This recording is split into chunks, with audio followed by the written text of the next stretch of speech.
The Son of the Wolf. Jack London. The White Silence. Carmen won't last more than a couple of days. Mason spat out a chunk of ice and surveyed the poor animal ruefully, then put her foot in his mouth and proceeded to bite out the ice which clustered cruelly between the toes.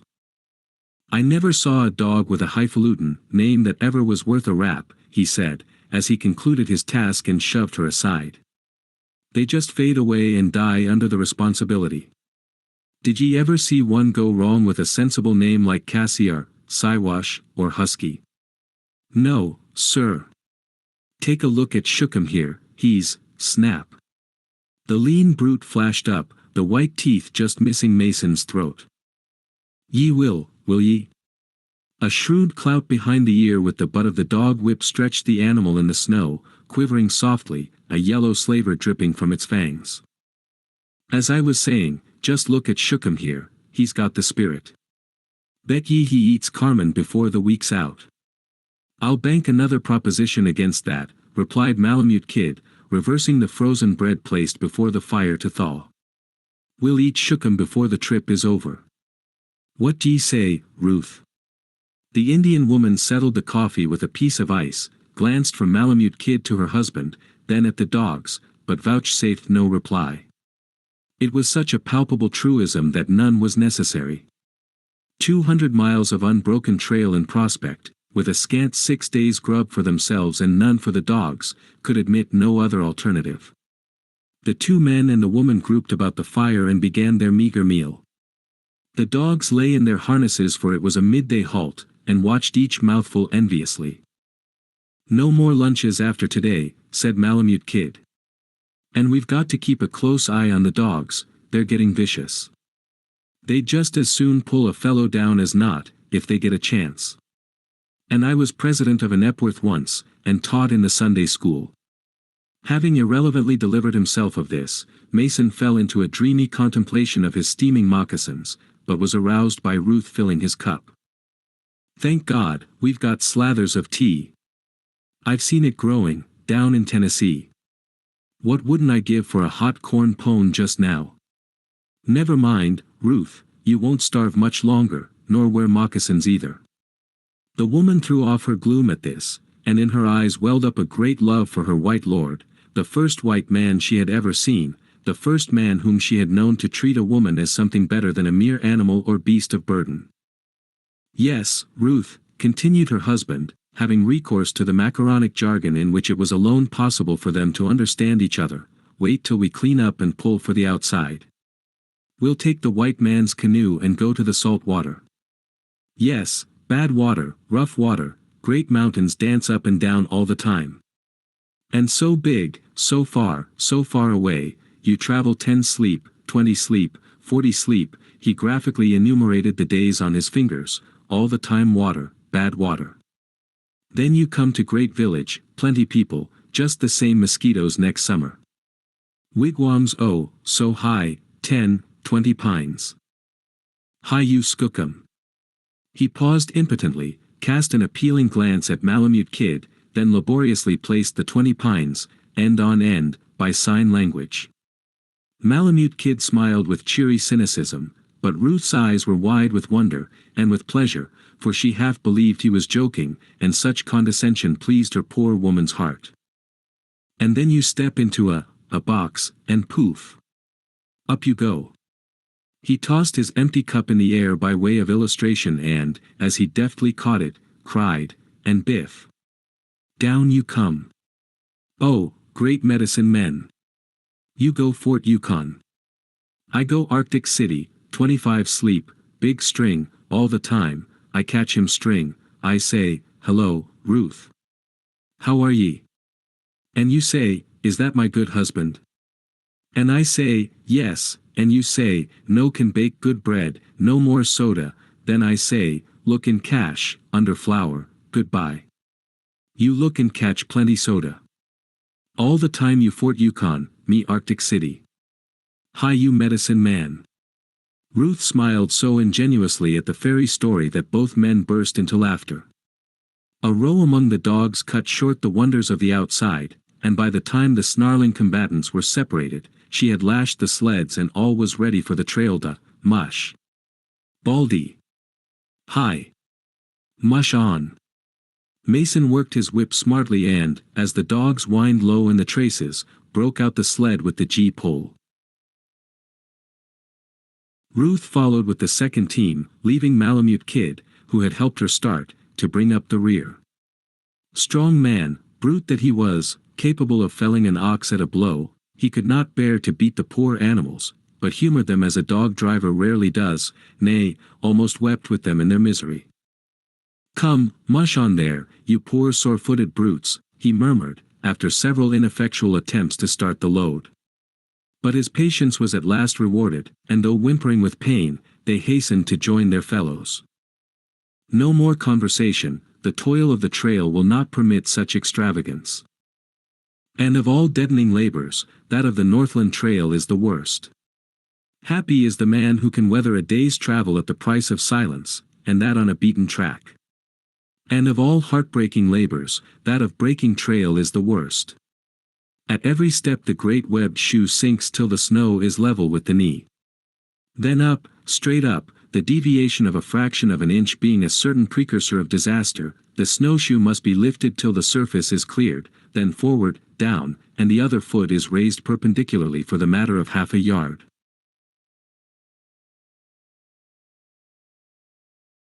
He who tries this for the first time, if haply he avoids bringing his shoes in dangerous propinquity and measures not his length on the treacherous footing, will give up exhausted at the end of 100 yards.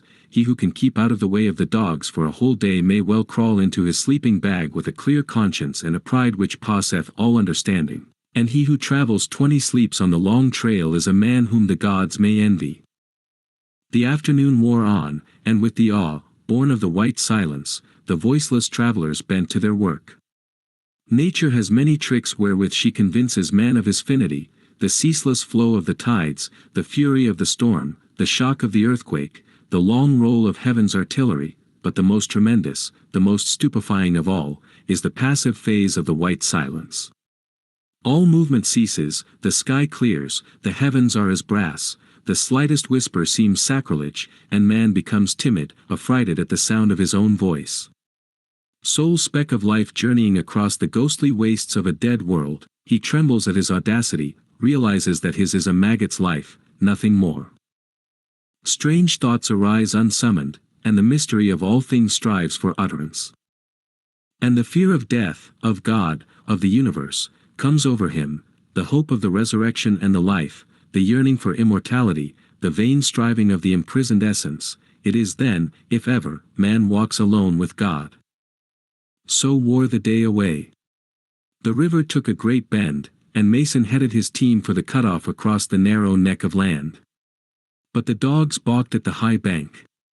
Again and again, though Ruth and Malamute Kid were shoving on the sled, they slipped back.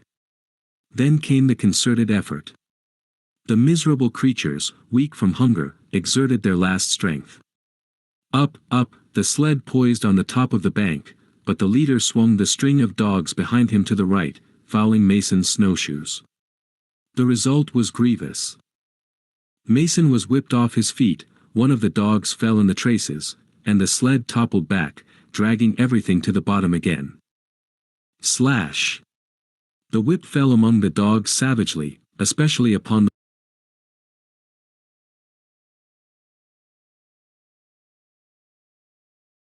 "Don't, Mason," entreated Malamute Kid, "the poor devil's on its last legs. Wait and we'll put my team on." Mason deliberately withheld the whip till the last word had fallen, then out flashed the long lash, completely curling about the offending creature's body.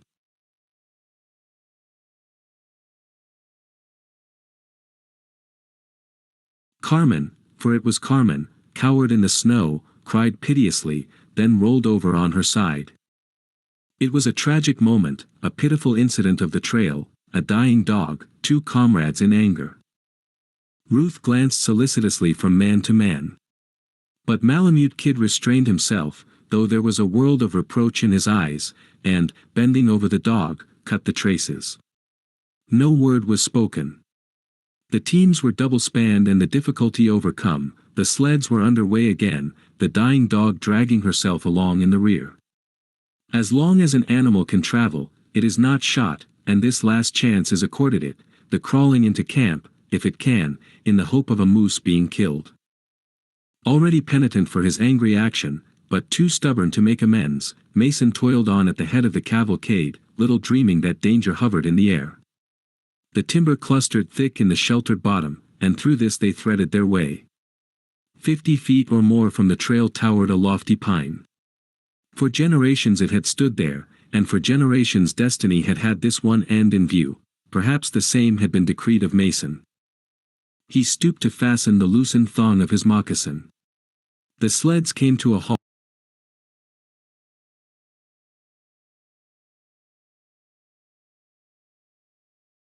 Dogs lay down in the snow without a whimper.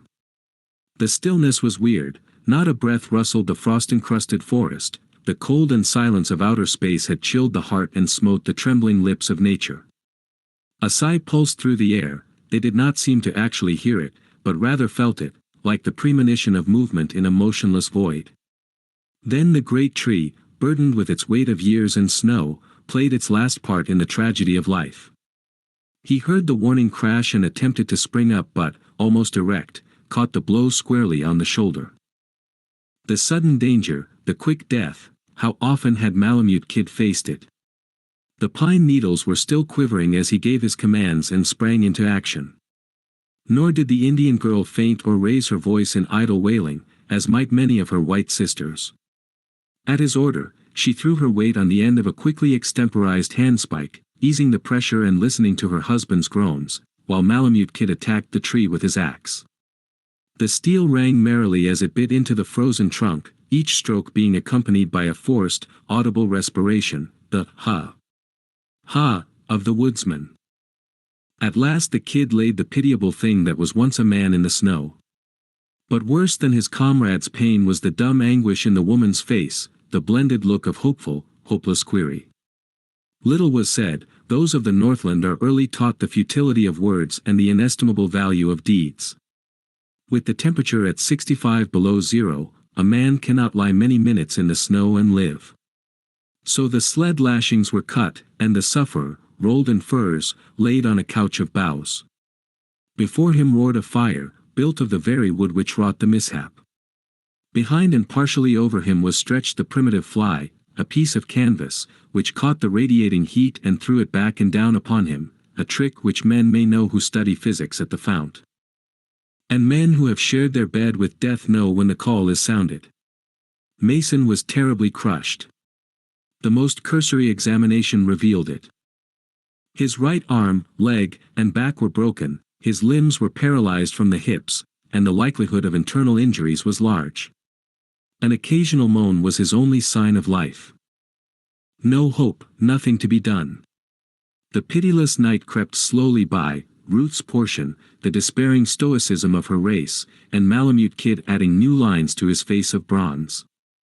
In fact, Mason suffered least of all, for he spent his time in eastern Tennessee, in the Great Smoky Mountains, living over the scenes of his childhood. And most pathetic was the melody of his long-forgotten southern vernacular, as he raved of swimming holes and coon hunts and watermelon raids. It was as Greek to Ruth, but the kid understood and felt as only one can feel who has been shut out for years from all that civilization means.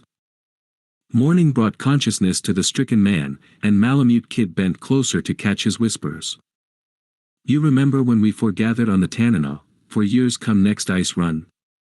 I didn't care so much for her then. It was more like she was pretty, and there was a smack of excitement about it, I think. But d'ye know, I've come to think a heap of her. She's been a good wife to me, always at my shoulder in the pinch.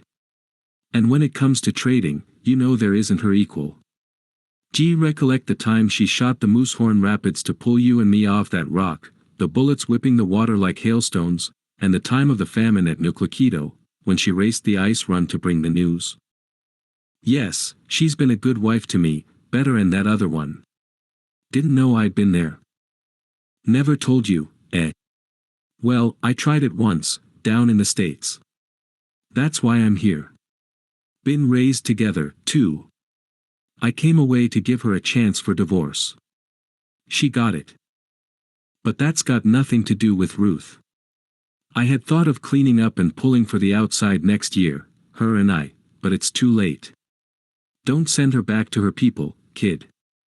It's beastly hard for a woman to go back. Think of it, nearly 4 years on our bacon and beans and flour and dried fruit, and then to go back to her fish and caribou.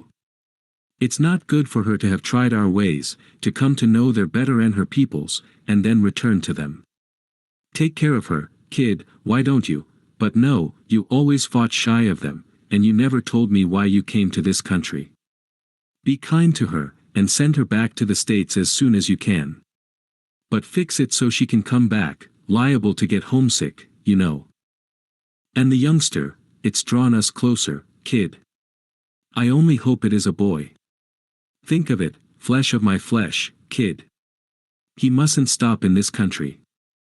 And if it's a girl, why, she can't.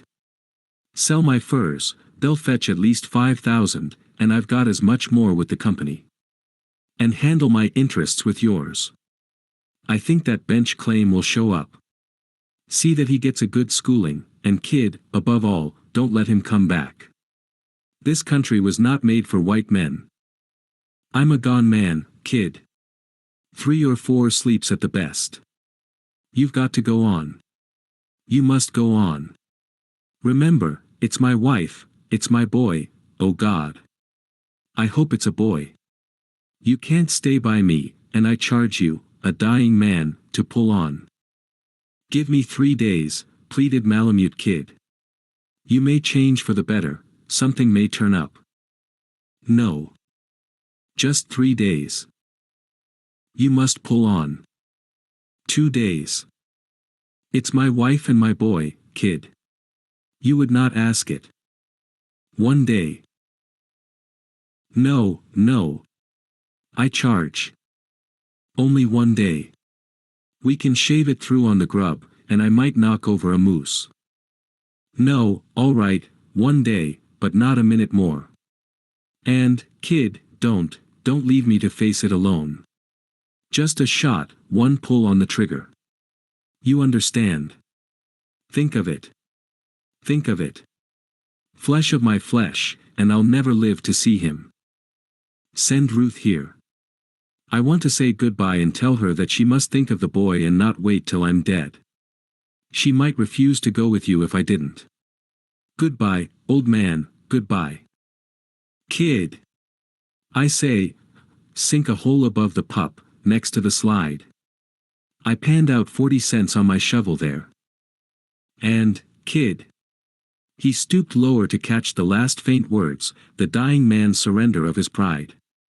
I'm sorry, for, you know, Carmen.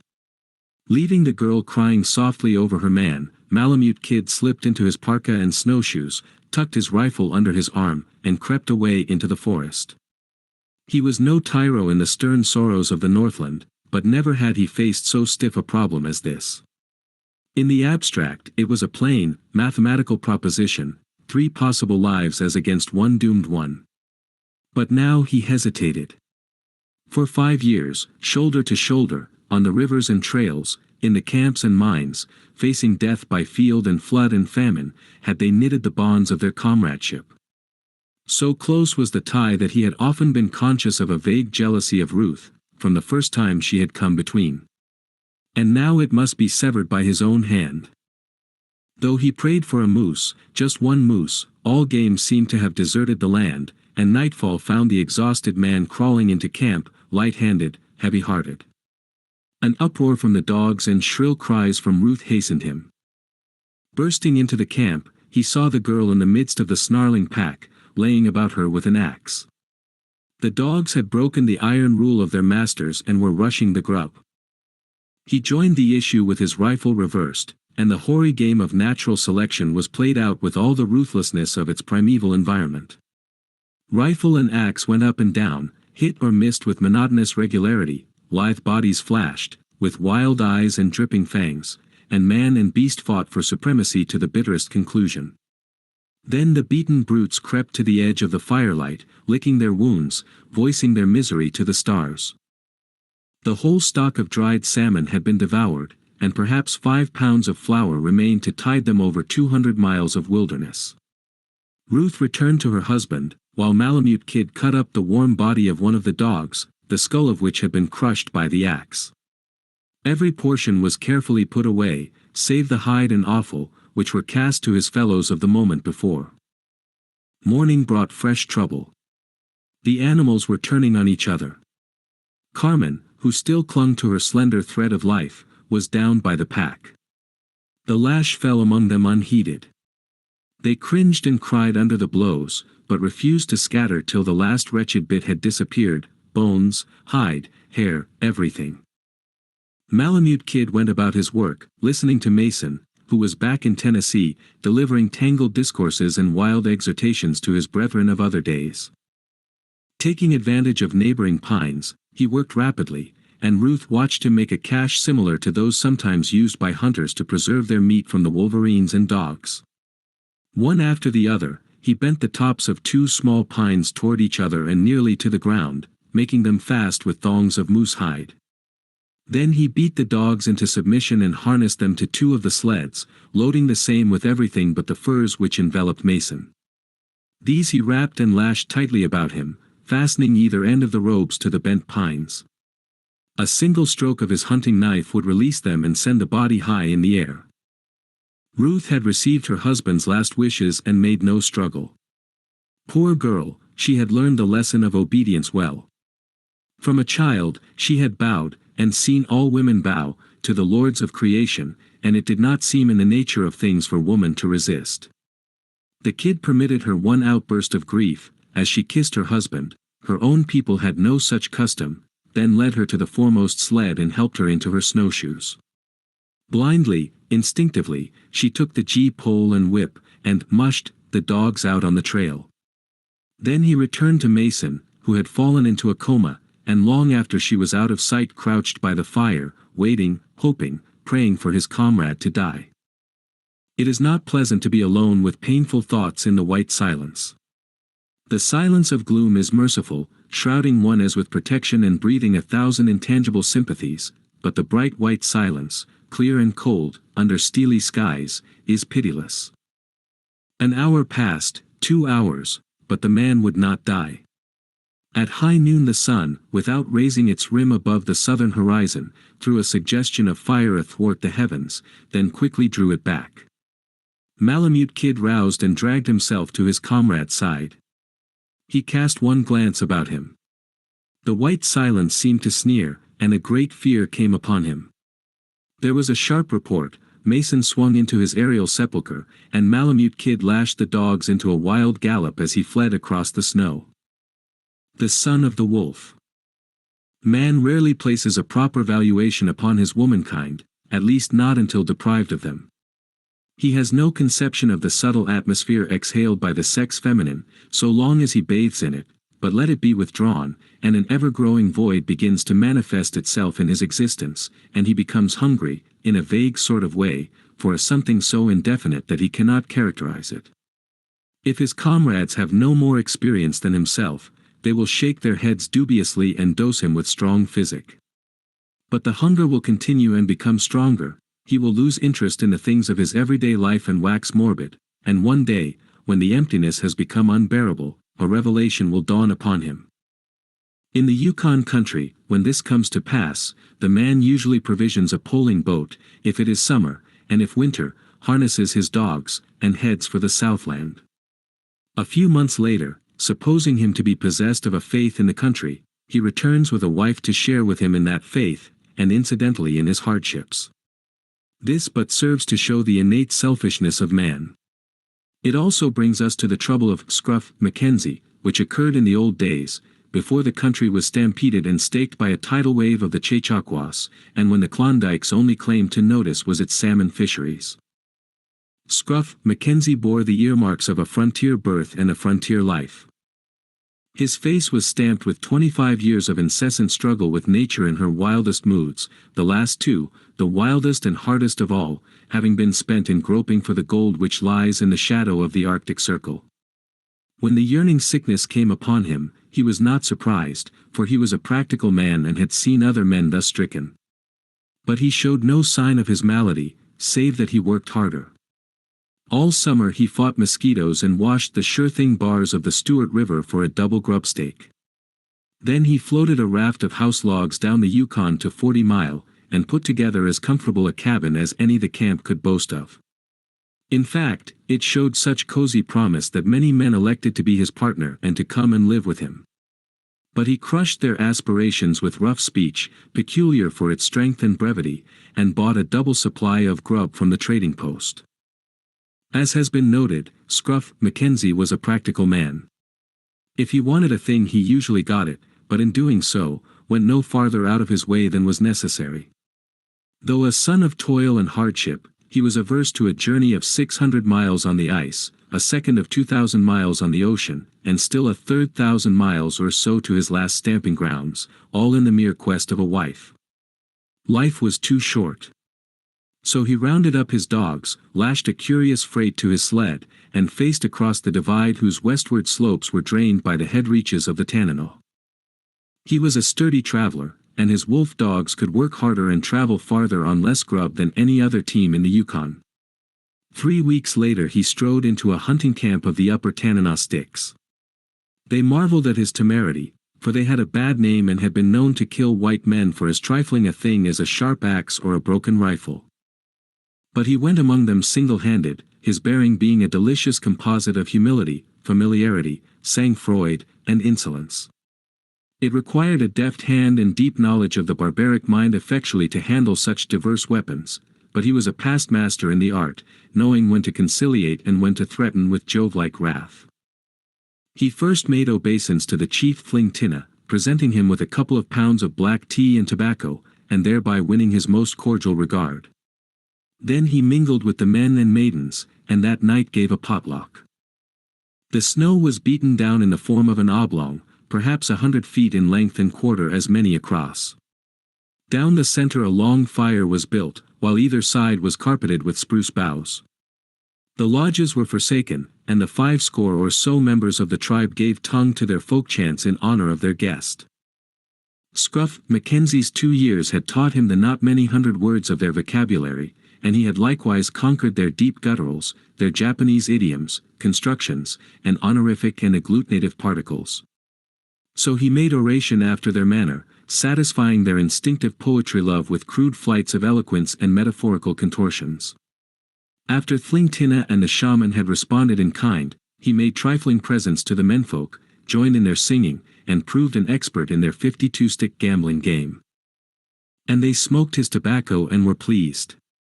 But among the younger men there was a defiant attitude, a spirit of braggadocio, easily understood by the raw insinuations of the toothless squaws and the giggling of the maidens. They had known few white men, sons of the wolf, but from those few they had learned strange lessons. Nor had Scruff Mackenzie, for all his seeming carelessness, failed to note these phenomena. In truth, rolled in his sleeping furs, he thought it all over, thought seriously, and emptied many pipes in mapping out a campaign. One maiden only had caught his fancy, none other than Zorinska, daughter to the chief. In features, form, and poise, answering more nearly to the white man's type of beauty, she was almost an anomaly among her tribal sisters. He would possess her, make her his wife, and name her, he would name her Gertrude. Having thus decided, he rolled over on his side and dropped off to sleep, a true son of his all-conquering race, a Samson among the Philistines. It was slow work and a stiff game, but Scruff Mackenzie maneuvered cunningly, with an unconcern which served to puzzle the sticks. He took great care to impress the men that he was a sure shot and a mighty hunter, and the camp rang with his plaudits when he brought down a moose at 600 yards. Of a night he visited in Chief Fling Tina's lodge of moose and caribou skins, talking big and dispensing tobacco with a lavish hand. Nor did he fail to likewise honor the shaman, for he realized the medicine man's influence with his people, and was anxious to make of him an ally. But that worthy was high and mighty, refused to be propitiated, and was unerringly marked down as a prospective enemy. Though no opening presented for an interview with Zarinska, Mackenzie stole many a glance to her, giving fair warning of his intent.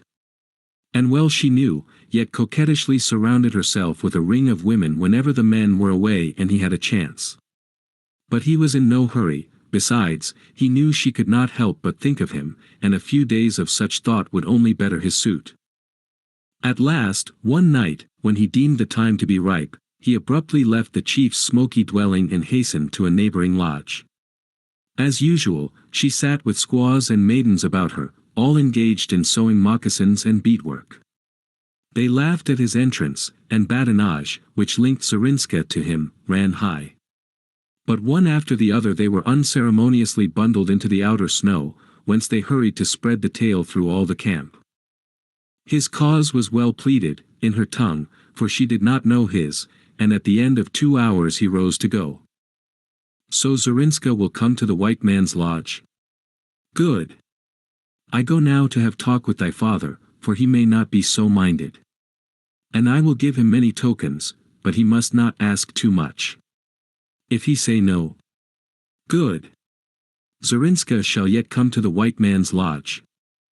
He had already lifted the skin flap to depart, when a low exclamation brought him back to the girl's side. She brought herself to her knees on the bearskin mat, her face aglow with true eve light, and shyly unbuckled his heavy belt. He looked down, perplexed, suspicious, his ears alert for the slightest sound without. But her next move disarmed his doubt, and he smiled with pleasure. She took from her sewing bag a moose-hide sheath, brave with bright beadwork, fantastically designed. She drew his great hunting knife, gazed reverently along the keen edge, half tempted to try it with her thumb, and shot it into place in its new home. Then she slipped the sheath along the belt to its customary resting place, just above the hip. For all the world, it was like a scene of olden time, a lady and her knight. Mackenzie drew her up full height and swept her red lips with his mustache, the, to her, foreign caress of the wolf. It was a meeting of the Stone Age and the steel, but she was none the less a woman, as her crimson cheeks and the luminous softness of her eyes attested. There was a thrill of excitement in the air as Scruff Mackenzie, a bulky bundle under his arm, threw open the flap of Flingtina's tent. Children were running about in the open, dragging dry wood to the scene of the potluck. A babble of women's voices was growing in intensity, the young men were consulting in sullen groups, while from the shaman's lodge rose the eerie sounds of an incantation. The chief was alone with his blear-eyed wife, but a glance sufficed to tell Mackenzie that the news was already told. So he plunged at once into the business, shifting the beaded sheath prominently to the fore as advertisement of the betrothal. O Flingtina, mighty chief of the Styx and the land of the Tanana, ruler of the salmon and the bear, the moose and the caribou. The white man is before thee with a great purpose. Many moons has his lodge been empty, and he is lonely. And his heart has eaten itself in silence, and grown hungry for a woman to sit beside him in his lodge, to meet him from the hunt with warm fire and good food. He has heard strange things, the patter of baby moccasins and the sound of children's voices. And one night a vision came upon him, and he beheld the raven, who is thy father, the great raven, who is the father of all the Styx. And the raven spake to the lonely white man, saying, Bind thou thy moccasins upon thee, and gird thy snowshoes on, and lash thy sled with food for many sleeps and fine tokens for the chief Flingtina. For thou shalt turn thy face to where the mid-spring sun is wont to sink below the land and journey to this great chief's hunting grounds. There thou shalt make big presents, and Flingtina, who is my son, shall become to thee as a father. In his lodge there is a maiden into whom I breathe the breath of life for thee. This maiden shalt thou take to wife. O chief, thus spake the great raven, thus do I lay many presents at thy feet, thus am I come to take thy daughter. The old man drew his furs about him with crude consciousness of royalty, but delayed reply while a youngster crept in, delivered a quick message to appear before the council, and was gone. O white man, whom we have named Moose Killer, also known as the Wolf, and the son of the Wolf. We know thou comest of a mighty race, we are proud to have thee our potluck guest, but the king salmon does not mate with the dog salmon, nor the raven with the wolf. Not so, cried Mackenzie. The daughters of the raven have I met in the camps of the wolf, the squaw of Mortimer, the squaw of Tregijo, the squaw of Barnaby, who came 2 ice runs back, and I have heard of other squaws, though my eyes beheld them not. Son, your words are true, but it were evil mating, like the water with the sand, like the snowflake with the sun. But met you one mason and his squaw? No. He came 10 ice runs ago, the first of all the wolves. And with him there was a mighty man, straight as a willow shoot, and tall, strong as the bald-faced grizzly, with a heart like the full summer moon. His dash, oh, interrupted Mackenzie, recognizing the well-known Northland figure, Malamute Kid. The same, a mighty man. But saw you aught of the squaw? She was full sister to Zorinska. Nay, chief, but I have heard. Mason, far, far to the north, a spruce tree, heavy with years, crushed out his life beneath. But his love was great, and he had much gold. With this, and her boy, she journeyed countless sleeps toward the winter's noonday sun, and there she yet lives, no biting frost, no snow, no summer's midnight sun, no winter's noonday night.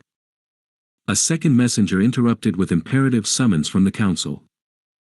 As Mackenzie threw him into the snow, he caught a glimpse of the swaying forms before the council fire, heard the deep basses of the men in rhythmic chant, and knew the shaman was fanning the anger of his people. Time pressed. He turned upon the chief. Come. I wish thy child. And now, see. Here are tobacco, tea, many cups of sugar, warm blankets, handkerchiefs, both good and large, and here, a true rifle, with many bullets and much powder. Nay, replied the old man, struggling against the great wealth spread before him. Even now are my people come together. They will not have this marriage. But thou art chief. Yet do my young men rage because the wolves have taken their maidens so that they may not marry. Listen, O Flingtina. Ere the night has passed into the day, the wolf shall face his dogs to the mountains of the east and fare forth to the country of the Yukon. And Zorinska shall break trail for his dogs. And ere the night has gained its middle, my young men may fling to the dogs the flesh of the wolf, and his bones be scattered in the snow till the springtime lay them bare. It was threat and counter-threat. Mackenzie's bronzed face flushed darkly. He raised his voice. The old squaw, who till now had sat an impassive spectator, made to creep by him for the door. The song of the men broke suddenly and there was a hubbub of many voices as he whirled the old woman roughly to her couch of skins. Again I cry, listen, O Flingtina. The wolf dies with teeth fast locked, and with him there shall sleep 10 of thy strongest men, men who are needed, for the hunting is not begun, and the fishing is not many moons away. And again, of what profit should I die? I know the custom of thy people, thy share of my wealth shall be very small. Grant me thy child, and it shall all be thine. And yet again, my brothers will come, and they are many, and their maws are never filled, and the daughters of the raven shall bear children in the lodges of the wolf. My people are greater than thy people. It is destiny. Grant, and all this wealth is thine. Moccasins were crunching the snow without. Mackenzie threw his rifle to cock, and loosened the twin colts in his belt. Grant, O chief. And yet will my people say no, grant, and the wealth is thine. Then shall I deal with thy people after. The wolf will have it so. I will take his tokens, but I would warn him. Mackenzie passed over the goods, taking care to clog the rifle's ejector, and capping the bargain with a kaleidoscopic silk kerchief. The shaman and half a dozen young braves entered, but he shouldered boldly among them and passed out. Pack, was his laconic greeting to Zorinska as he passed her lodge and hurried to harness his dogs. A few minutes later he swept into the council at the head of the team, the woman by his side. He took his place at the upper end of the oblong, by the side of the chief. To his left, a step to the rear, he stationed Zorinska, her proper place. Besides, the time was ripe for mischief, and there was need to guard his back. On either side, the men crouched to the fire, their voices lifted in a folk chant out of the forgotten past. Full of strange, halting cadences and haunting recurrences, it was not beautiful. fearful may inadequately express it. At the lower end, under the eye of the shaman, danced half a score of women. Stern were his reproofs of those who did not wholly abandon themselves to the ecstasy of the rite. Half hidden in their heavy masses of raven hair, all disheveled and falling to their waists, they slowly swayed to and fro, their forms rippling to an ever-changing rhythm. It was a weird scene, an anachronism. To the south, the 19th century was reeling off the few years of its last decade. Here flourished man primeval, a shade removed from the prehistoric cave-dweller, forgotten fragment of the elder world. The tawny wolf dogs sat between their skin-clad masters or fought for room, the firelight cast backward from their red eyes and dripping fangs. The woods, in ghostly shroud, slept on unheeding. The white silence, for the moment driven to the rimming forest, seemed ever crushing inward. The stars danced with great leaps, as is their wont in the time of the great cold, while the spirits of the pole trailed their robes of glory athwart the heavens. Scruff Mackenzie dimly realized the wild grandeur of the setting as his eyes ranged down the fur-fringed sides in quest of missing faces. They rested for a moment on a newborn babe, suckling at its mother's naked breast. It was 40 below, 7 and odd degrees of frost. He thought of the tender women of his own race and smiled grimly. Yet from the loins of some such tender woman had he sprung with a kingly inheritance, an inheritance which gave to him and his dominance over the land and sea, over the animals and the peoples of all the zones. Single-handed against 50, girt by the Arctic winter, far from his own, he felt the prompting of his heritage, the desire to possess, the wild danger, love, the thrill of battle, the power to conquer or to die. The singing and the dancing ceased, and the shaman flared up in rude eloquence. Through the sinuosities of their vast mythology, he worked cunningly upon the credulity of his people. The case was strong. Opposing the creative principles as embodied in the crow and the raven, he stigmatized Mackenzie as the wolf, the fighting and the destructive principle. Not only was the combat of these forces spiritual, but men fought, each to his totem.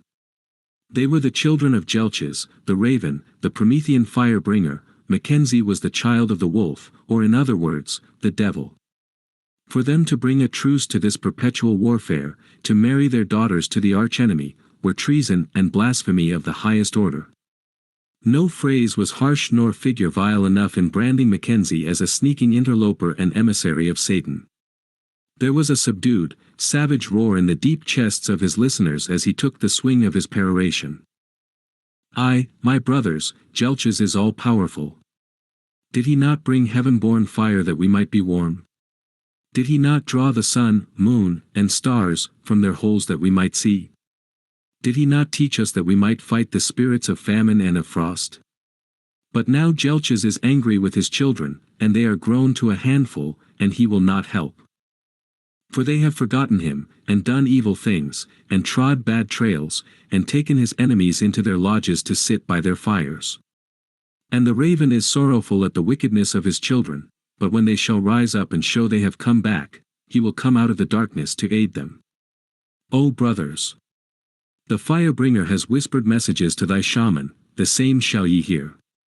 Let the young men take the young women to their lodges, let them fly at the throat of the wolf, let them be undying in their enmity.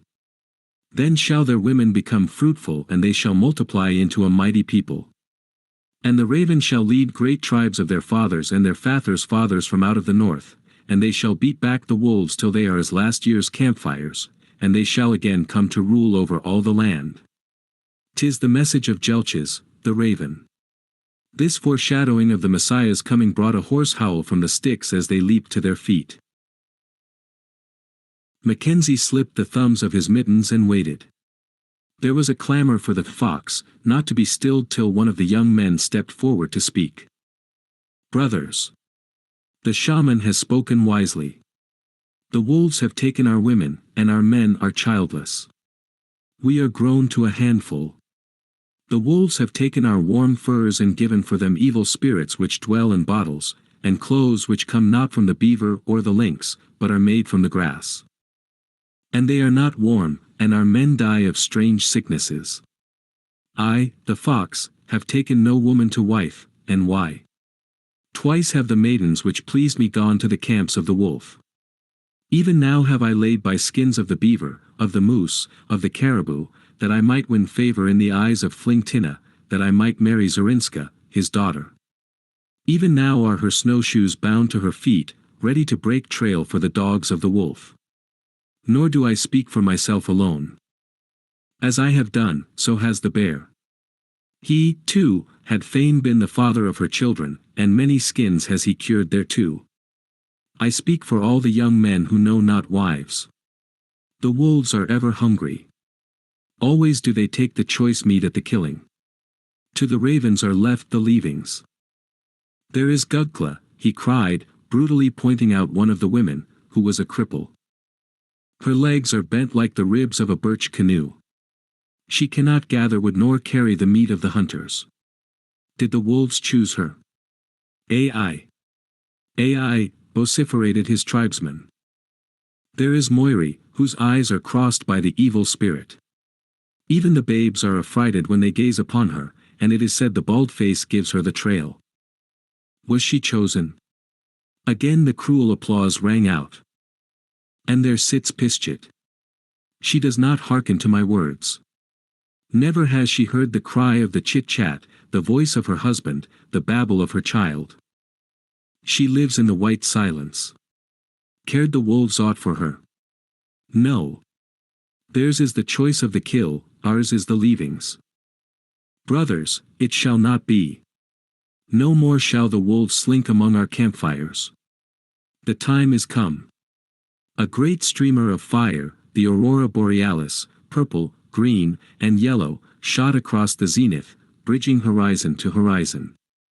With head thrown back and arms extended, he swayed to his climax. Behold!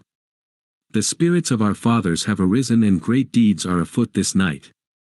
He stepped back, and another young man somewhat diffidently came forward, pushed on by his comrades. He towered a full head above them, his broad chest defiantly bared to the frost. He swung tentatively from one foot to the other. Words halted upon his tongue, and he was ill at ease. His face was horrible to look upon, for it had at one time been half torn away by some terrific blow. At last he struck his breast with his clenched fist, drawing sound as from a drum, and his voice rumbled forth as does the surf from an ocean cavern. I am the bear, the silver tip and the son of the silver tip. When my voice was yet as a girl's, I slew the lynx, the moose, and the caribou. When it whistled like the wolverines from under a cache, I crossed the mountains of the south and slew 3 of the white rivers. When it became as the roar of the Chinook, I met the bald-faced grizzly, but gave no trail. At this he paused, his hand significantly sweeping across his hideous scars. I am not as the fox. My tongue is frozen like the river. I cannot make great talk. My words are few. The fox says great deeds are afoot this night. Good. Talk flows from his tongue like the freshets of the spring, but he is chary of deeds. This night shall I do battle with the wolf.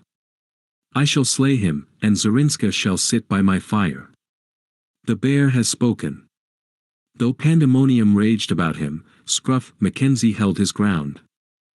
Aware how useless was the rifle at close quarters, he slipped both holsters to the fore, ready for action, and drew his mittens till his hands were barely shielded by the elbow gauntlets. He knew there was no hope in attack en masse, but true to his boast, was prepared to die with teeth fast locked. But the bear restrained his comrades, beating back the more impetuous with his terrible fist. As the tumult began to die away, Mackenzie shot a glance in the direction of Zorinska. It was a superb picture. She was leaning forward on her snowshoes, lips apart and nostrils quivering, like a tigress about to spring. Her great black eyes were fixed upon her tribesmen, in fear and defiance. So extreme the tension, she had forgotten to breathe. With one hand pressed spasmodically against her breast and the other as tightly gripped about the dog whip, she was as turned to stone. Even as he looked, relief came to her. Her muscles loosened, with a heavy sigh she settled back, giving him a look of more than love, of worship. Flingtina was trying to speak, but his people drowned his voice. Then Mackenzie strode forward. The fox opened his mouth to a piercing yell, but so savagely did Mackenzie whirl upon him that he shrank back, his larynx all a-gurgle with suppressed sound. His discomfiture was greeted with roars of laughter, and served to soothe his fellows to a listening mood. Brothers! The white man, whom ye have chosen to call the wolf, came among you with fair words. He was not like the Inuit, he spoke not lies. He came as a friend, as one who would be a brother. But your men have had their say, and the time for soft words is past. First, I will tell you that the shaman has an evil tongue and is a false prophet, that the messages he spake are not those of the fire-bringer. His ears are locked to the voice of the raven, and out of his own head he weaves cunning fancies, and he has made fools of you. He has no power. When the dogs were killed and eaten, and your stomachs were heavy with untanned hide and strips of moccasins, when the old men died, and the old women died, and the babes at the dry dugs of the mothers died, when the land was dark, and ye perished as do the salmon in the fall, when the famine was upon you, did the shaman bring reward to your hunters? Did the shaman put meat in your bellies? Again I say, the shaman is without power. Thus I spit upon his face. Though taken aback by the sacrilege, there was no uproar. Some of the women were even frightened, but among the men there was an uplifting, as though in preparation or anticipation of the miracle. All eyes were turned upon the two central figures. The priest realized the crucial moment, felt his power tottering, opened his mouth in denunciation, but fled backward before the truculent advance, upraised fist, and flashing eyes, of Mackenzie. He sneered and resumed. Was I stricken dead? Did the lightning burn me? Did the stars fall from the sky and crush me? Pish! I have done with the dog. Now will I tell you of my people, who are the mightiest of all the peoples, who rule in all the lands. At first we hunt as I hunt, alone. After that we hunt in packs, and at last, like the caribou run, we sweep across all the land. Those whom we take into our lodges live, those who will not come die. Zorinska is a comely maiden, full and strong, fit to become the mother of wolves.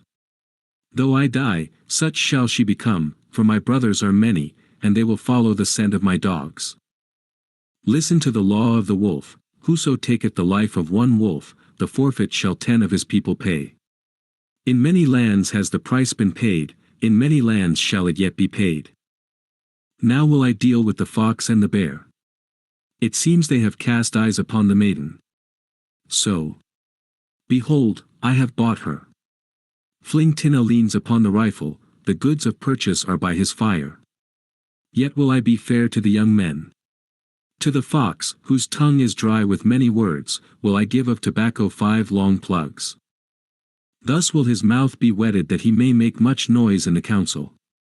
But to the bear, of whom I am well proud, will I give of blankets 2, of flour, 20 cups, of tobacco, double that of the fox, and if he fare with me over the mountains of the east, then will I give him a rifle, made to fling tinnas. If not, good. The wolf is weary of speech. Yet once again will he say the law, whoso taketh the life of one wolf, the forfeit shall 10 of his people pay. Mackenzie smiled as he stepped back to his old position, but at heart he was full of trouble. The night was yet dark. The girl came to his side, and he listened closely as she told of the bear's battle tricks with the knife. The decision was for war. In a trice, scores of moccasins were widening the space of beaten snow by the fire.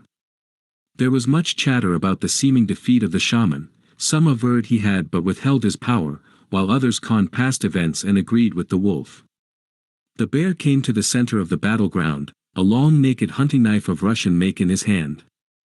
The fox called attention to Mackenzie's revolvers, so he stripped his belt, buckling it about Zorinska, into whose hands he also entrusted his rifle.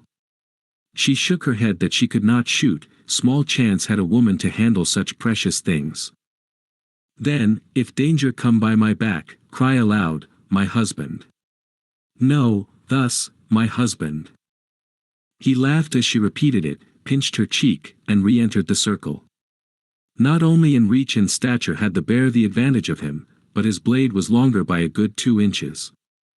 Scruff, Mackenzie had looked into the eyes of men before, and he knew it was a man who stood against him, yet he quickened to the glint of light on the steel, to the dominant pulse of his race.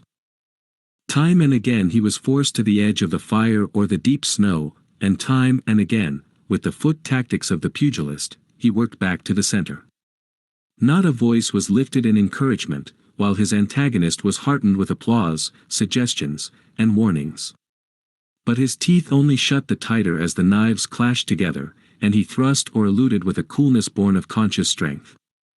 At first he felt compassion for his enemy, but this fled before the primal instinct of life, which in turn gave way to the lust of slaughter.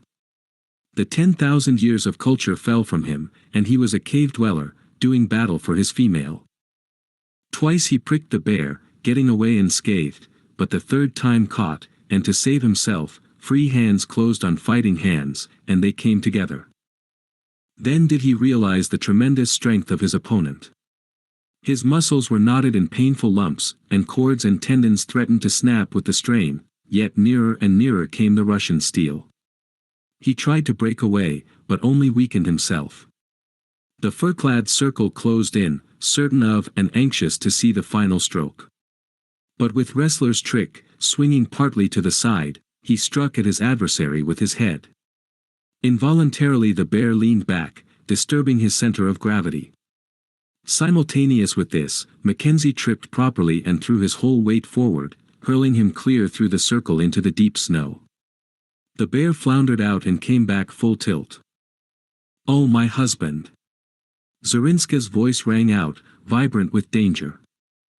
To the twang of a bowstring, Mackenzie swept low to the ground, and a bone-barbed arrow passed over him into the breast of the bear, whose momentum carried him over his crouching foe. The next instant Mackenzie was up and about. The bear lay motionless, but across the fire was the shaman, drawing a second arrow. Mackenzie's knife leaped short in the air.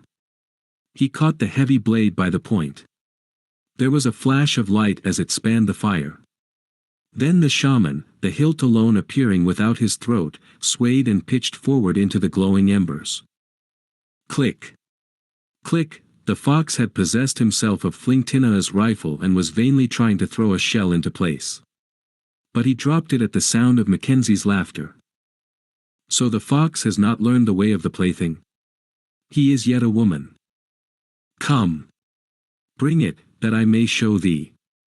The fox hesitated. Come, I say.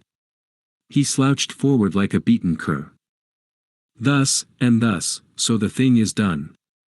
A shell flew into place and the trigger was at cock as Mackenzie brought it to shoulder. The fox has said great deeds were afoot this night, and he spoke true. There have been great deeds, yet least among them were those of the fox. Is he still intent to take Zorinska to his lodge? Is he minded to tread the trail already broken by the shaman and the bear? No. Good. Mackenzie turned contemptuously and drew his knife from the priest's throat. Are any of the young men so minded? If so, the wolf will take them by 2 and 3 till none are left. No. Good. Flintina, I now give thee this rifle a second time.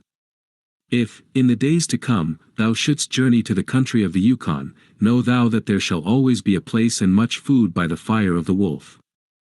The night is now passing into the day. I go, but I may come again. And for the last time, remember the law of the wolf.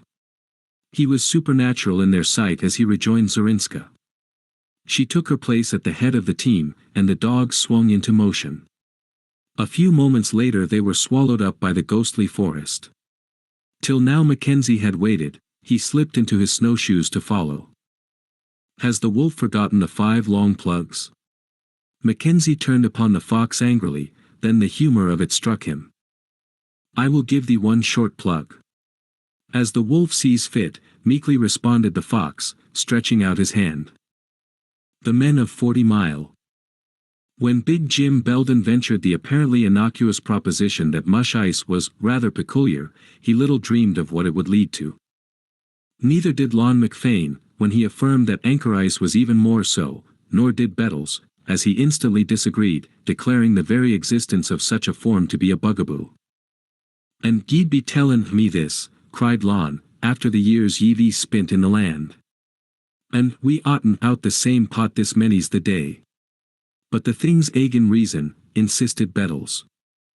Look you, water's warmer than ice, and little the difference, once ye break through. Still it's warmer, because it ain't froze. And you say it freezes on the bottom? Only the anchor ice, David, only the anchor ice. And have ye never drifted along, the water clear as glass, when sudden, belike a cloud over the sun, the mushy ice comes bubbling up and up till from bank to bank and bind to bind it's drappin' the river like a first snowfall? Hun. More'n once when I took a doze at the steering oar. But it always come out the nighest side channel, and not bubblin' up and up.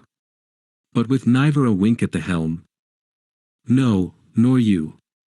It's agin reason. I'll leave it to any man. Bettles appealed to the circle about the stove, but the fight was on between himself and Lon McFane. Reason or no reason, it's the truth I'm tellin' ye. Last fall, a year gone, 'twas Sitka Charlie and meself saw the sight, droppin' down the riffle ye'll remember below Fort Reliance. And regular fall weather it was, the glint o' the sun on the golden larch and the quakin aspens, and the glister of light on Ivory Ripple, and Bay Ann, the winter and the blue haze of the north comin' down hand in hand. It's well ye know the same, with a fringe to the river and the ice from in thick in the eddies, and a snap and sparkle to the air, and ye a feelin' it through all your blood, a talkin' new lease of life with ivory suck of it. 'Tis then, me boy, the world grows small and the wanderlust lays ye by the heels. But it's meself as wanthers. As I was sayin', we a paddlin', with neither a sign of ice, barren that by the eddies, when the Injun lifts his paddle and sings out, Lon McFane. Look ye below. So have I heard, but neither thought to see. As ye know, Sitka Charlie, like meself, neither drew first breath in the land, so the sight was new. Then we drifted, with a head over either side, peerin' down through the sparkly water. For the world like the days I spent with the pearlers, watchin' the coral banks a growin', the same as so many gardens under the sea. There it was, the anchor ice, clingin' and clusterin' to ivory rock, after the manner of the white coral. But the best of the sight was to come. Just after clearin' the tail of the riffle, the water turns quick the color of milk, and the top of it in wee circles, as when the graylin rise in the spring, or there's a splatter of wet from the sky. 'Twas the anchor ice comin' up. To the right, to the lift, as far as e'er a man could see, the water was covered with the same. And, like so much porridge it was, slickin' along the bark of the canoe, stickin' like glue to the paddles. It's many's the time I shot the self-same riffle before, and it's many's the time after, but neither a wink of the same have I seen. 'Twas the sight of a lifetime. Do tell, dryly commented Bettles. D'ye think I'd believe such a yarn? I'd ruther say the glister of light had gone to your eyes, and the snap of the air to your tongue. 'Twas me own eyes that beheld it, and if Sitka Charlie was here, he'd be the lad to back me. But facts is facts, and they ain't no gettin' round 'em. It ain't in the nature of things for the water furthest away from the air to freeze first. But me own eyes don't get het up over it, admonished Bettles, as the quick Celtic anger began to mount. Then you're not after believin' me? Since you're so blamed forehand about it, no, I'd believe nature first, and facts. Is it the lie ye be givin' me? Threatened Lon. Ye'd better be a skin, that Siwash wife of yours. I'll lave it to her, for the truth I spake. Bettles flared up in sudden wrath. The Irishman had unwittingly wounded him, for his wife was the half-breed daughter of a Russian fur trader, married to him in the Greek mission of Nulato, 1,000 miles or so down the Yukon, thus being of much higher caste than the common Siwash, or native, wife. It was a mere Northland nuance, which none but the Northland adventurer may understand. I reckon you can take it that way, was his deliberate affirmation. The next instant Lon McFane had stretched him on the floor, the circle was broken up, and half a dozen men had stepped between. Bettles came to his feet, wiping the blood from his mouth. It hain't new, this ta keen and payin' of blows, and don't you never think but that this will be squared. And neither in me life did I take the lie from mortal man, was the retort courteous. And it's an avil day I'll not be to hand, waitin' and willin' to help ye lift your debts, bearin' no manner of way. Still got that 38 to 55? Lon nodded. But you'd better get a more likely caliber. Mine'll rip holes through you the size of walnuts. Never fear, it's me own slugs smell their way with soft noses, and they'll spread like flapjacks against the coming out bayan. And when'll I have the pleasure of waitin' on ye? The waterhole's a strikin' locality. 'Tain't bad. Jest be there in an hour, and you won't set long on my coming. Both men mittened and left the post, their ears closed to the remonstrances of their comrades. It was such a little thing, yet with such men, little things, nourished by quick tempers and stubborn natures, soon blossomed into big things. Besides, the art of burning to bedrock still lay in the womb of the future, and the men of 40 Mile, shut in by the long Arctic winter, grew high-stomached with overeating and enforced idleness, and became as irritable as do the bees in the fall of the year when the hives are overstocked with honey. There was no law in the land. The mounted police was also a thing of the future. Each man measured an offense, and meted out the punishment inasmuch as it affected himself. Rarely had combined action been necessary, and never in all the dreary history of the camp had the 8th article of the Decalogue been violated. Big Jim Belden called an impromptu meeting. Scruff Mackenzie was placed as temporary chairman, and a messenger dispatched to solicit Father Roubaud's good offices. Their position was paradoxical, and they knew it. By the right of might could they interfere to prevent the duel, yet such action, while in direct line with their wishes, went counter to their opinions. While their rough-hewn, obsolete ethics recognized the individual prerogative of wiping out blow with blow, they could not bear to think of two good comrades, such as Bettles and McFain, meeting in deadly battle. Deeming the man who would not fight on provocation a dastard, when brought to the test it seemed wrong that he should fight.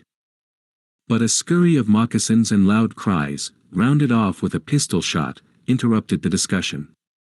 Then the storm doors opened and Malamute Kid entered, a smoking Colts in his hand, and a merry light in his eye. "I got him." He replaced the empty shell, and added, "Your dog, Scruff." "Yellow Fawn?" Mackenzie asked.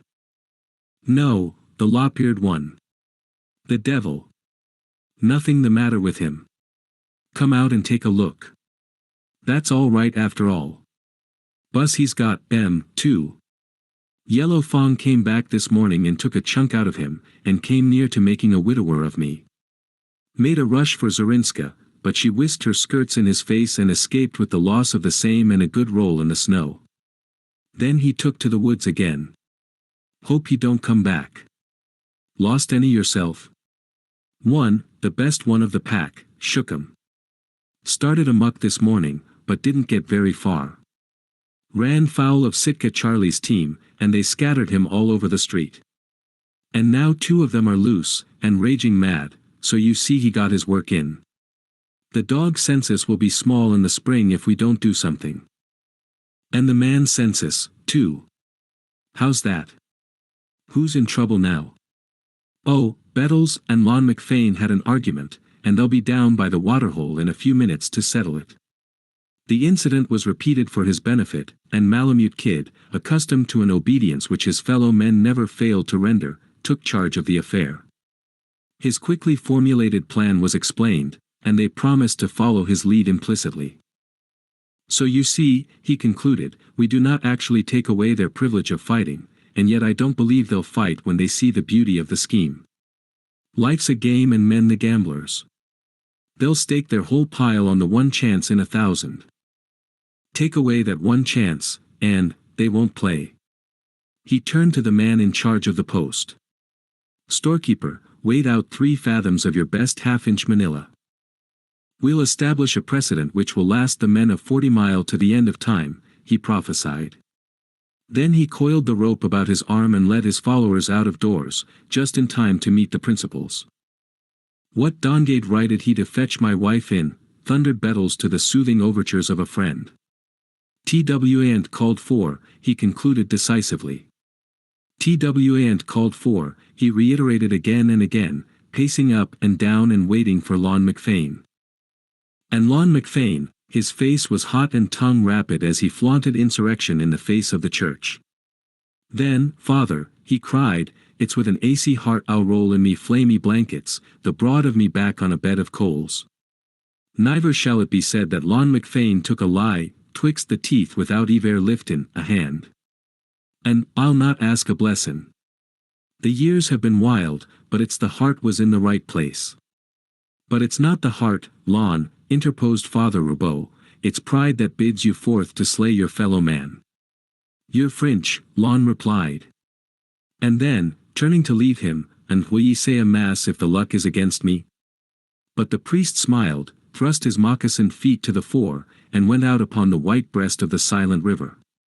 A packed trail, the width of a 16-inch sled, led out to the waterhole. On either side lay the deep, soft snow. The men trod in single file, without conversation, and the black-stoled priest in their midst gave to the function the solemn aspect of a funeral. It was a warm winter's day for 40 Mile, a day in which the sky, filled with heaviness, drew closer to the earth, and the mercury sought the unwanted level of 20 below. But there was no cheer in the warmth. There was little air in the upper strata, and the clouds hung motionless, giving sullen promise of an early snowfall. And the earth, unresponsive, made no preparation, content in its hibernation. When the waterhole was reached, Bettles, having evidently reviewed the quarrel during the silent walk, burst out in a final TWA and called for, while Lon McFane kept grim silence. Indignation so choked him that he could not speak. Yet deep down, whenever their own wrongs were not uppermost, both men wondered at their comrades. They had expected opposition, and this tacit acquiescence hurt them. It seemed more was due them from the men they had been so close with, and they felt a vague sense of wrong, rebelling at the thought of so many of their brothers coming out, as on a gala occasion, without one word of protest, to see them shoot each other down. It appeared their worth had diminished in the eyes of the community. The proceedings puzzled them. Back to back, David. And will it be 50 paces to the man, or double the quantity? 50, was the sanguinary reply, grunted out, yet sharply cut. But the new Manila, not prominently displayed, but casually coiled about Malamute Kid's arm, caught the quick eye of the Irishman, and thrilled him with a suspicious fear. And what are ye doin' with the rope? Hurry up. Malamute Kid glanced at his watch. I've a batch of bread in the cabin, and I don't want it to fall. Besides, my feet are getting cold. The rest of the men manifested their impatience in various suggestive ways. But the rope, Kid, it's brand new, and sure your bread's not that heavy it needs raisin, with the like of that? Bettles by this time had faced around. Father Roubaud, the humor of the situation just dawning on him, hid a smile behind his mittened hand. No, Lon, this rope was made for a man. Malamute Kid could be very impressive on occasion. What man? Bettles was becoming aware of a personal interest. The other man. And which is the one ye'd mane by that? Listen, Lon, and you, too, Bettles. We've been talking this little trouble of yours over, and we've come to one conclusion. We know we have no right to stop your fighting true for ye, me lad. And we're not going to. But this much we can do, and shall do, make this the only duel in the history of 40 Mile, set an example for every Chechaquois that comes up or down the Yukon. The man who escapes killing shall be hanged to the nearest tree. Now, go ahead. Lon smiled dubiously, then his face lighted up. Pace her off, David, 50 paces, we'll, and niver a cease firin', till a lad's down for good. 'Tis their hearts'll niver let them do the deed, and it's well ye should know it for a true Yankee bluff. He started off with a pleased grin on his face, but Malamute Kid halted him. Lon. It's a long while since you first knew me. Many's the day. And you, Bettles? 5 Your next June high water. And have you once, in all that time, known me to break my word or heard of me breaking it? Both men shook their heads, striving to fathom what lay beyond. Well, then, what do you think of a promise made by me? As good as your bond, from Bettles. The thing to safely sling your hopes of heaven by, promptly endorsed Lon McFane. Listen.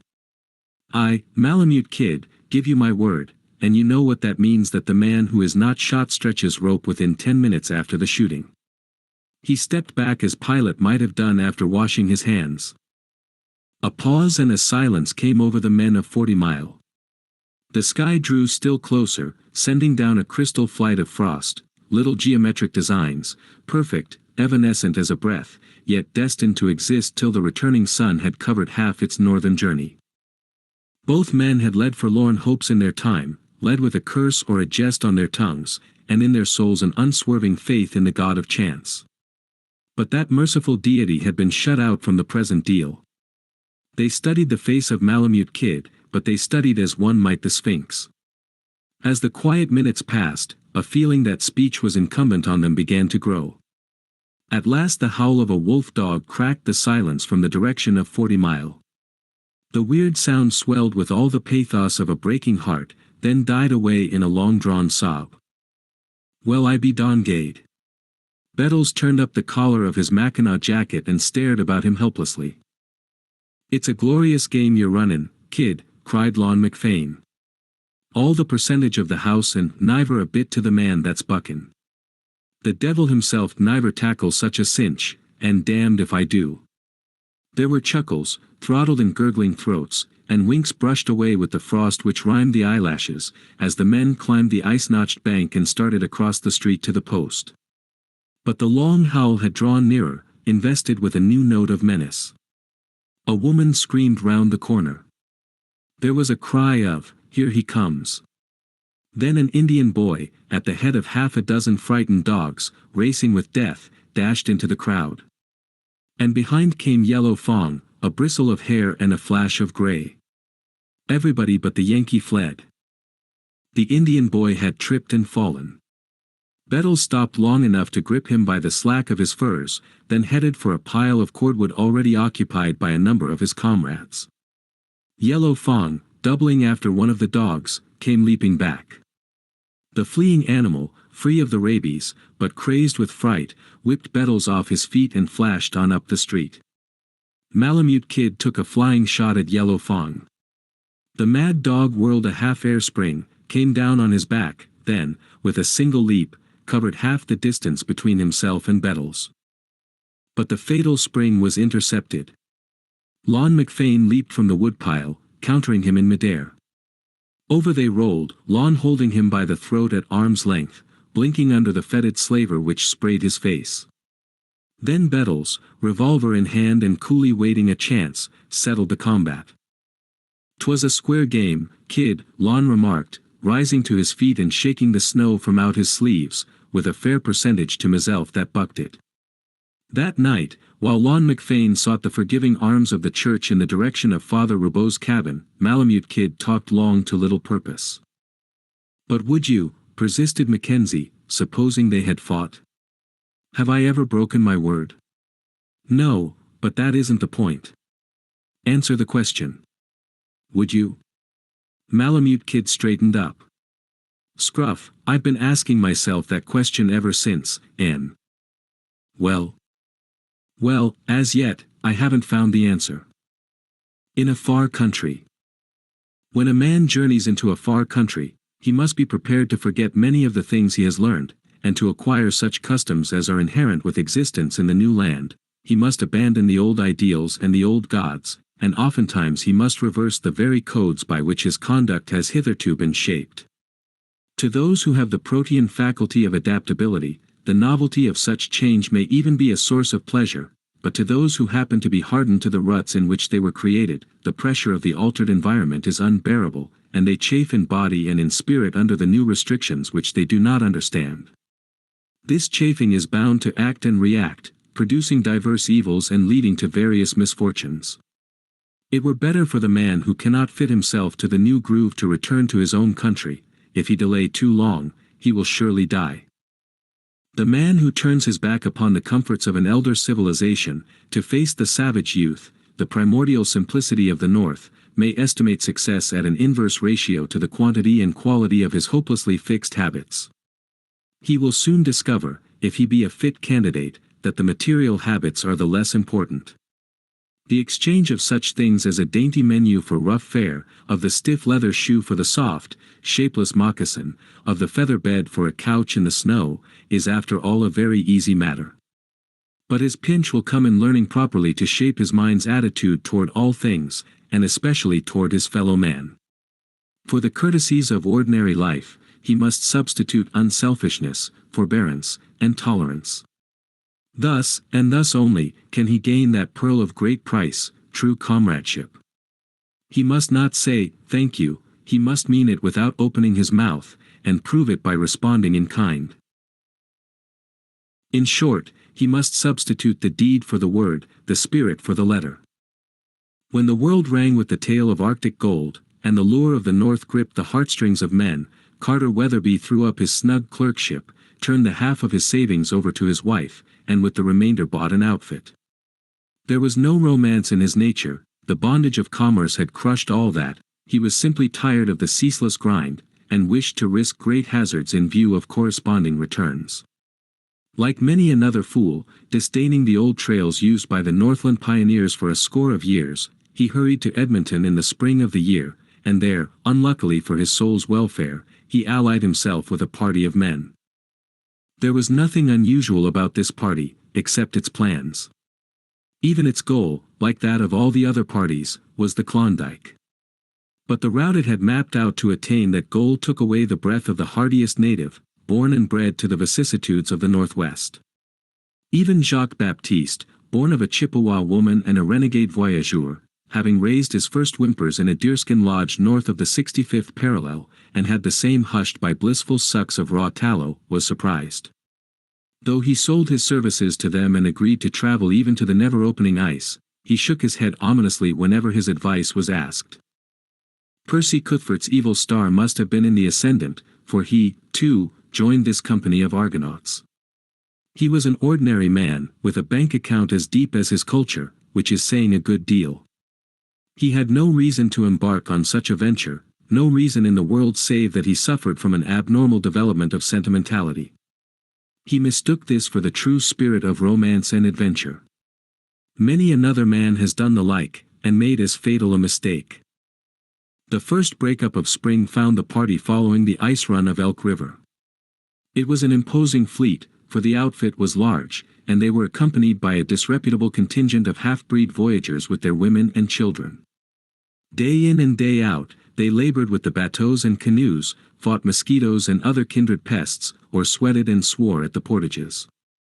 Severe toil like this lays a man naked to the very roots of his soul, and ere Lake Athabasca was lost in the south, each member of the party had hoisted his true colors. The two shirks and chronic grumblers were Carter Weatherby and Percy Cuthbert. The whole party complained less of its aches and pains than did either of them. Not once did they volunteer for the 1,001 petty duties of the camp. A bucket of water to be brought, an extra armful of wood to be chopped, the dishes to be washed and wiped, a search to be made through the outfit for some suddenly indispensable article, and these two effete scions of civilization discovered sprains or blisters requiring instant attention. They were the first to turn in at night, with score of tasks yet undone, the last to turn out in the morning, when the start should be in readiness before the breakfast was begun. They were the first to fall to at mealtime, the last to have a hand in the cooking, the first to dive for a slim delicacy, the last to discover they had added to their own another man's share. If they toiled at the oars, they slyly cut the water at each stroke and allowed the boat's momentum to float up the blade. They thought nobody noticed, but their comrades swore under their breaths and grew to hate them, while Jacques Baptiste sneered openly and damned them from morning till night. But Jacques Baptiste was no gentleman. At the Great Slave, Hudson Bay dogs were purchased, and the fleet sank to the guards with its added burden of dried fish and pemmican. Then canoe and bateau answered to the swift current of the Mackenzie, and they plunged into the great barren ground. Every likely-looking feeder was prospected, but the elusive pay-dirt danced ever to the north. At the Great Bear, overcome by the common dread of the unknown lands, their voyagers began to desert, and Fort of Good Hope saw the last and bravest bending to the towlines as they bucked the current down which they had so treacherously glided. Jacques-Baptiste alone remained. Had he not sworn to travel even to the never-opening ice? The lying charts, compiled in Maine from hearsay, were now constantly consulted. And they felt the need of hurry, for the sun had already passed its northern solstice and was leading the winter south again. Skirting the shores of the bay, where the Mackenzie disembogues into the Arctic Ocean, they entered the mouth of the Little Peel River. Then began the arduous upstream toil, and the two incapables fared worse than ever. Towline and pole, paddle and tumpline, rapids and portages, such tortures served to give the one a deep disgust for great hazards, and printed for the other a fiery text on the true romance of adventure. One day they waxed mutinous, and being vilely cursed by Jacques-Baptiste, turned, as worms sometimes will. But the half-breed thrashed the twain, and sent them, bruised and bleeding, about their work. It was the first time either had been manhandled. Abandoning their river craft at the headwaters of the Little Peel, they consumed the rest of the summer in the great portage over the Mackenzie watershed to the West Rat. This little stream fed the Porcupine, which in turn joined the Yukon where that mighty highway of the north countermarches on the Arctic Circle.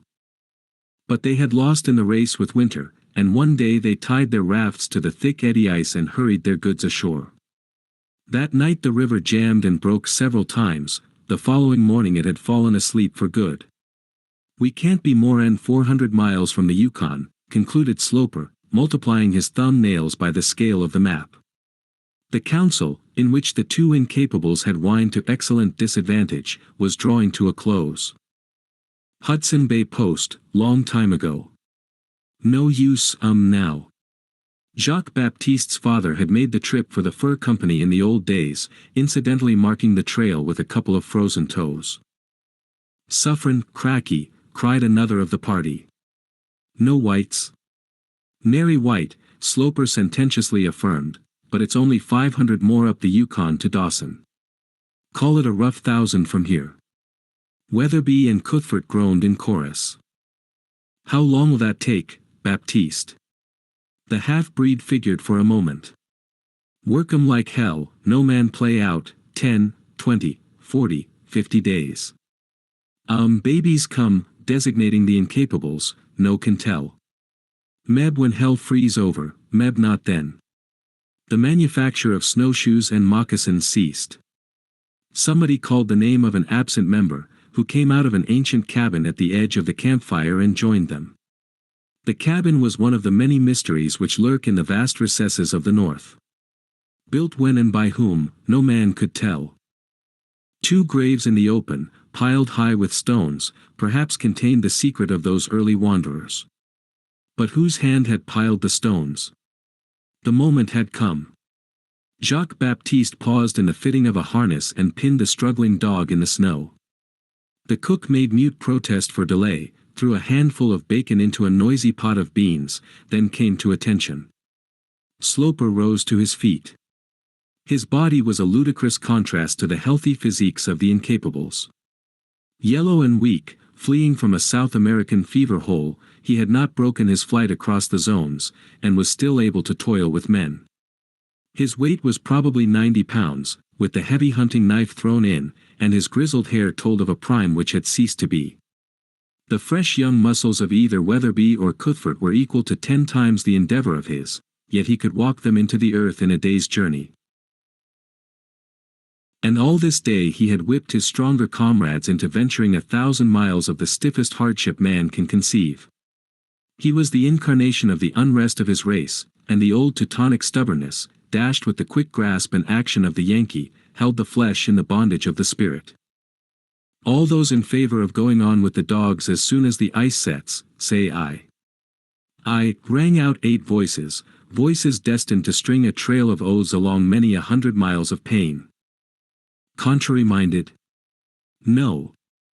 For the first time the incapables were united without some compromise of personal interests. "And what are you going to do about it?" Weatherby added belligerently. Majority rule. Majority rule, clamored the rest of the party. I know the expedition is liable to fall through if you don't come, Sloper replied sweetly, but I guess, if we try real hard, we can manage to do without you. What do you say, boys? The sentiment was cheered to the echo. But I say, you know, Cuthbert ventured apprehensively, what's a chap like me to do? Ain't you coming with us? No, oh, then do as you damn well please. We won't have nothing to say. Calculate you might settle it with that canoodlin' partner of yourn, suggested a heavy-going westerner from the Dakotas, at the same time pointing out Weatherby. He'll be sure to ask you what you're a-goin' to do when it comes to cookin' and gatherin' the wood. Then we'll consider it all arranged, concluded Sloper. We'll pull out tomorrow, if we camp within 5 miles, just to get everything in running order and remember if we've forgotten anything. The sleds groaned by on their steel-shod runners, and the dogs strained low in the harnesses in which they were born to die. Jacques-Baptiste paused by the side of Sloper to get a last glimpse of the cabin. The smoke curled up pathetically from the Yukon stovepipe. The two incapables were watching them from the doorway. Sloper laid his hand on the other's shoulder. Jacques-Baptiste, did you ever hear of the Kilkenny cats? The half-breed shook his head. Well, my friend and good comrade, the Kilkenny cats fought till neither hide, nor hair, nor yowl, was left. You understand, till nothing was left. Very good. Now, these two men don't like work. They'll be all alone in that cabin all winter, a mighty long, dark winter. Kilkenny cats, well. The Frenchman in Baptiste shrugged his shoulders, but the Indian in him was silent. Nevertheless, it was an eloquent shrug, pregnant with prophecy. Things prospered in the little cabin at first.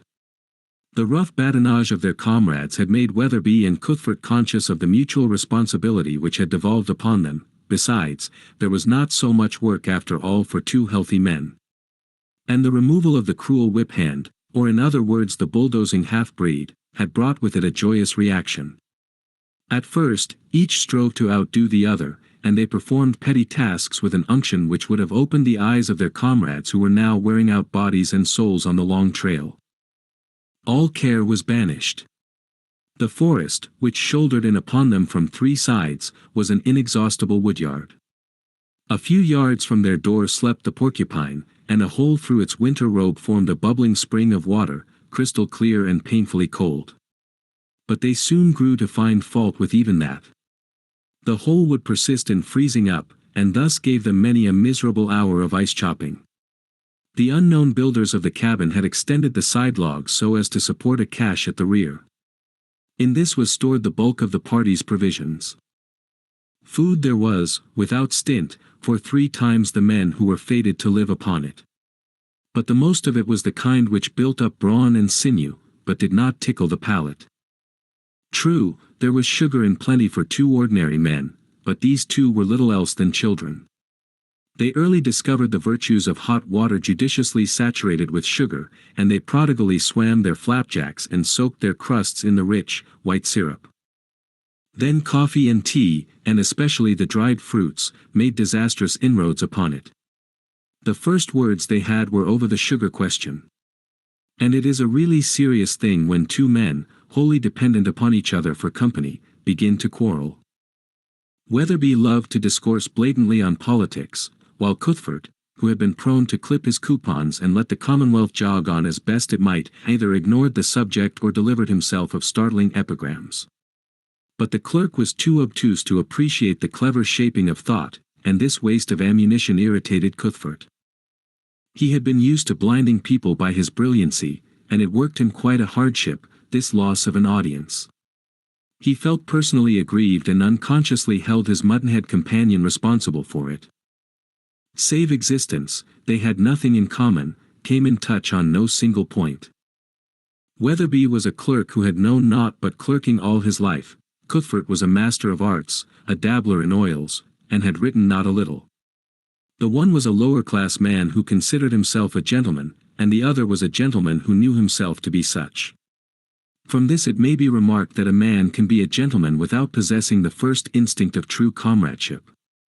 The clerk was as sensuous as the other was aesthetic, and his love adventures, told at great length and chiefly coined from his imagination, affected the supersensitive master of arts in the same way as so many whiffs of sewer gas.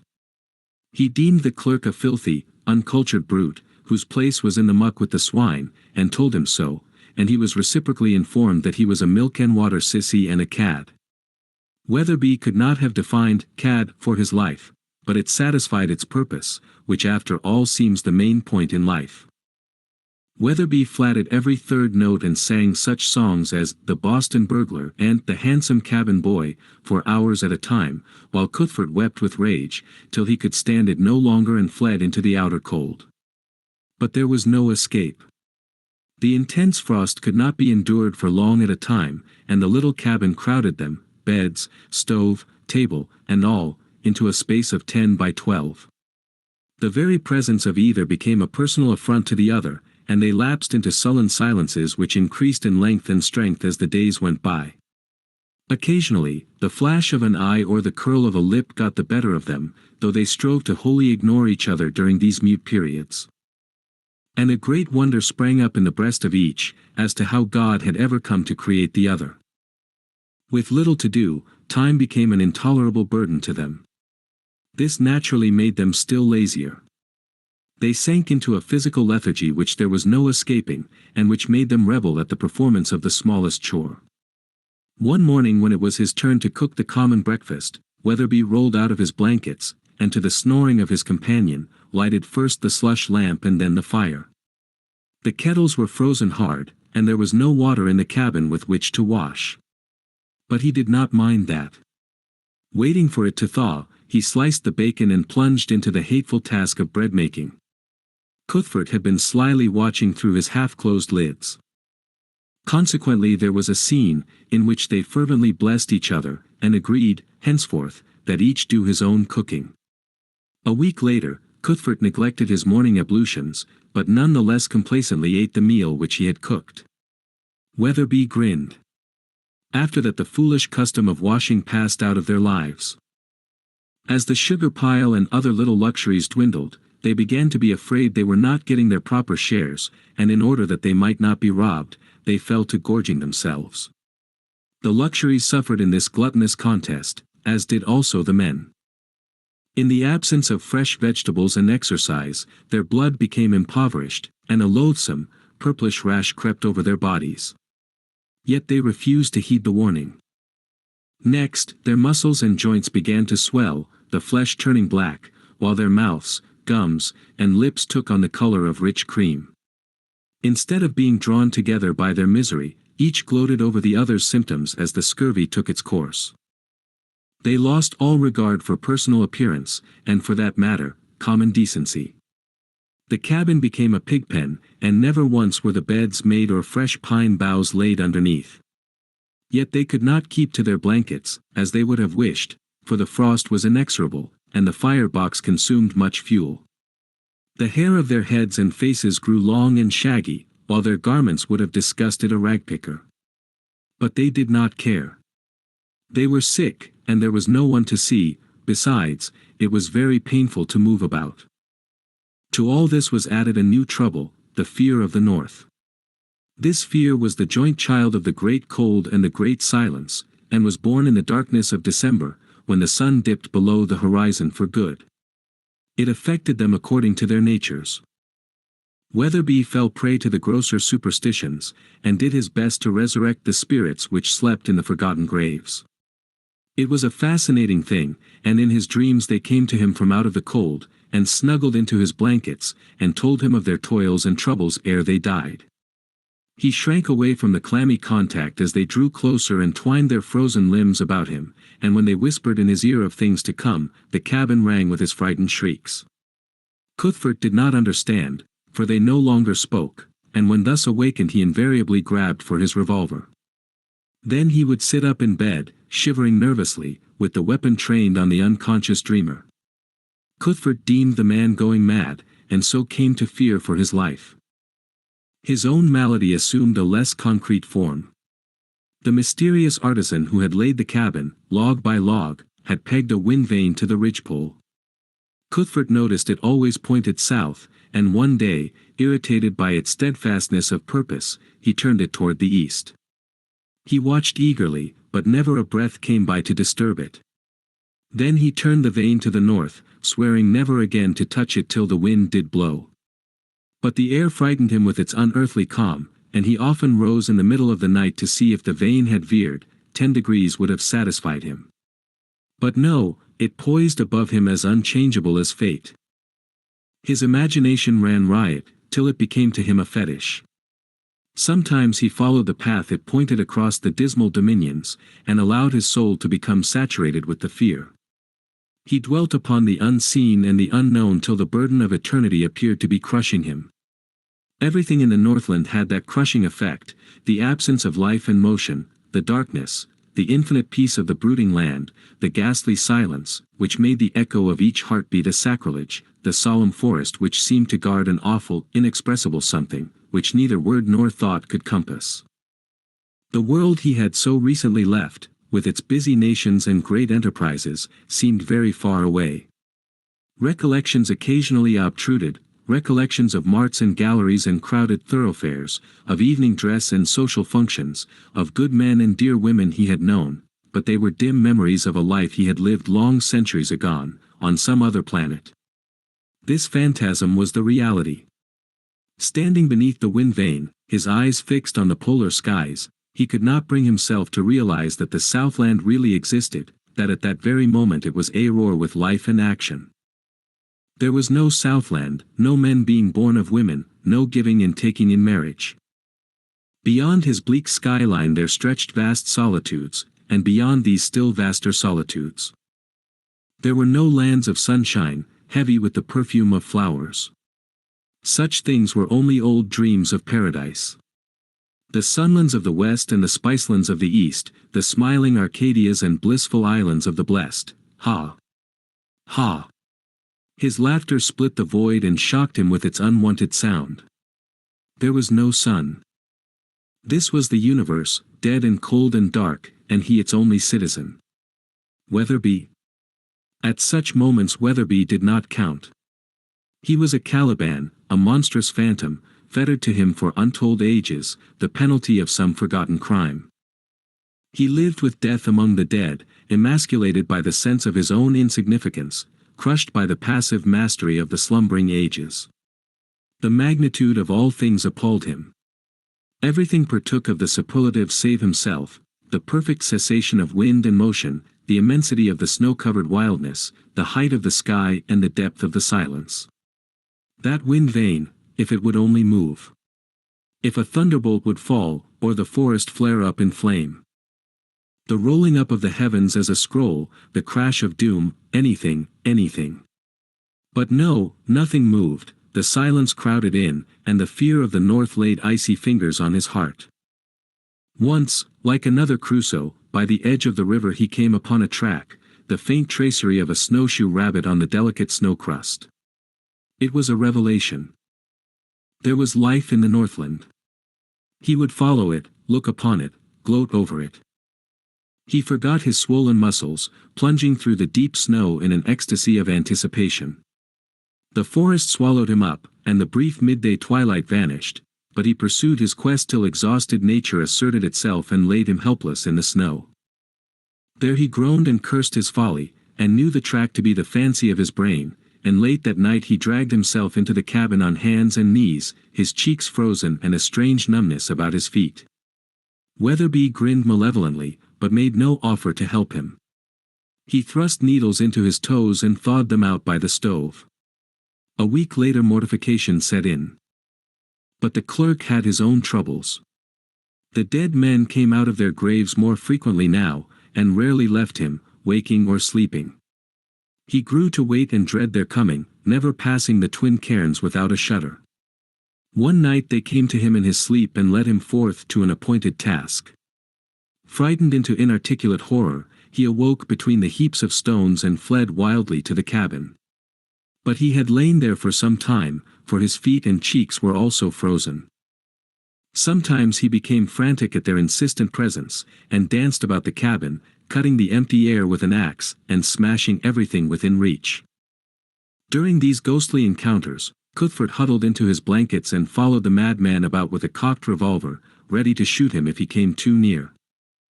But, recovering from one of these spells, the clerk noticed the weapon trained upon him. His suspicions were aroused, and thenceforth he, too, lived in fear of his life.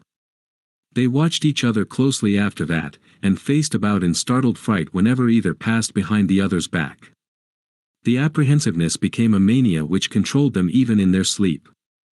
Through mutual fear they tacitly let the slush lamp burn all night, and saw to a plentiful supply of bacon grease before retiring. The slightest movement on the part of one was sufficient to arouse the other, and many a still watched their gazes countered as they shook beneath their blankets with fingers on the trigger guards. What with the fear of the north, the mental strain, and the ravages of the disease, they lost all semblance of humanity, taking on the appearance of wild beasts, hunted and desperate. Their cheeks and noses, as an aftermath of the freezing, had turned black. Their frozen toes had begun to drop away at the first and second joints. Every movement brought pain, but the firebox was insatiable, wringing a ransom of torture from their miserable bodies. Day in, day out, it demanded its food, a veritable pound of flesh, and they dragged themselves into the forest to chop wood on their knees. Once, crawling thus in search of dry sticks, unknown to each other they entered a thicket from opposite sides. Suddenly, without warning, two peering death's heads confronted each other. Suffering had so transformed them that recognition was impossible.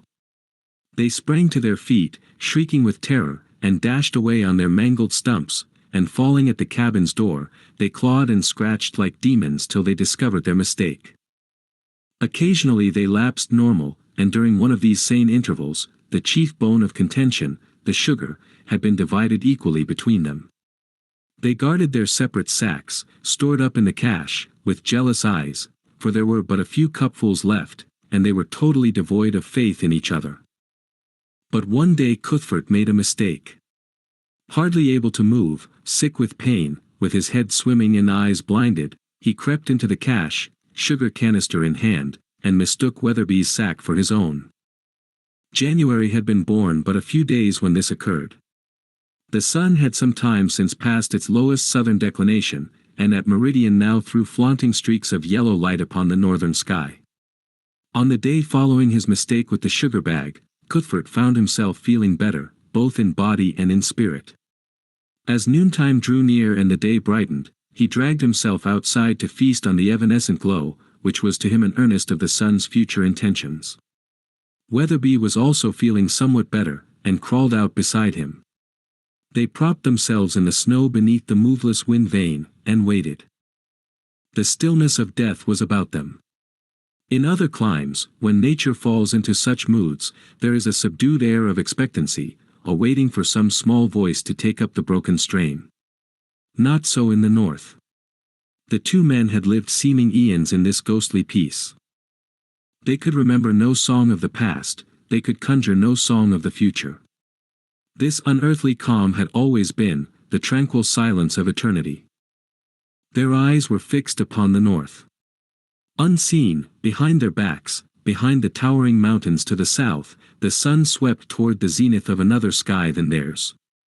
Sole spectators of the mighty canvas, they watched the false dawn slowly grow.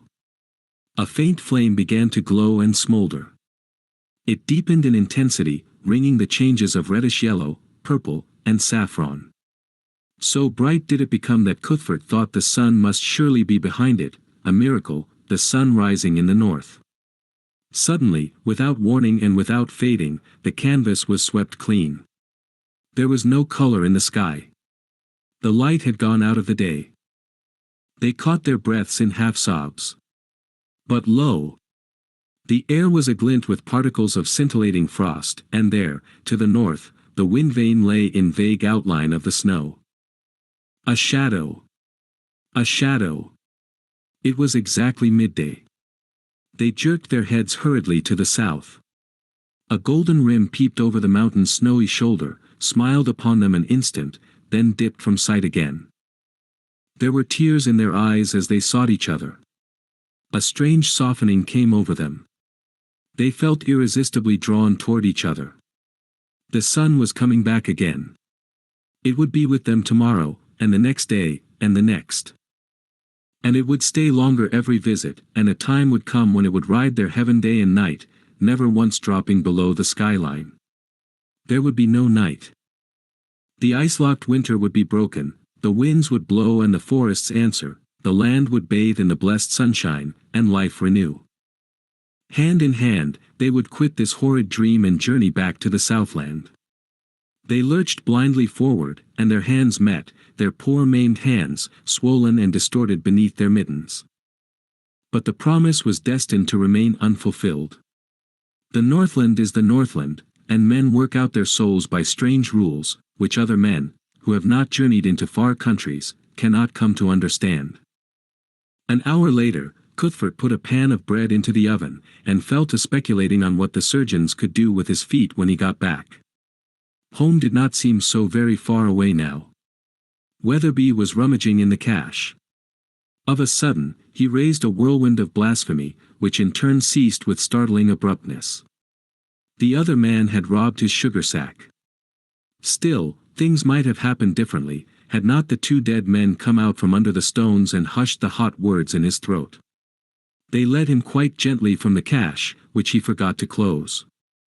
That consummation was reached, that something they had whispered to him in his dreams was about to happen. They guided him gently, very gently, to the woodpile, where they put the axe in his hands.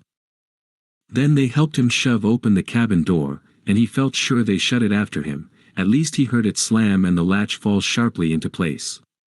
And he knew they were waiting just without, waiting for him to do his task. Carter. I say, Carter. Percy Cuthbert was frightened at the look on the clerk's face, and he made haste to put the table between them. Carter Weatherby followed, without haste and without enthusiasm. There was neither pity nor passion in his face, but rather the patient, stolid look of one who has certain work to do and goes about it methodically. I say, what's the matter? The clerk dodged back, cutting off his retreat to the door, but never opening his mouth. I say, Carter, I say, let's talk. There's a good chap, the Master of Arts was thinking rapidly, now, shaping a skillful flank movement on the bed where his Smith and Wesson lay. Keeping his eyes on the madman, he rolled backward on the bunk, at the same time clutching the pistol. Carter. The powder flashed full in Weatherby's face, but he swung his weapon and leaped forward. The axe bit deeply at the base of the spine, and Percy Cuthbert felt all consciousness of his lower limbs leave him. Then the clerk fell heavily upon him, clutching him by the throat with feeble fingers. The sharp bite of the axe had caused Cuthbert to drop the pistol, and as his lungs panted for release, he fumbled aimlessly for it among the blankets. Then he remembered. He slid a hand up the clerk's belt to the sheath knife, and they drew very close to each other in that last clinch. Percy Cuthbert felt his strength leave him. The lower portion of his body was useless, the inert weight of Weatherby crushed him and pinned him there like a bear under a trap. The cabin became filled with a familiar odor, and he knew the bread to be burning. Yet what did it matter? He would never need it. And there were all of 6 cupfuls of sugar in the cache. If he had foreseen this he would not have been so saving the last several days. Would the wind vane ever move? Why not, had he not seen the sun today? He would go and see. No, it was impossible to move. He had not thought the clerk so heavy a man. How quickly the cabin cooled. The fire must be out. The cold was forcing in. It must be below zero already, and the ice creeping up the inside of the door. He could not see it, but his past experience enabled him to gauge its progress by the cabin's temperature. The lower hinge must be white air now. Would the tale of this ever reach the world? How would his friends take it? They would read it over their coffee, most likely, and talk it over at the clubs.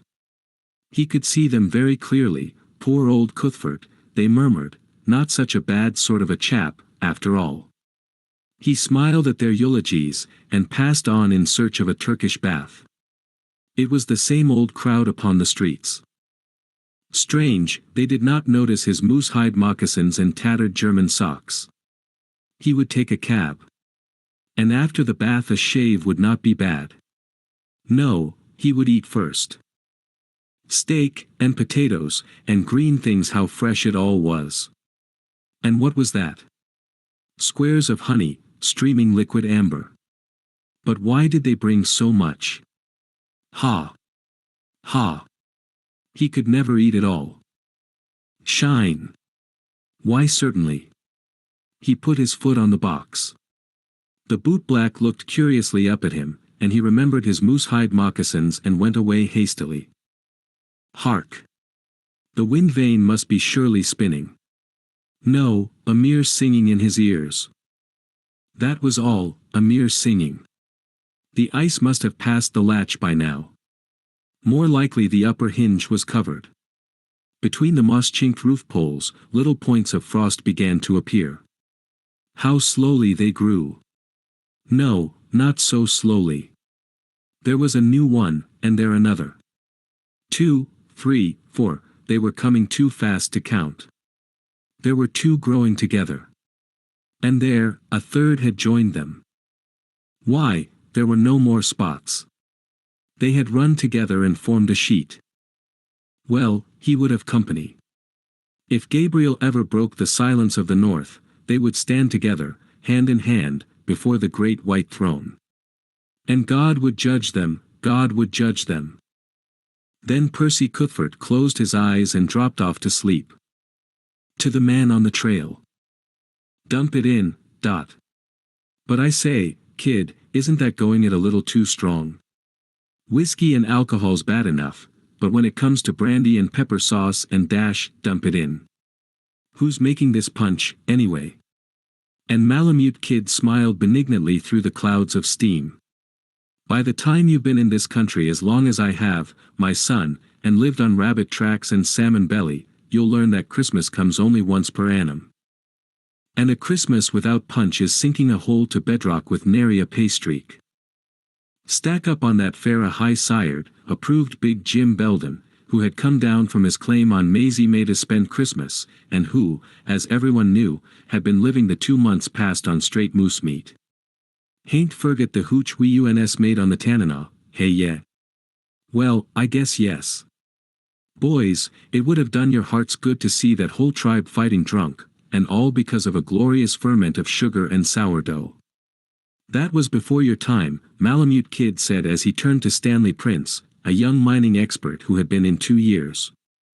No white women in the country then, and Mason wanted to get married. Ruth's father was chief of the Tananas, and objected, like the rest of the tribe. Stiff.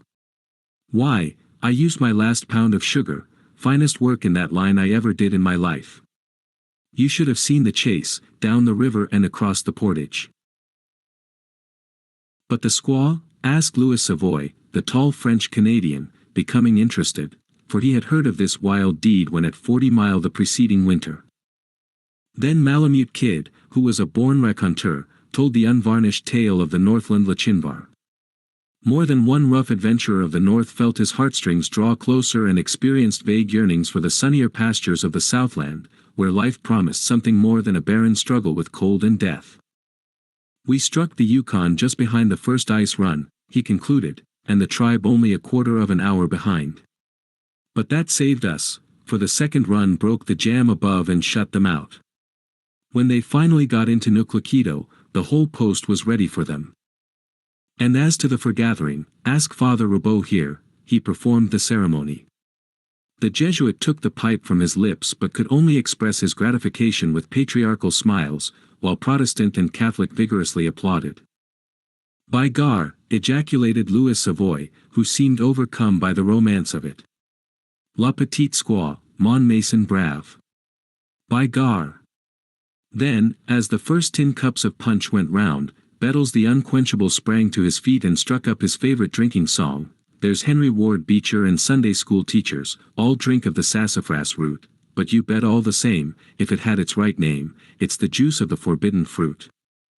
Oh, the juice of the forbidden fruit, roared out the bacchanalian chorus, "Oh, the juice of the forbidden fruit, but you bet all the same, if it had its right name, it's the juice of the forbidden fruit."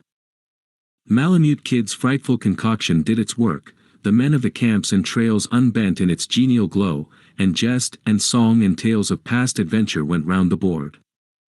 Aliens from a dozen lands, they toasted each and all.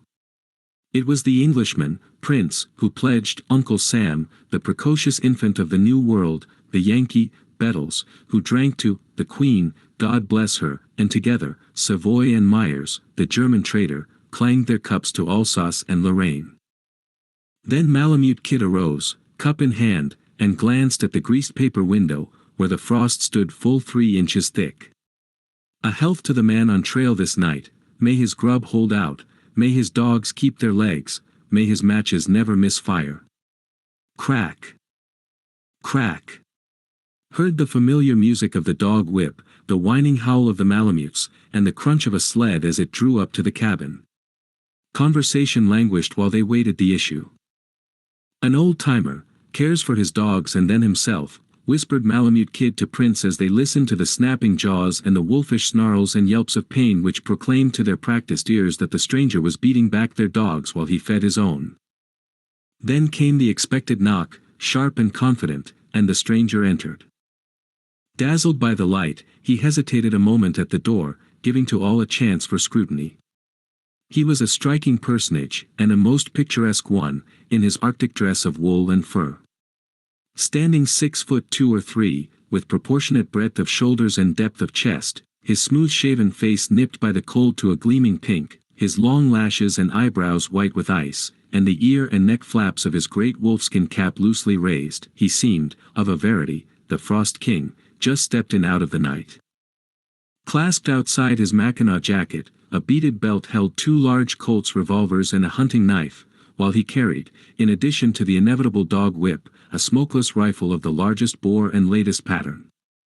As he came forward, for all his step was firm and elastic, they could see that fatigue bore heavily upon him. An awkward silence had fallen, but his hearty, "What cheer, my lads," put them quickly at ease, and the next instant Malamute Kid and he had gripped hands. Though they had never met, each had heard of the other, and the recognition was mutual. A sweeping introduction and a mug of punch were forced upon him before he could explain his errand. "How long since that basket sled, with 3 men and 8 dogs, passed?" he asked. "And even 2 days ahead. Are you after them?" "Yes, my team.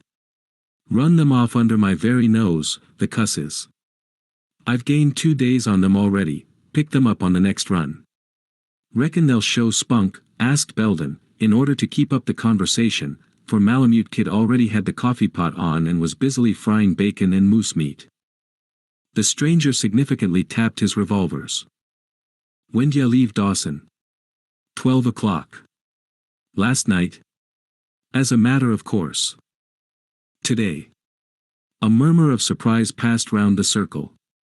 And well it might, for it was just midnight, and 75 miles of rough river trail was not to be sneered at for a 12 hours run. The talk soon became impersonal, however, harking back to the trails of childhood. As the young stranger ate of the rude fare, Malamute Kid attentively studied his face. Nor was he long in deciding that it was fair, honest, and open, and that he liked it. Still youthful, the lines had been firmly traced by toil and hardship. Though genial in conversation, and mild when at rest, the blue eyes gave promise of the hard steel glitter which comes when called into action, especially against odds. The heavy jaw and square-cut chin demonstrated rugged pertinacity and indomitability. Nor, though the attributes of the lion were there, was there wanting the certain softness, the hint of womanliness, which bespoke the emotional nature. "So that's how me and the old woman got spliced," said Belden, concluding the exciting tale of his courtship. "Here we be, Dad," says she. "And may ye be damned," says he to her, and then to me, "Jim, yeah, get out in them good duds o' yourn, I want a right pert slice o' that 40-acre plowed, for dinner." And then he sort o' sniffled and kissed her. And I was that happy, but he seen me and roars out, "Yeah, Jim." And, yeah, I bet I dusted fair the barn. Any kids waiting for you back in the States? Asked the stranger.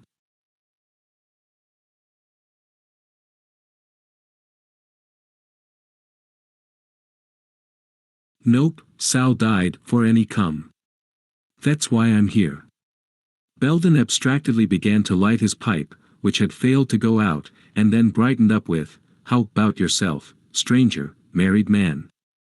For reply, he opened his watch, slipped it from the thong which served for a chain, and passed it over. Belden picked up the slush lamp, surveyed the inside of the case critically, and, swearing admiringly to himself, handed it over to Louis Savoy. With numerous "by-gars," he finally surrendered it to Prince, and they noticed that his hands trembled and his eyes took on a peculiar softness.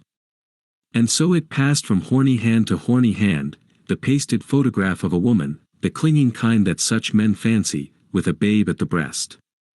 Those who had not yet seen the wonder were keen with curiosity, those who had become silent and retrospective. They could face the pinch of famine, the grip of scurvy, or the quick death by field or flood, but the pictured semblance of a stranger woman and child made women and children of them all. "Never have seen the youngster yet, he's a boy," she says, "and 2 years old," said the stranger as he received the treasure back. A lingering moment he gazed upon it, then snapped the case and turned away, but not quick enough to hide the restrained rush of tears. Malamute Kid led him to a bunk and bade him turn in. "Call me at 4 sharp. Don't fail me," were his last words, and a moment later he was breathing in the heaviness of exhausted sleep. "By Jove! He's a plucky chap," commented Prince. 3 hours sleep after 75 miles with the dogs, and then the trail again. "Who is he, kid?" "Jack Westendale. Been in going on 3 years, with nothing but the name of working like a horse, and any amount of bad luck to his credit. I never knew him, but Sitka Charlie told me about him. It seems hard that a man with a sweet young wife like his should be putting in his years in this godforsaken hole, where every year counts 2 on the outside. The trouble with him is clean grit and stubbornness. He's cleaned up twice with a stake, but lost it both times." Here the conversation was broken off by an uproar from Bettles, for the effect had begun to wear away. And soon the bleak years of monotonous grub and deadening toil were being forgotten in rough merriment. Malamute Kid alone seemed unable to lose himself, and cast many an anxious look at his watch. Once he put on his mittens and beaver skin cap, and, leaving the cabin, fell to rummaging about in the cache. Nor could he wait the hour designated, for he was 15 minutes ahead of time in rousing his guest. The young giant had stiffened badly, and brisk rubbing was necessary to bring him to his feet. He tottered painfully out of the cabin, to find his dogs harnessed and everything ready for the start. The company wished him good luck in a short chase, while Father Roubaud, hurriedly blessing him, led the stampede for the cabin, and small wonder, for it is not good to face 74 degrees below zero with naked ears and hands. Malamute Kid saw him to the main trail, and there, gripping his hand heartily, gave him advice.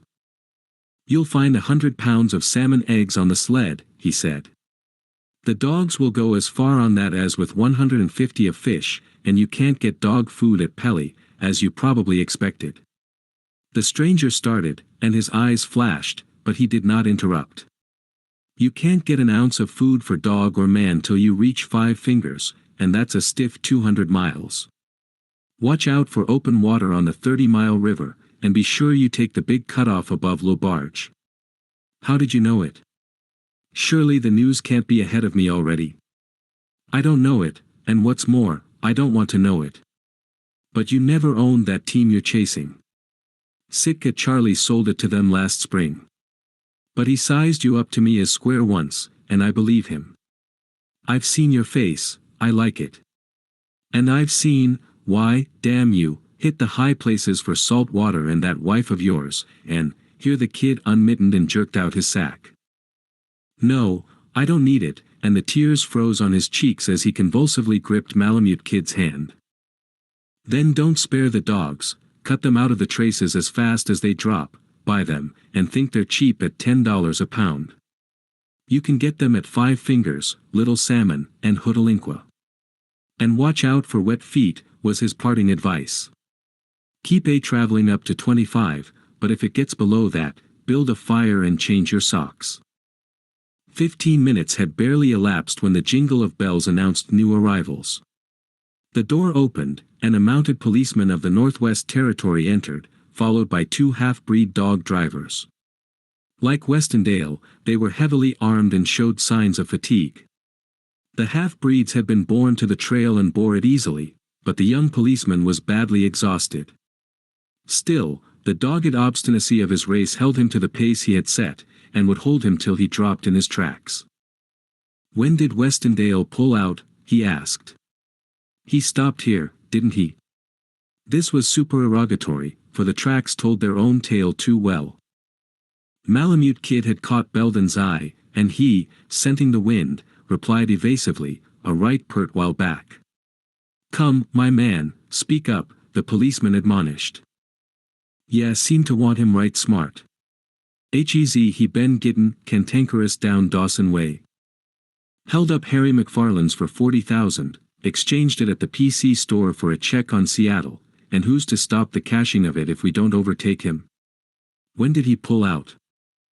Every eye suppressed its excitement, for Malamute Kid had given the cue, and the young officer encountered wooden faces on every hand.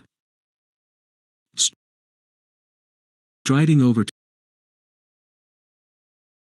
to Prince, he put the question to him. Though it hurt him, gazing into the frank, earnest face of his fellow countryman, he replied inconsequentially on the state of the trail. Then he espied Father Roubaud, who could not lie. "A quarter of an hour ago," the priest answered, "but he had 4 hours rest for himself and dogs.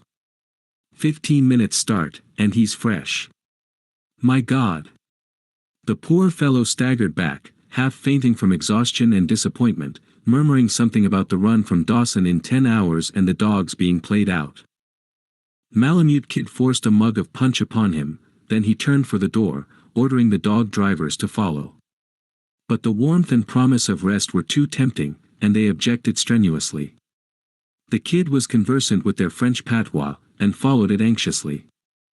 They swore that the dogs were gone up, that Siwash and Babette would have to be shot before the first mile was covered, that the rest were almost as bad, and that it would be better for all hands to rest up. "Lend me 5 dogs?" he asked, turning to Malamute Kid. But the kid shook his head. "I'll sign a check on Captain Constantine for 5,000, here's my papers, I'm authorized to draw at my own discretion." Again the silent refusal. "Then I'll requisition them in the name of the Queen." Smiling incredulously, the kid glanced at his well-stocked arsenal, and the Englishman, realizing his impotency, turned for the door. But the dog drivers still objecting, he whirled upon them fiercely, calling them women and curs. The swart face of the older half-breed flushed angrily as he drew himself up and promised in good, round terms that he would travel his leader off his legs, and would then be delighted to plant him in the snow. The young officer, and it required his whole will, walked steadily to the door, exhibiting a freshness he did not possess. But they all knew and appreciated his proud effort, nor could he veil the twinges of agony that shot across his face. Covered with frost, the dogs were curled up in the snow, and it was almost impossible to get them to their feet. The poor brutes whined under the stinging lash, for the dog drivers were angry and cruel, nor till Babette, the leader, was cut from the traces, could they break out the sled and get under way. "A dirty scoundrel and a liar. By gar! Him no good. A thief. Worse than an Indian." It was evident that they were angry, first at the way they had been deceived, and second at the outraged ethics of the Northland, where honesty, above all, was man's prime jewel. "And we gave the cuss a hand, after knowin' what he did." All eyes turned accusingly upon Malamute Kid, who rose from the corner where he had been making Babette comfortable, and silently emptied the bowl for a final round of punch. "It's a cold night, boys, a bitter cold night," was the irrelevant commencement of his defense. You've all traveled trail, and know what that stands for. Don't jump a dog when he's down. You've only heard one side. A whiter man than Jack Westendale never ate from the same pot nor stretched blanket with you or me. Last fall he gave his whole clean-up, 40,000, to Joe Castrol, to buy in on Dominion. Today he'd be a millionaire. But, while he stayed behind at Circle City, taking care of his partner with the scurvy, what does Castell do? Goes into McFarland's, jumps the limit, and drops the whole sack. Found him dead in the snow the next day. And poor Jack laying his plans to go out this winter to his wife and the boy he's never seen. You'll notice he took exactly what his partner lost, 40,000. Well, he's gone out, and what are you going to do about it?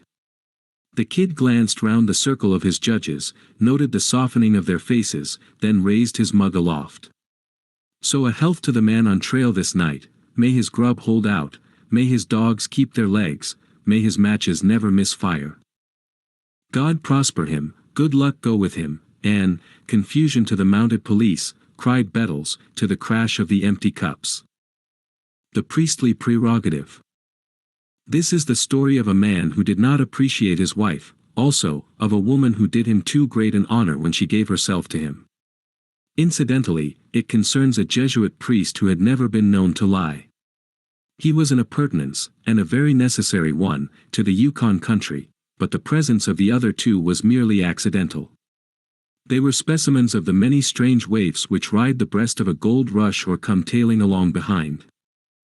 Edwin Bentham and Grace Bentham were waifs, they were also tailing along behind, for the Klondike rush of '97 had long since swept down the great river and subsided into the famine-stricken city of Dawson. When the Yukon shut up shop and went to sleep under a 3-foot ice sheet, this peripatetic couple found themselves at the Five Finger Rapids, with the city of gold still a journey of many sleeps to the north. Many cattle had been butchered at this place in the fall of the year, and the offal made a goodly heap. The three fellow voyagers of Edwin Bentham and wife gazed upon this deposit, did a little mental arithmetic, caught a certain glimpse of a bonanza, and decided to remain. And all winter they sold sacks of bones and frozen hides to the famished dog teams. It was a modest price they asked, $1 a pound, just as it came. 6 months later, when the sun came back and the Yukon awoke, they buckled on their heavy money belts and journeyed back to the Southland, where they yet live and lie mightily about the Klondike they never saw. But Edwin Bentham, he was an indolent fellow, and had he not been possessed of a wife, would have gladly joined issue in the dog-meat speculation. As it was, she played upon his vanity, told him how great and strong he was, how a man such as he certainly was could overcome all obstacles and of a surety obtain the golden fleece. So he squared his jaw, sold his share in the bones and hides for a sled and one dog, and turned his snowshoes to the north. Needless to state, Grace Bentham's snowshoes never allowed his tracks to grow cold. Nay, ere their tribulations had seen 3 days, it was the man who followed in the rear, and the woman who broke trail in advance. Of course, if anybody hove in sight, the position was instantly reversed. Thus did his manhood remain virgin to the travelers who passed like ghosts on the silent trail. There are such men in this world. How such a man and such a woman came to take each other for better and for worse is unimportant to this narrative. These things are familiar to us all, and those people who do them, or even question them too closely, are apt to lose a beautiful faith which is known as eternal fitness. Edwin Bentham was a boy, thrust by mischance into a man's body, a boy who could complacently pluck a butterfly, wing from wing, or cower in abject terror before a lean, nervy fellow, not half his size. He was a selfish crybaby, hidden behind a man's mustache and stature, and glossed over with a skin-deep veneer of culture and conventionality. Yes, he was a clubman and a society man, the sort that grace social functions and utter inanities with a charm and unction which is indescribable, the sort that talk big, and cry over a toothache, the sort that put more hell into a woman's life by marrying her than can the most graceless libertine that ever browsed in forbidden pastures. We meet these men every day, but we rarely know them for what they are. Second to marrying them, the best way to get this knowledge is to eat out of the same pot and crawl under the same blanket with them for, well, say a week. No greater margin is necessary. To see Grace Bentham, was to see a slender, girlish creature. To know her, was to know a soul which dwarfed your own, yet retained all the elements of the eternal feminine. This was the woman who urged and encouraged her husband in his Northland quest, who broke trail for him when no one was looking, and cried in secret over her weakling woman's body. So journeyed this strangely assorted couple down to old Fort Selkirk, then through 50 miles of dismal wilderness to Stewart River. And when the short day left them, and the man lay down in the snow and blubbered, it was the woman who lashed him to the sled, bit her lips with the pain of her aching limbs, and helped the dog haul him to Malamute Kid's cabin.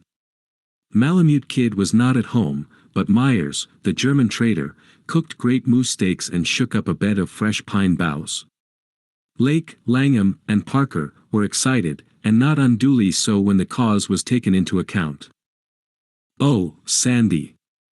Say, can you tell a porterhouse from around? Come out and lend us a hand, anyway."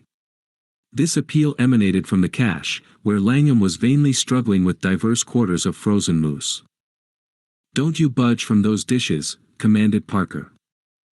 "I say, Sandy, there's a good fellow, just run down to the Missouri camp and borrow some cinnamon," begged Lake. Oh. Hurry up." "Why don't?" But the crash of meat and boxes, in the cache, abruptly quenched this peremptory summons. "Come now, Sandy, it won't take a minute to go down to the Missouri." "You leave him alone," interrupted Parker.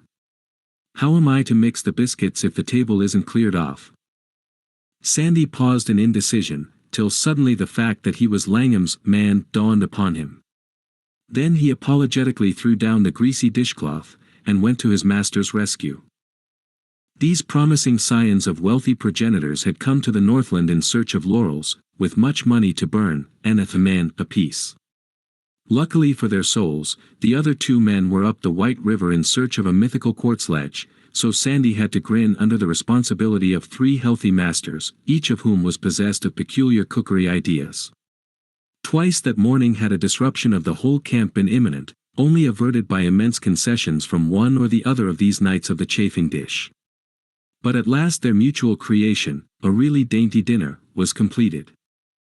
Then they sat down to a 3-cornered game of cutthroat, a proceeding which did away with all casus belli for future hostilities, and permitted the victor to depart on a most important mission. This fortune fell to Parker, who parted his hair in the middle, put on his mittens and bearskin cap, and stepped over to Malamute Kid's cabin. And when he returned, it was in the company of Grace Bentham and Malamute Kid, the former very sorry her husband could not share with her their hospitality, for he had gone up to look at the Henderson Creek mines, and the latter still a trifle stiff from breaking trail down the Stewart River. Myers had been asked, but had declined, being deeply engrossed in an experiment of raising bread from hops. Well, they could do without the husband, but a woman, why they had not seen one all winter, and the presence of this one promised a new era in their lives. They were college men and gentlemen, these 3 young fellows, yearning for the flesh pots they had been so long denied. Probably Grace Bentham suffered from a similar hunger, at least, it meant much to her, the first bright hour in many weeks of darkness. But that wonderful first course, which claimed the versatile lake for its parent, had no sooner been served than there came a loud knock at the door. "Oh. Ah. Won't you come in, Mr. Bentham," said Parker, who had stepped to see who the newcomer might be. "Is my wife here?" gruffly responded that worthy. "Why, yes. We left word with Mr. Myers." Parker was exerting his most dulcet tones, inwardly wondering what the deuce it all meant. "Won't you come in? Expecting you at any moment, we reserved a place. And just in time for the first course, too." "Come in, Edwin, dear," chirped Grace Bentham from her seat at the table. Parker naturally stood aside. "I want my wife," reiterated Bentham hoarsely, the intonation savoring disagreeably of ownership. Parker gasped, was within an ace of driving his fist into the face of his boorish visitor, but held himself awkwardly in check. Everybody rose. Lake lost his head and caught himself on the verge of saying, "Must you go?" Then began the farrago of leave-taking. "So nice of you, I am awfully sorry, by Jove. How things did brighten, really now, you. Thank you ever so much, nice trip to Dawson, etc., etc. In this wise the lamb was helped into her jacket and led to the slaughter. Then the door slammed, and they gazed woefully upon the deserted table. Damn! Langham had suffered disadvantages in his early training, and his oaths were weak and monotonous. Damn, he repeated, vaguely conscious of the incompleteness and vainly struggling for a more virile term. It is a clever woman who can fill out the many weak places in an inefficient man, by her own indomitability, reinforce his vacillating nature, infuse her ambitious soul into his, and spur him on to great achievements. And it is indeed a very clever and tactful woman who can do all this, and do it so subtly that the man receives all the credit and believes in his inmost heart that everything is due to him and him alone. This is what Grace Bentham proceeded to do. Arriving in Dawson with a few pounds of flour and several letters of introduction, she at once applied herself to the task of pushing her big baby to the fore. It was she who melted the stony heart and wrung credit from the rude barbarian who presided over the destiny of the P.C. Company, yet it was Edwin Bentham to whom the concession was ostensibly granted. It was she who dragged her baby up and down creeks, over benches and divides, and on a dozen wild stampedes, yet everybody remarked what an energetic fellow that Bentham was. It was she who studied maps, and catechized miners, and hammered geography and locations into his hollow head, till everybody marveled at his broad grasp of the country and knowledge of its conditions. Of course, they said the wife was a brick, and only a few wise ones appreciated and pitied the brave little woman. She did the work, he got the credit and reward. In the Northwest Territory a married woman cannot stake or record a creek, bench, or quartz claim, so Edwin Bentham went down to the Gold Commissioner and filed on bench claim 23, second tier, of French Hill. And when April came they were washing out $1,000 a day, with many, many such days in prospect. At the base of French Hill lay Eldorado Creek, and on a creek claim stood the cabin of Clyde Wharton. At present he was not washing out a diurnal $1,000, but his dumps grew, shift by shift, and there would come a time when those dumps would pass through his sluice boxes, depositing in the riffles, in the course of half a dozen days, several $100,000. He often sat in that cabin, smoked his pipe, and dreamed beautiful little dreams, dreams in which neither the dumps nor the half-ton of dust in the P.C. Company's big safe played a part. And Grace Bentham, as she washed tin dishes in her hillside cabin, often glanced down into Eldorado Creek, and dreamed, not of dumps nor dust, however. They met frequently, as the trail to the one claim crossed the other, and there is much to talk about in the Northland spring, but never once, by the light of an eye nor the slip of a tongue, did they speak their hearts. This is as it was at first. But one day Edwin Bentham was brutal. All boys are thus. Besides, being a French Hill king now, he began to think a great deal of himself and to forget all he owed to his wife. On this day, Wharton heard of it, and waylaid Grace Bentham, and talked wildly. This made her very happy, though she would not listen, and made him promise to not say such things again. Her hour had not come. But the sun swept back on its northern journey, the black of midnight changed to the steely color of dawn, the snow slipped away, the water dashed again over the glacial drift, and the wash-up began. Day and night the yellow clay and scraped bedrock hurried through the swift sluices, yielding up its ransom to the strong men from the Southland. And in that time of tumult came Grace Bentham's hour. To all of us such hours at some time come, that is, to us who are not too phlegmatic. Some people are good, not from inherent love of virtue, but from sheer laziness. But those of us who know weak moments may understand. Edwin Bentham was weighing dust over the bar of the saloon at the Forks, altogether too much of his dust went over that pine board, when his wife came down the hill and slipped into Clyde Wharton's cabin. Wharton was not expecting her, but that did not alter the case. And much subsequent misery and idle waiting might have been avoided, had not Father Roubaud seen this and turned aside from the main creek trail. "My child, hold on, Father Roubaud. Though I'm not of your faith, I respect you, but you can't come in between this woman and me. You know what you are doing." "No. Were you God Almighty, ready to fling me into eternal fire, I'd bank my will against yours in this matter. Wharton had placed Grace on a stool and stood belligerently before her. You sit down on that chair and keep quiet, he continued, addressing the Jesuit. I'll take my innings now. You can have yours after. Father Roubaud bowed courteously and obeyed. He was an easygoing man and had learned to bide his time. Wharton pulled a stool alongside the woman's, smothering her hand in his. Then you do care for me, and will take me away? Her face seemed to reflect the peace of this man, against whom she might draw close for shelter. Dear, don't you remember what I said before? Of course I dash, but how can you, the wash-up? Do you think that worries? Anyway, I'll give the job to Father Roubaud, here.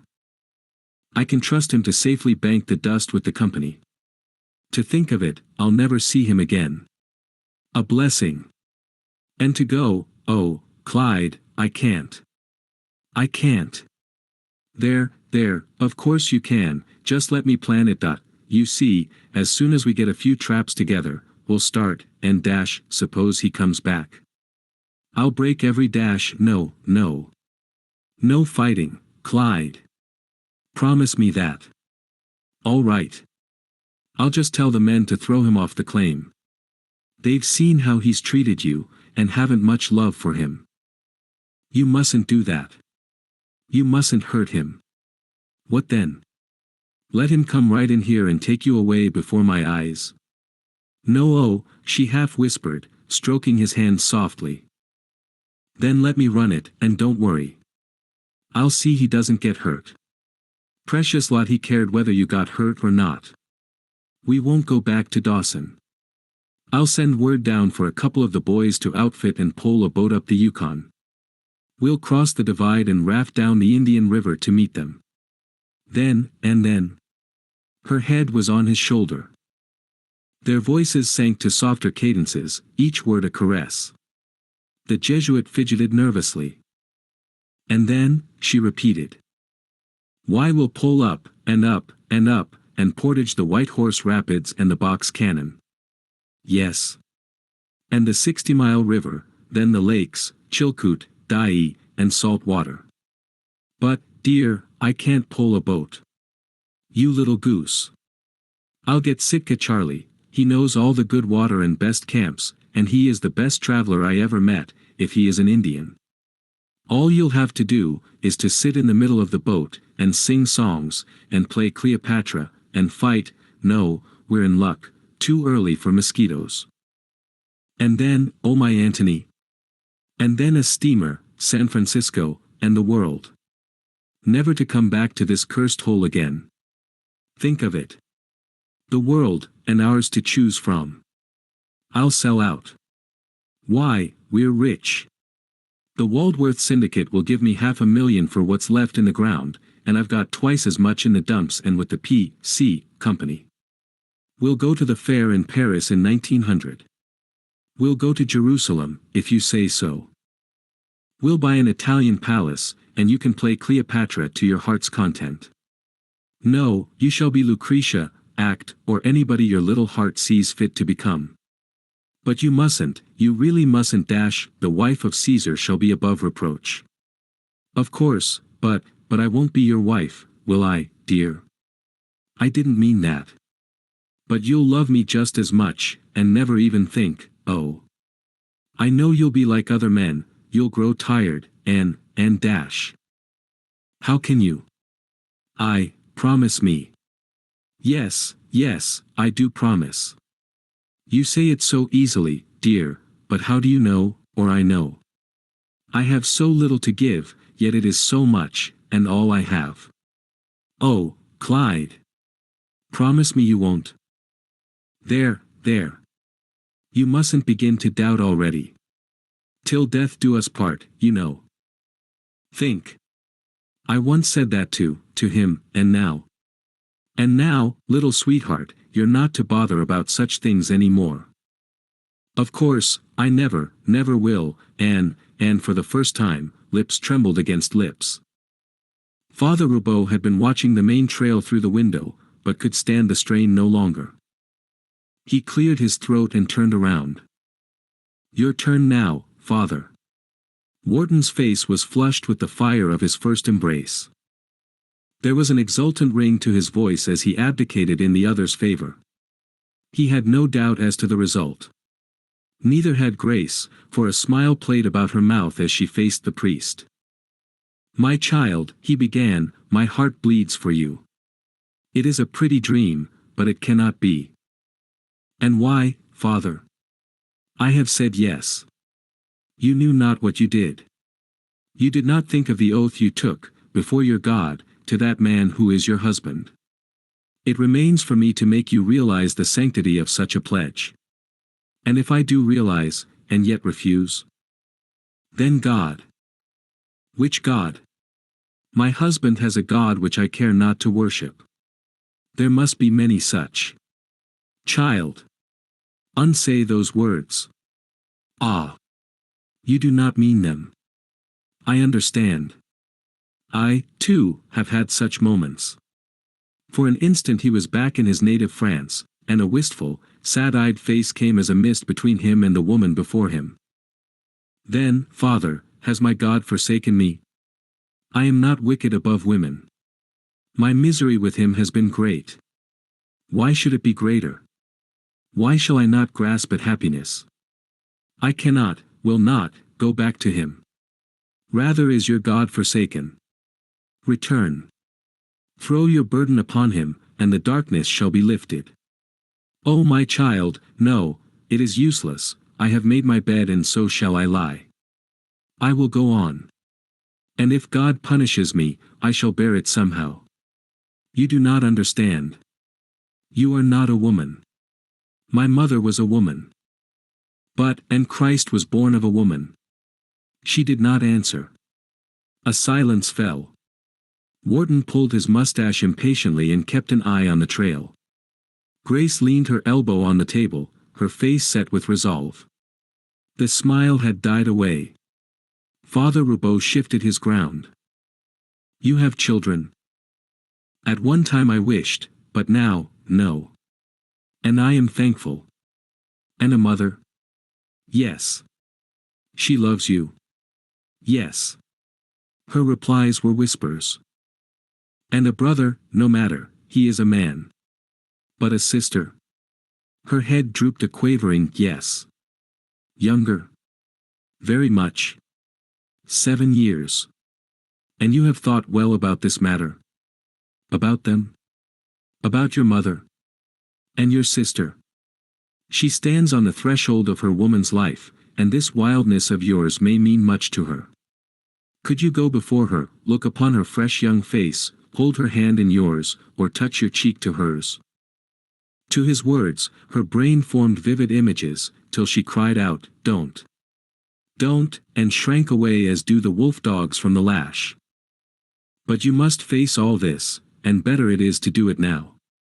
In his eyes, which she could not see, there was a great compassion, but his face, tense and quivering, showed no relenting. She raised her head from the table, forced back the tears, struggled for control. I shall go away. They will never see me, and come to forget me. I shall be to them as dead. And I will go with Clyde, today. It seemed final. Wharton stepped forward, but the priest waved him back. You have wished for children. A silent yes. And prayed for them. Often. And have you thought, if you should have children? Father Roubaud's eyes rested for a moment on the man by the window. A quick light shot across her face. Then the full import dawned upon her. She raised her hand appealingly, but he went on. Can you picture an innocent babe in your arms? A boy? The world is not so hard upon a girl. Why, your very breast would turn to gall. And you could be proud and happy of your boy, as you looked on other children. Oh, have pity. Hush. A scapegoat. Don't. Don't. I will go back. She was at his feet. A child to grow up with no thought of evil, and one day the world to fling a tender name in his face. A child to look back and curse you from whose loins he sprang. Oh my God! My God! She groveled on the floor. The priest sighed and raised her to her feet. Wharton pressed forward, but she motioned him away. Don't come near me, Clyde. I am going back. The tears were coursing pitifully down her face, but she made no effort to wipe them away. After all this? You cannot. I will not let you. Don't touch me. She shivered and drew back. I will. You are mine. Do you hear?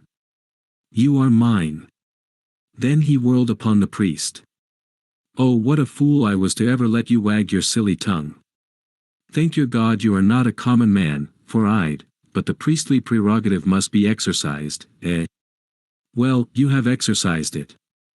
Now get out of my house, or I'll forget who and what you are. Father Roubaud bowed, took her hand, and started for the door. But Wharton cut them off. Grace! You said you loved me. I did. And you do now. I do. Say it again. I do love you, Clyde, I do. There, you priest, he cried. You have heard it, and with those words on her lips you would send her back to live a lie in a hell with that man. But Father Roubaud whisked the woman into the inner room and closed the door. No words, he whispered to Wharton, as he struck a casual posture on a stool. Remember, for her sake, he added. The room echoed to a rough knock at the door, the latch raised and Edwin Bentham stepped in. Seen anything of my wife? He asked as soon as salutations had been exchanged. Two heads nodded negatively. I saw her tracks down from the cabin, he continued tentatively, and they broke off, just opposite here, on the main trail. His listeners looked bored. And I thought. She was here, thundered Wharton. The priest silenced him with a look. Did you see her tracks leading up to this cabin, my son? Wily Father Roubaud, he had taken good care to obliterate them as he came up the same path an hour before. I didn't stop to look, his eyes rested suspiciously on the door to the other room, then interrogated the priest. The latter shook his head, but the doubt seemed to linger. Father Roubaud breathed a swift, silent prayer, and rose to his feet. If you doubt me, why? He made as though to open the door. A priest could not lie. Edwin Bentham had heard this often, and believed it. Of course not, Father, he interposed hurriedly. I was only wondering where my wife had gone, and thought maybe, I guess she's up at Mrs. Stanton's on French Gulch. Nice weather, isn't it? Heard the news. Flowers gone down to $40 a hundred, and they say the Chechaquos are flocking down the river in droves. But I must be going, so goodbye. The door slammed, and from the window they watched him take his guest up French Gulch. A few weeks later, just after the June high water, two men shot a canoe into midstream and made fast to a derelict pine. This tightened the painter and jerked the frail craft along as would a towboat. Father Roubaud had been directed to leave the upper country and return to his swarthy children at Minuk.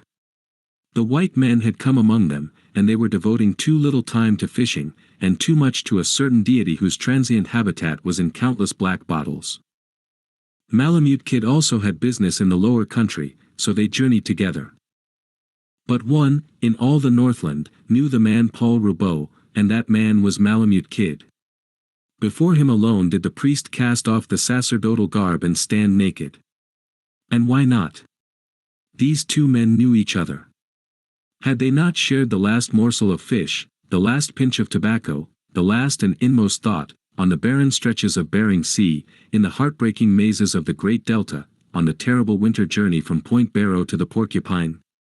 Father Roubaud puffed heavily at his trail-worn pipe, and gazed on the reddest sun, poised somberly on the edge of the northern horizon. Malamute Kid wound up his watch. It was midnight. Cheer up, old man. The kid was evidently gathering up a broken thread. God surely will forgive such a lie. Let me give you the word of a man who strikes a true note, if she have spoken a word, remember thy lips are sealed, and the brand of the dog is upon him by whom is the secret revealed. If there be trouble to her ward, and a lie of the blackest can clear, lie, while thy lips can move or a man is alive to hear. Father Roubaud removed his pipe and reflected. The man speaks true, but my soul is not vexed with that. The lie and the penance stand with God, but. What then? Your hands are clean. Not so. Kid, I have thought much, and yet the thing remains. I knew, and made her go back. The clear note of a robin rang out from the wooden bank, a partridge drummed the call in the distance, a moose lunged noisily in the eddy, but the twain smoked on in silence. The wisdom of the trail. Sitka Charlie had achieved the impossible. Other Indians might have known as much of the wisdom of the trail as he did, but he alone knew the white man's wisdom, the honor of the trail, and the law. But these things had not come to him in a day. The aboriginal mind is slow to generalize, and many facts, repeated often, are required to compass an understanding. Sitka Charlie, from boyhood, had been thrown continually with white men, and as a man he had elected to cast his fortunes with them, expatriating himself, once and for all, from his own people. Even then, respecting, almost venerating their power, and pondering over it, he had yet to divine its secret essence, the honor and the law. And it was only by the cumulative evidence of years that he had finally come to understand. Being an alien, when he did know, he knew it better than the white man himself. Being an Indian, he had achieved the impossible. And of these things had been bred a certain contempt for his own people, a contempt which he had made it a custom to conceal, but which now burst forth in a polyglot whirlwind of curses upon the heads of Kachuk and Gauhi. They cringed before him like a brace of snarling wolf dogs, too cowardly to spring, too wolfish to cover their fangs. They were not handsome creatures. Neither was Sitka Charlie. All three were frightful looking. There was no flesh to their faces, their cheekbones were masked with hideous scabs which had cracked and frozen alternately under the intense frost, while their eyes burned luridly with the light which is born of desperation and hunger. Men so situated, beyond the pale of the honor and the law, are not to be trusted. Sitka Charlie knew this, and this was why he had forced them to abandon their rifles with the rest of the camp outfit 10 days before. His rifle and Captain Eppingwell's were the only ones that remained. "Come, get a fire started," he commanded, drawing out the precious matchbox with its attendant.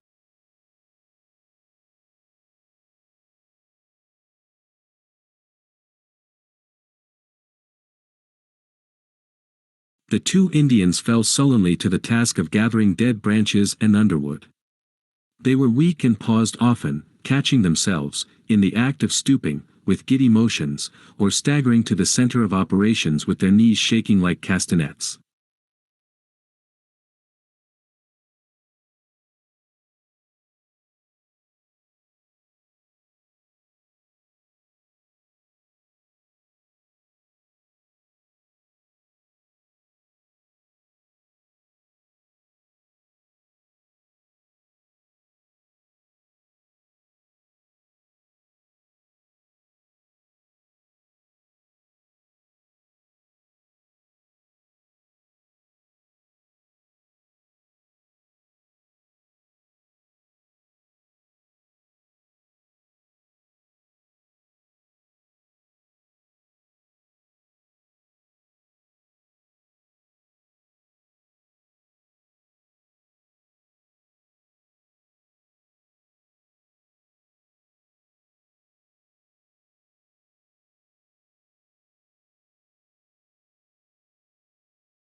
The two Indians fell sullenly to the task of gathering dead branches and underwood. After each trip they rested for a moment, as though sick and deadly weary. At times their eyes took on the patient stoicism of dumb suffering, and again the ego seemed almost burst forth with its wild cry, I want to exist. The dominant note of the whole living universe.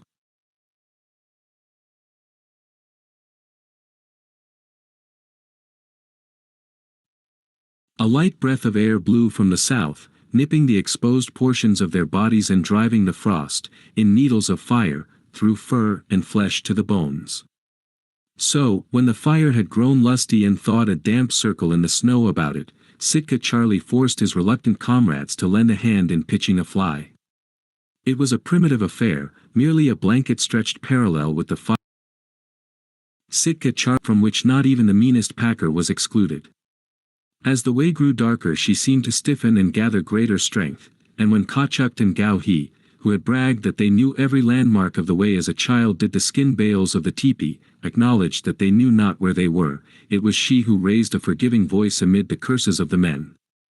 She had sung to them that night till they felt the weariness fall from them and were ready to face the future with fresh hope. And when the food failed and each scant stint was measured jealously, she it was who rebelled against the machinations of her husband and Sitka Charlie, and demanded and received a share neither greater nor less than that of the others. Sitka Charlie was proud to know this woman. A new richness, a greater breadth, had come into his life with her presence. Hitherto he had been his own mentor, had turned to right or left at no man's beck. He had molded himself according to his own dictates, nourished his manhood regardless of all save his own opinion. For the first time he had felt a call from without for the best that was in him, just a glance of appreciation from the clear searching eyes, a word of thanks from the clear ringing voice, just a slight wreathing of the lips in the wonderful smile, and he walked with the gods for hours to come. It was a new stimulant to his manhood. For the first time he thrilled with a conscious pride in his wisdom of the trail, and between the twain they ever lifted the sinking hearts of their comrades. The faces of the two men and the woman brightened as they saw him, for after all he was the staff they leaned upon. But Sitka Charlie, rigid as was his wont, concealing pain and pleasure impartially beneath an iron exterior, asked them the welfare of the rest, told the distance to the fire, and continued on the backtrip. Next he met a single Indian, unburdened, limping, lips compressed, and eyes set with the pain of a foot in which the quick fought a losing battle with the dead. All possible care had been taken of him, but in the last extremity the weak and unfortunate must perish, and Sitka Charlie deemed his days to be few. The man could not keep up for long, so he gave him rough cheering words. After that came two more Indians, to whom he had allotted the task of helping along Joe, the third white man of the party. They had deserted him. Sitka Charlie saw at a glance the lurking spring in their bodies, and knew they had at last cast off his mastery. So he was not taken unawares when he ordered them back in quest of their abandoned charge, and saw the gleam of the hunting knives that they drew from the sheaths. A pitiful spectacle, 3 weak men lifting their puny strength in the face of the mighty vastness, but the two recoiled under the fierce rifle blows of the one and returned like beaten dogs to the leash. 2 hours later, with Joe reeling between them and Sitka Charlie bringing up the rear, they came to the fire, where the remainder of the expedition crouched in the shelter of the fly. "A few words, my comrades, before we sleep," Sitka Charlie said after they had devoured their slim rations of unleavened bread. He was speaking to the Indians in their own tongue, having already given the import to the whites. "A few words, my comrades, for your own good, that ye may yet perchance live. I shall give you the law, on his own head by the death of him that breaks it. We have passed the hills of silence, and we now travel the head reaches of the Stewart. It may be one sleep, it may be several, it may be many sleeps, but in time we shall come among the men of the Yukon, who have much grub. It were well that we look to the law. Today Kachuk and Gao He, whom I commanded to break trail, forgot they were men, and like frightened children ran away. True, they forgot, so let us forget. But hereafter, let them remember. If it should happen they do not." He touched his rifle carelessly, grimly. Tomorrow they shall carry the flour and see that the white man Joe lies not down by the trail. The cups of flour are counted, should so much as an ounce be wanting at nightfall. D'ye understand? Today there were others that forgot. Moosehead and 3 salmon left the white man Joe to lie in the snow. Let them forget no more. With the light of day shall they go forth and break trail. Ye have heard the law. Look well, lest ye break it. Sitka Charlie found it beyond him to keep the line close up. From Moosehead and 3 salmon, who broke trail in advance, to Kachuk, Gowhee, and Joe, it straggled out over a mile. Each staggered, fell or rested as he saw fit. The line of march was a progression through a chain of irregular halts. Each drew upon the last remnant of his strength and stumbled onward till it was expended, but in some miraculous way there was always another last remnant. Each time a man fell it was with the firm belief that he would rise no more, yet he did rise, and again and again. The flesh yielded, the will conquered, but each triumph was a tragedy. The Indian with the frozen foot, no longer erect, crawled forward on hand and knee. He rarely rested, for he knew the penalty exacted by the frost. Even Mrs. Eppingwell's lips were at last set in a stony smile, and her eyes, seeing, saw not. Often she stopped, pressing a mittened hand to her heart, gasping and dizzy. Joe, the white man, had passed beyond the stage of suffering. He no longer begged to be let alone, prayed to die, but was soothed and content under the anodyne of delirium. Kachuk and Gowhee dragged him on roughly, venting upon him many a savage glance or blow. To them it was the acme of injustice. Their hearts were bitter with hate, heavy with fear. Why should they cumber their strength with his weakness? To do so meant death, not to do so, and they remembered the law of Sitka Charlie, and the rifle. Joe fell with greater frequency as the daylight waned, and so hard was he to raise that they dropped farther and farther behind. Sometimes all 3 pitched into the snow, so weak had the Indians become. Yet on their backs was life, and strength, and warmth. Within the flour sacks were all the potentialities of existence. They could not but think of this, and it was not strange, that which came to pass. They had fallen by the side of a great timber jam where 1,000 cords of firewood weighted the match. Nearby was an air hole through the ice. Kachuk looked on the wood and the water, as did Gowhee, then they looked at each other. Never a word was spoken. Gowhee struck a fire, Kachuk filled a tin cup with water and heated it, Joe babbled of things in another land, in a tongue they did not understand. They mixed flour with the warm water till it was a thin paste, and of this they drank many cups. They did not offer any to Joe, but he did not mind. He did not mind anything, not even his moccasins, which scorched and smoked among the coals. A crystal mist of snow fell about them, softly, caressingly, wrapping them in clinging robes of white. And their feet would have yet trod many trails had not destiny brushed the clouds aside and cleared the air. Nay, 10 minutes' delay would have been salvation.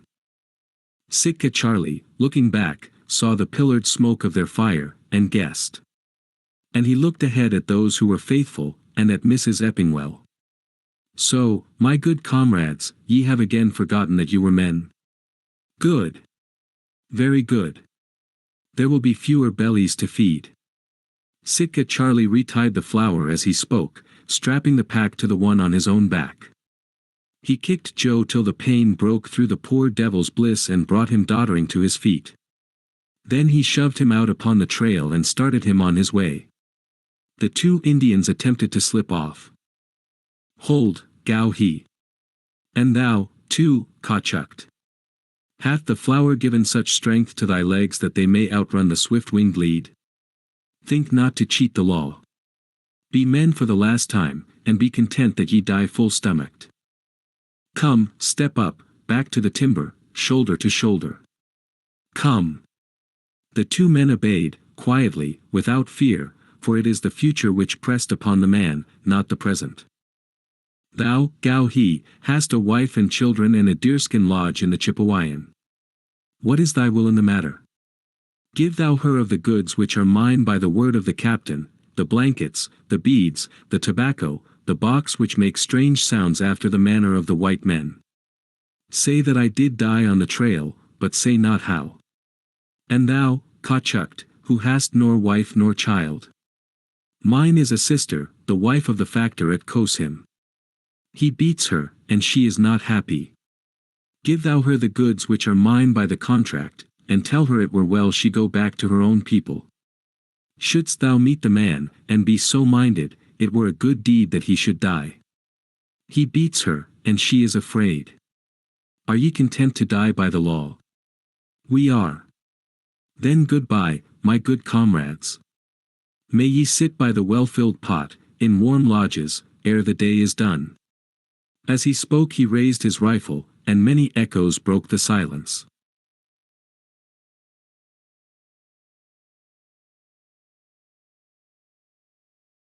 There had been more than one shot, yet there was but one other rifle in the party.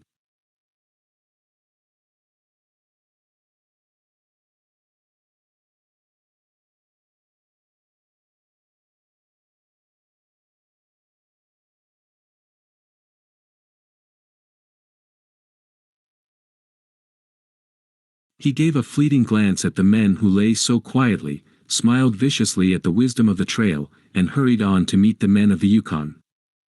The wife of a king. Once when the Northland was very young, the social and civic virtues were remarkably alike for their paucity and their simplicity. When the burden of domestic duties grew grievous, and the fireside mood expanded to a constant protest against its bleak loneliness, the adventurers from the Southland, in lieu of better, paid the stipulated prices and took unto themselves native wives. It was a foretaste of paradise to the women, for it must be confessed that the white rovers gave far better care and treatment of them than did their Indian copartners.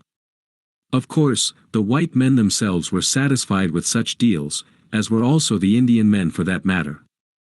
Having sold their daughters and sisters for cotton blankets and obsolete rifles and traded their warm furs for flimsy calico and bad whiskey, the sons of the soil promptly and cheerfully succumbed to quick consumption and other swift diseases correlated with the blessings of a superior civilization. It was in these days of Arcadian simplicity that Galbraith journeyed through the land and fell sick on the lower river. It was a refreshing advent in the lives of the good sisters of the Holy Cross, who gave him shelter and medicine, though they little dreamed of the hot elixir infused into his veins by the touch of their soft hands and their gentle ministrations. Galbraith became troubled with strange thoughts which clamored for attention till he laid eyes on the mission girl, Madeline. Yet he gave no sign, biding his time patiently. He strengthened with the coming spring, and when the sun rode the heavens in a golden circle, and the joy and throb of life was in all the land, he gathered his still weak body together and departed. Now, Madeline, the mission girl, was an orphan. Her white father had failed to give a bald-faced grizzly the trail one day, and had died quickly. Then her Indian mother, having no man to fill the winter cache, had tried the hazardous experiment of waiting till the salmon run on 50 pounds of flour and half as many of bacon. After that, the baby, Chukare, went to live with the good sisters, and to be thenceforth known by another name. But Madeline still had kinsfolk, the nearest being a dissolute uncle who outraged his vitals with inordinate quantities of the white man's whiskey. He strove daily to walk with the gods, and incidentally, his feet sought shorter trails to the grave. When sober he suffered exquisite torture. He had no conscience. To this ancient vagabond Galbraith duly presented himself, and they consumed many words and much tobacco in the conversation that followed. Promises were also made, and in the end the old heathen took a few pounds of dried salmon in his birch-bark canoe, and paddled away to the mission of the Holy Cross. It is not given the world to know what promises he made and what lies he told. The sisters never gossip, but when he returned, upon his swarthy chest there was a brass crucifix, and in his canoe his niece Madeline. That night there was a grand wedding and a potluck, so that for 2 days to follow there was no fishing done by the village. But in the morning Madeline shook the dust of the lower river from her moccasins, and with her husband, in a poling boat, went to live on the upper river in a place known as the lower country. And in the years which followed she was a good wife, sharing her husband's hardships and cooking his food. And she kept him in straight trails, till he learned to save his dust and to work mightily. In the end, he struck it rich and built a cabin in Circle City, and his happiness was such that men who came to visit him in his home circle became restless at the sight of it and envied him greatly. But the Northland began to mature and social amenities to make their appearance.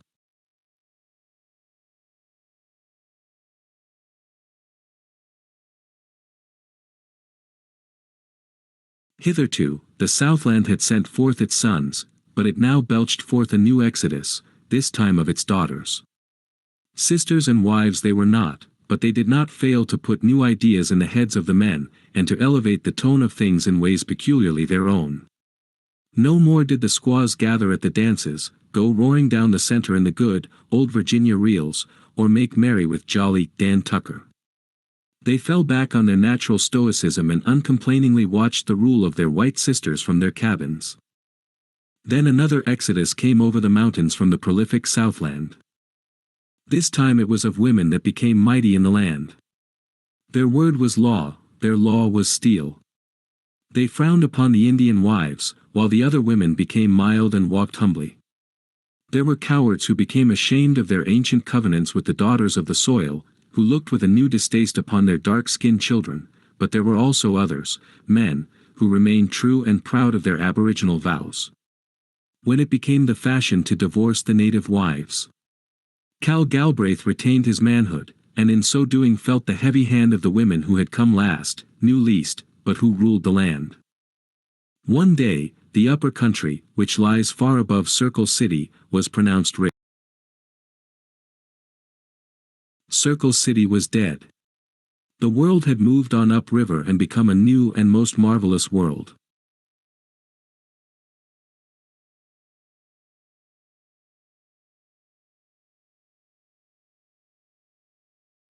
Cal Galbraith grew restless on the edge of things, and wished to see with his own eyes. So, after the wash-up, he weighed in a couple of 100 pounds of dust on the company's big scales, and took a draft for the same on Dawson. Then he put Tom Dixon in charge of his mines, kissed Madeline goodbye, promised to be back before the first mush ice ran, and took passage on an upriver steamer.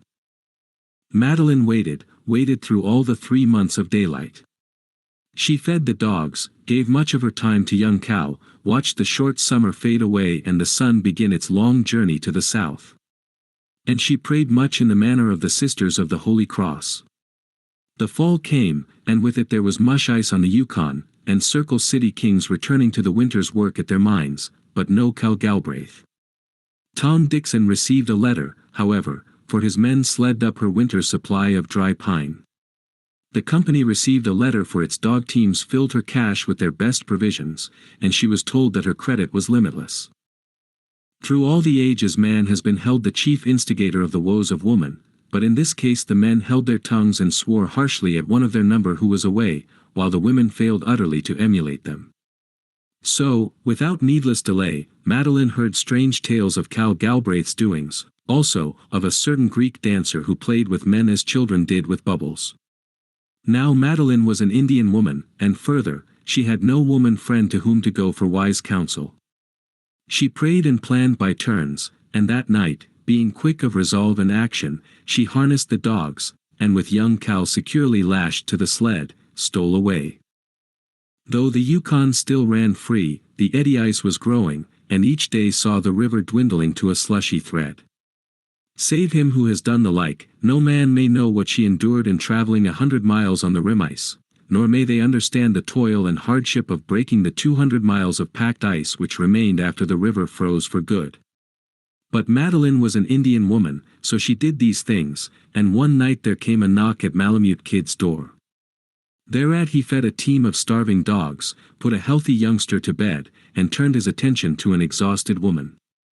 He removed her icebound moccasins while he listened to her tale, and stuck the point of his knife into her feet that he might see how far they were frozen. Despite his tremendous virility, Malamute Kid was possessed of a softer, womanly element, which could win the confidence of a snarling wolf dog or draw confessions from the most wintry heart. Nor did he seek them. Hearts opened to him as spontaneously as flowers to the sun. Even the priest, Father Roubaud, had been known to confess to him, while the men and women of the Northland were ever knocking at his door, a door from which the latch string hung always out. To Madeline, he could do no wrong, make no mistake. She had known him from the time she first cast her lot among the people of her father's race, and to her half-barbaric mind it seemed that in him was centered the wisdom of the ages, that between his vision and the future there could be no intervening veil. There were false ideals in the land. The social strictures of Dawson were not synonymous with those of the previous era, and the swift maturity of the Northland involved much wrong. Malamute Kid was aware of this, and he had Cal Galbraith's measure accurately. He knew a hasty word was the father of much evil. Besides, he was minded to teach a great lesson and bring shame upon the man. So Stanley Prince, the young mining expert, was called into the conference the following night, as was also Lucky Jack Harrington and his violin. That same night, Bettles, who owed a great debt to Malamute Kid, harnessed up Cal Galbraith's dogs, lashed Cal Galbraith, Jr., to the sled, and slipped away in the dark for Stewart River. 2. So, 1, 2, 3, 1, 2, 3. Now reverse. No, no. Start up again, Jack. See, this way. Prince executed the movement as one should who has led the cotillion. Now, 1, 2, 3, 1, 2, 3.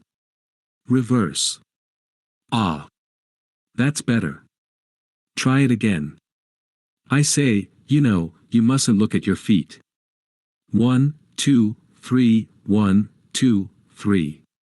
Shorter steps. You are not hanging to the G-pole just now. Try it over. There. That's the way. 1, 2, 3, 1, 2, 3. Round and round went Prince and Madeline in an interminable waltz. The table and stools had been shoved over against the wall to increase the room. Malamute Kid sat on the bunk, chin to knees, greatly interested. Jack Harrington sat beside him, scraping away on his violin and following the dancers. It was a unique situation, the undertaking of these three men with the woman. The most pathetic part, perhaps, was the businesslike way in which they went about it. No athlete was ever trained more rigidly for a coming contest, nor wolf dog for the harness, than was she.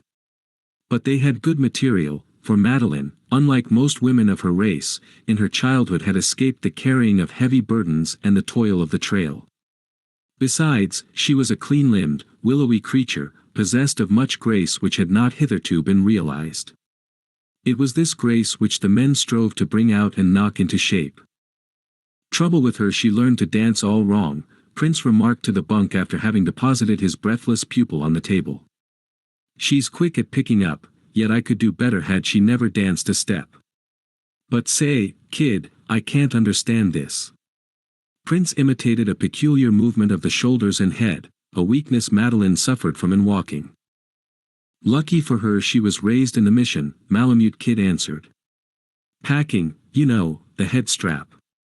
Other Indian women have it bad, but she didn't do any packing till after she married, and then only at first. Saw hard lines with that husband of hers. They went through the 40-mile famine together. But can we break it? Don't know. Perhaps long walks with her trainers will make the riffle. Anyway, they'll take it out some, won't they, Madeline? The girl nodded assent. If Malamute Kid, who knew all things, said so, why it was so. That was all there was about it. She had come over to them, anxious to begin again. Harrington surveyed her in quest of her points much in the same manner men usually do horses. It certainly was not disappointing, for he asked with sudden interest, what did that beggarly uncle of yours get anyway? 1 rifle, 1 blanket, 20 bottles of hooch. Rifle broke. She said this last scornfully, as though disgusted at how low her maiden value had been rated. She spoke fair English, with many peculiarities of her husband's speech, but there was still perceptible the Indian accent, the traditional groping after strange gutturals. Even this her instructors had taken in hand, and with no small success, too. At the next intermission, Prince discovered a new predicament. I say, kid, he said, we're wrong, all wrong. She can't learn in moccasins. put her feet into slippers, and then onto that waxed floor. Phew. Madeline raised a foot and regarded her shapeless house moccasins dubiously. In previous winters, both at Circle City and 40 Mile, she had danced many a night away with similar footgear, and there had been nothing the matter. But now, well, if there was anything wrong it was for Malamute Kid to know, not her. But Malamute Kid did know, and he had a good eye for measures, so he put on his cap and mittens and went down the hill to pay Mrs. Eppingwell a call. Her husband, Clove Eppingwell, was prominent in the community as one of the great government officials. The kid had noted her slender little foot one night, at the governor's ball.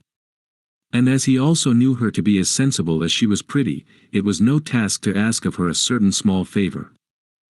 On his return, Madeline withdrew for a moment to the inner room. When she reappeared, Prince was startled. "By Jove," he gasped. "Who'd have thought it? The little witch." "Why, my sister is an English girl," interrupted Malamute Kid, "with an English foot. This girl comes of a small-footed race. Moccasins just broadened her feet healthily, while she did not misshape them by running with the dogs in her childhood." But this explanation failed utterly to allay Prince's admiration. Harrington's commercial instinct was touched, and as he looked upon the exquisitely turned foot and ankle, there ran through his mind the sordid list: 1 rifle, 1 blanket, 20 bottles of hooch. Madeline was the wife of a king whose yellow treasure could buy outright a score of fashion's puppets, yet in all her life her feet had known no gear save red-tanned moose hide.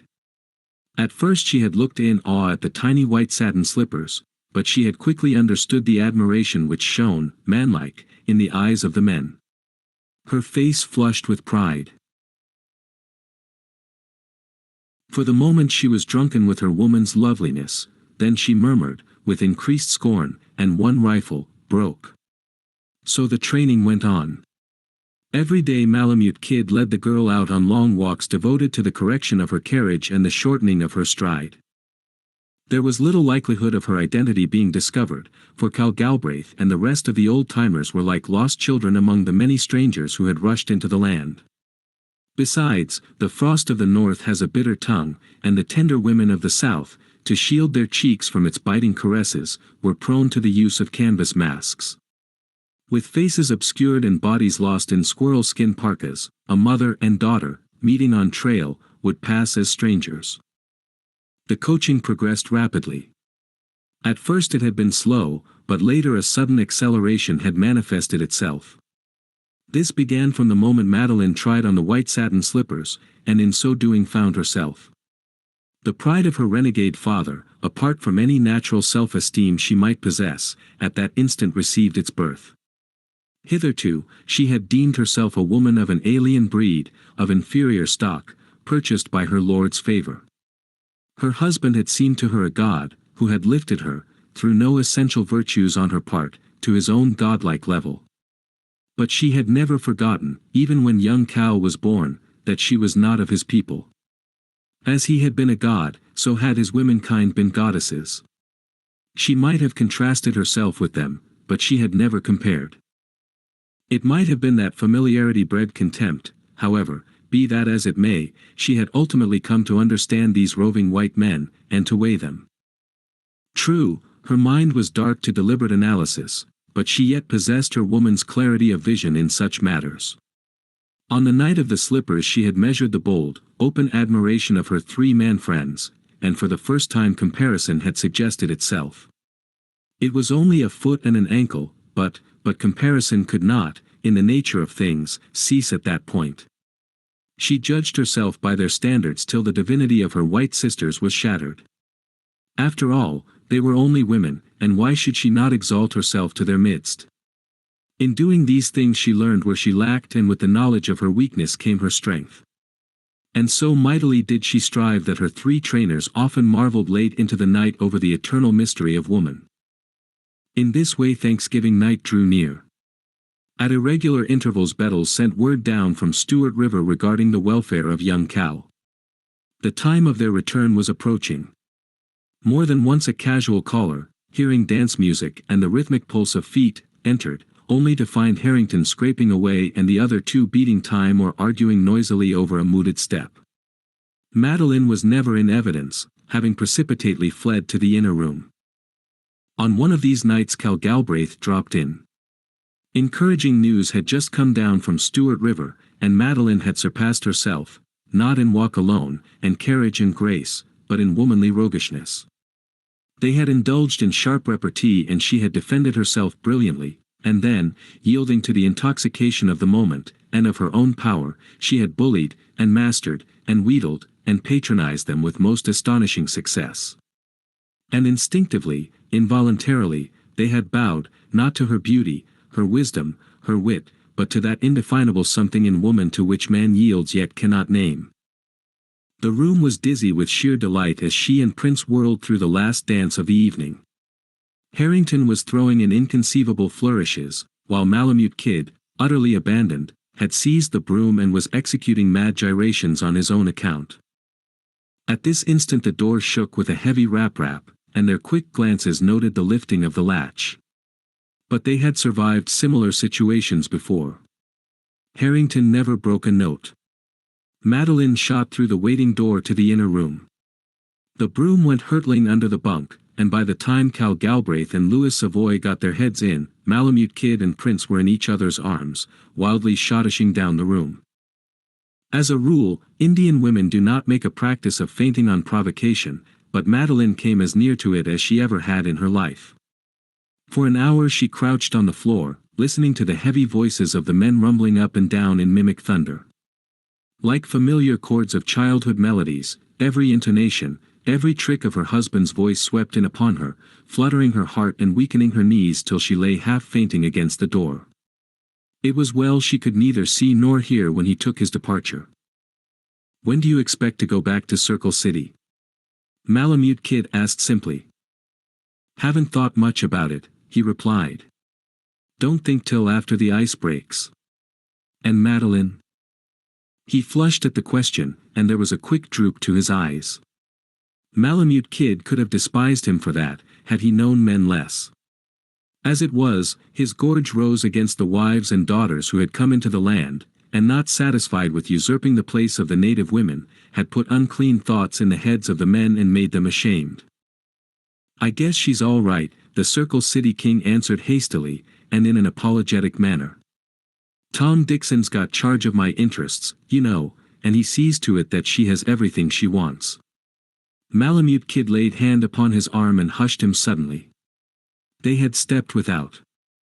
Overhead, the aurora, a gorgeous wanton, flaunted miracles of color. Beneath lay the sleeping town. Far below, a solitary dog gave tongue. The king again began to speak, but the kid pressed his hand for silence. The sound multiplied. Dog after dog took up the strain till the full-throated chorus swayed the night. To him who hears for the first time this weird song, is told the first and greatest secret of the Northland. To him who has heard it often, it is the solemn knell of lost endeavor. It is the plaint of tortured souls, for in it is invested the heritage of the North, the suffering of countless generations, the warning and the requiem to the world's estrays. Cal Galbraith shivered slightly as it died away in half-caught sobs. The kid read his thoughts openly, and wandered back with him through all the weary days of famine and disease, and with him was also the patient Madeline, sharing his pains and perils, never doubting, never complaining. His mind's retina vibrated to a score of pictures, stern, clear-cut, and the hand of the past drew back with heavy fingers on his heart. It was the psychological moment. Malamute Kid was half tempted to play his reserve card and win the game, but the lesson was too mild as yet, and he let it pass. The next instant they had gripped hands, and the king's beaded moccasins were drawing protests from the outraged snow as he crunched down the hill. Madeline in collapse was another woman to the mischievous creature of an hour before, whose laughter had been so infectious and whose heightened color and flashing eyes had made her teachers for the while forget. Weak and nerveless, she sat in the chair just as she had been dropped there by Prince and Harrington. Malamute Kid frowned. This would never do. When the time of meeting her husband came to hand, she must carry things off with high-handed imperiousness. It was very necessary she should do it after the manner of white women, else the victory would be no victory at all. So he talked to her, sternly, without mincing of words, and initiated her into the weaknesses of his own sex, till she came to understand what simpletons men were after all, and why the word of their women was law. A few days before Thanksgiving night, Malamute Kid made another call on Mrs. Eppingwell. She promptly overhauled her feminine fripperies, paid a protracted visit to the dry goods department of the P.C. Company, and returned with the kid to make Madeline's acquaintance. After that came a period such as the cabin had never seen before, and what with cutting, and fitting, and basting, and stitching, and numerous other wonderful and unknowable things, the male conspirators were more often banished the premises than not. At such times the opera house opened its double storm doors to them. So often did they put their heads together, and so deeply did they drink to curious toasts,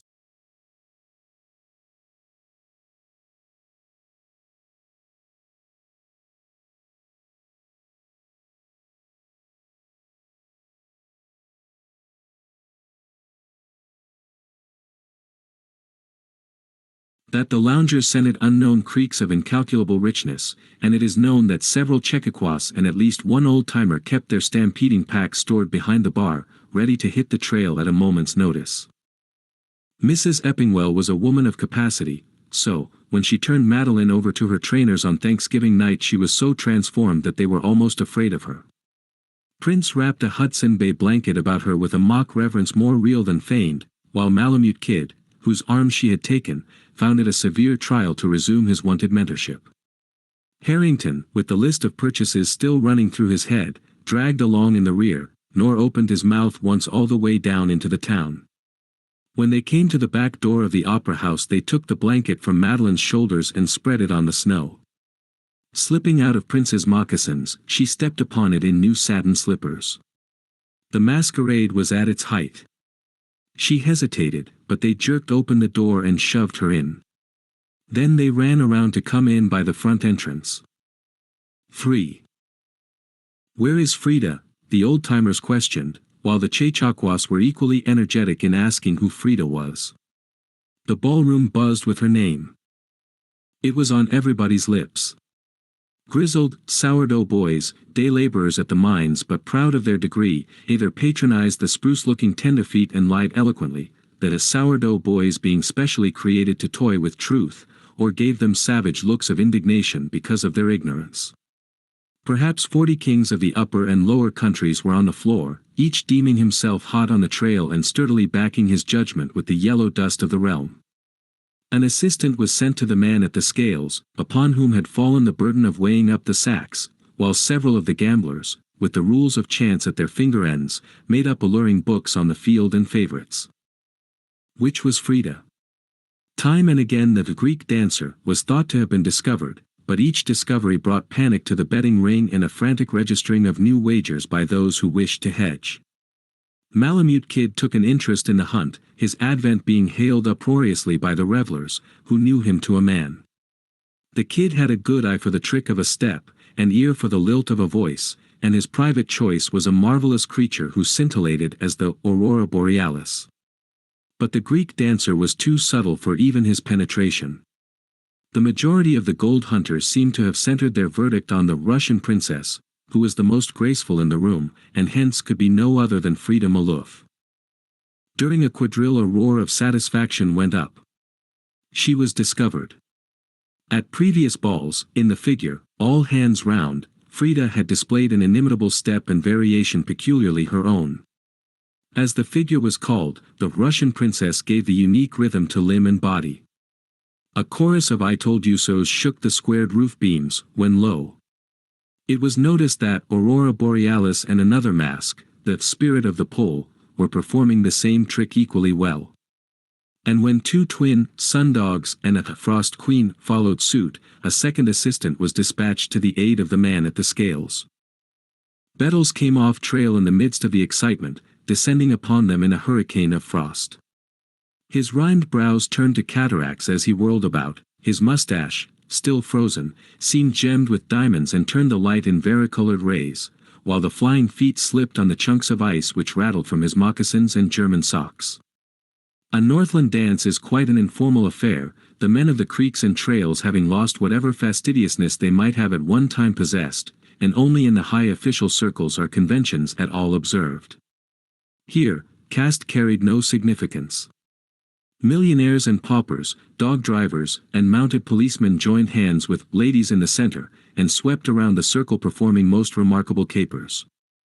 Primitive in their pleasure, boisterous and rough, they displayed no rudeness, but rather a crude chivalry more genuine than the most polished courtesy. In his quest for the Greek dancer, Cal Galbraith managed to get into the same set with the Russian princess, toward whom popular suspicion had turned.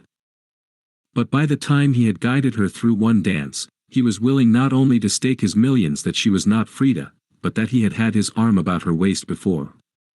When or where he could not tell, but the puzzling sense of familiarity so wrought upon him that he turned his attention to the discovery of her identity.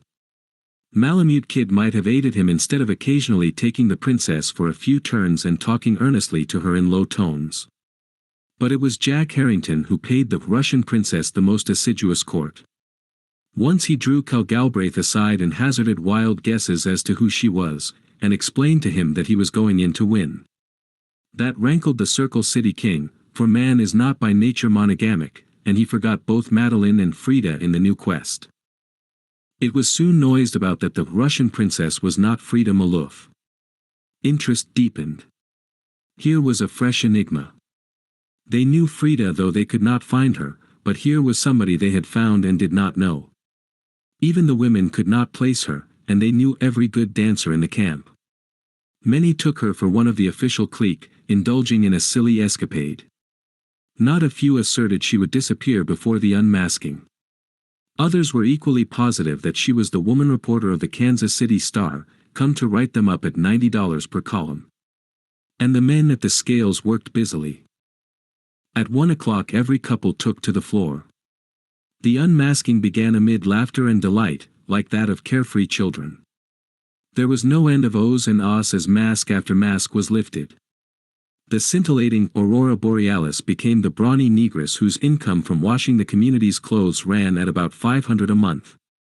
The twin sun dogs discovered mustaches on their upper lips, and were recognized as brother fraction kings of El Dorado. In one of the most prominent sets, and the slowest in uncovering, was Cal Galbraith with the spirit of the pole. Opposite him was Jack Harrington and the Russian princess. The rest had discovered themselves, yet the Greek dancer was still missing. All eyes were upon the group. Cal Galbraith, in response to their cries, lifted his partner's mask. Frida's wonderful face and brilliant eyes flashed out upon them.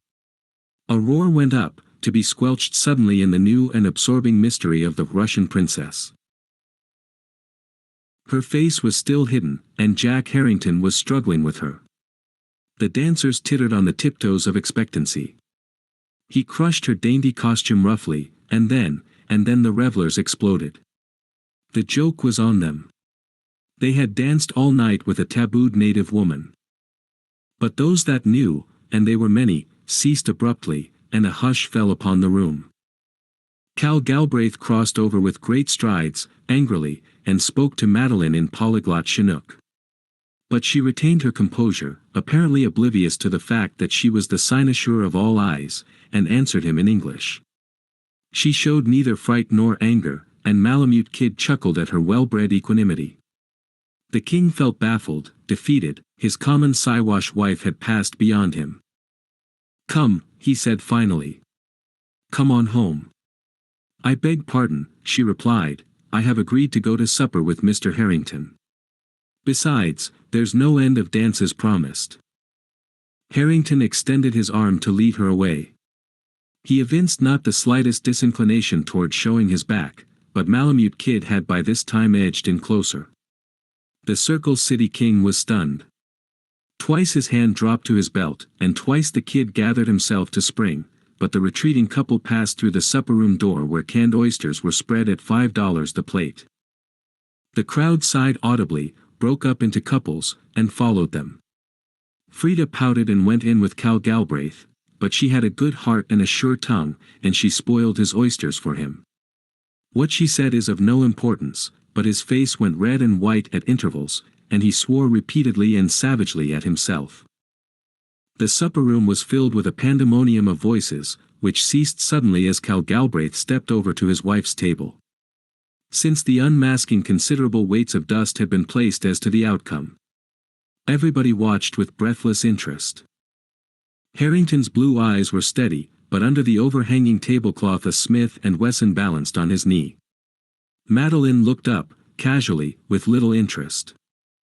May I have the next round dance with you?" the king stuttered. The wife of the king glanced at her card and inclined her head. An Odyssey of the North. The sleds were singing their eternal lament to the creaking of the harness and the tinkling bells of the leaders, but the men and dogs were tired and made no sound.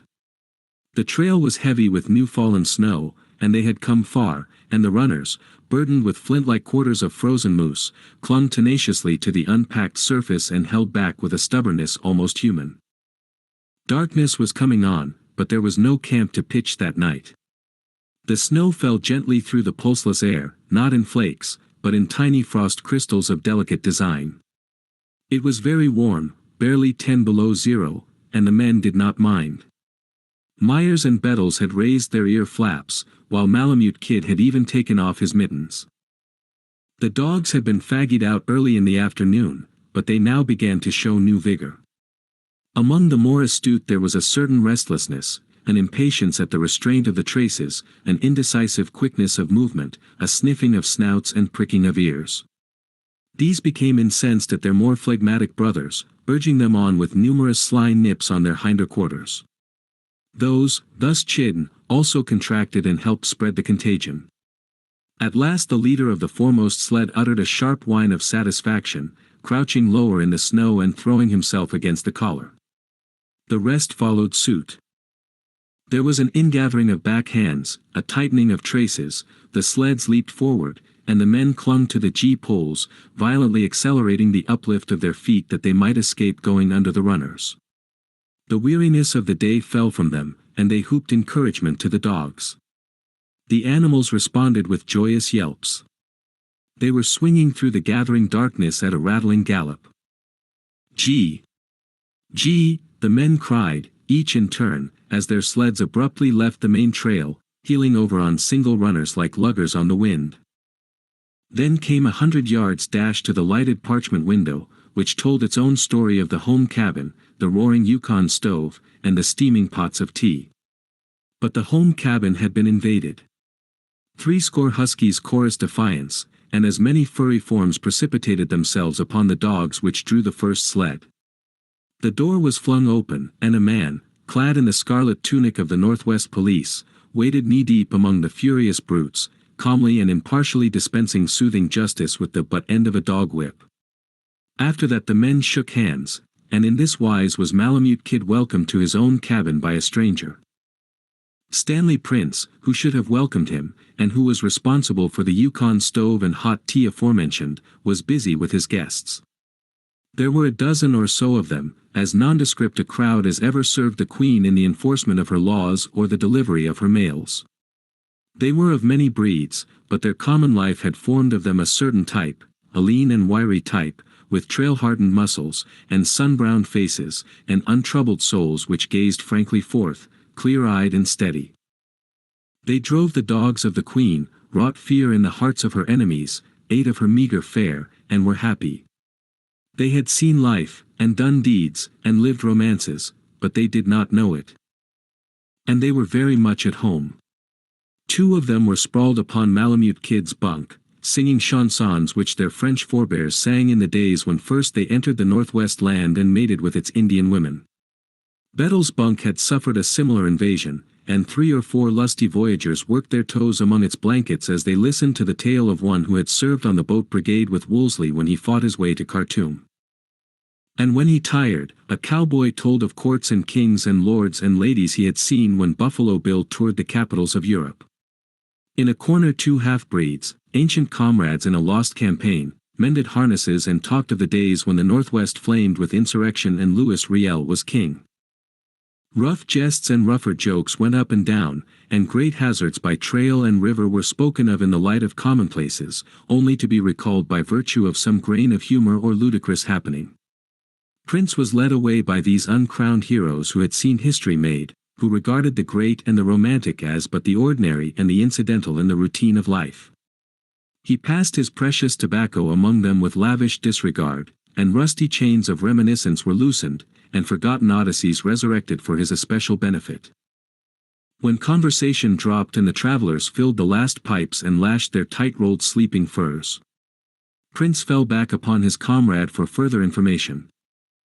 "Well, you know what the cowboy is," Malamute Kid answered, beginning to unlace his moccasins, "and it's not hard to guess the British blood in his bed partner.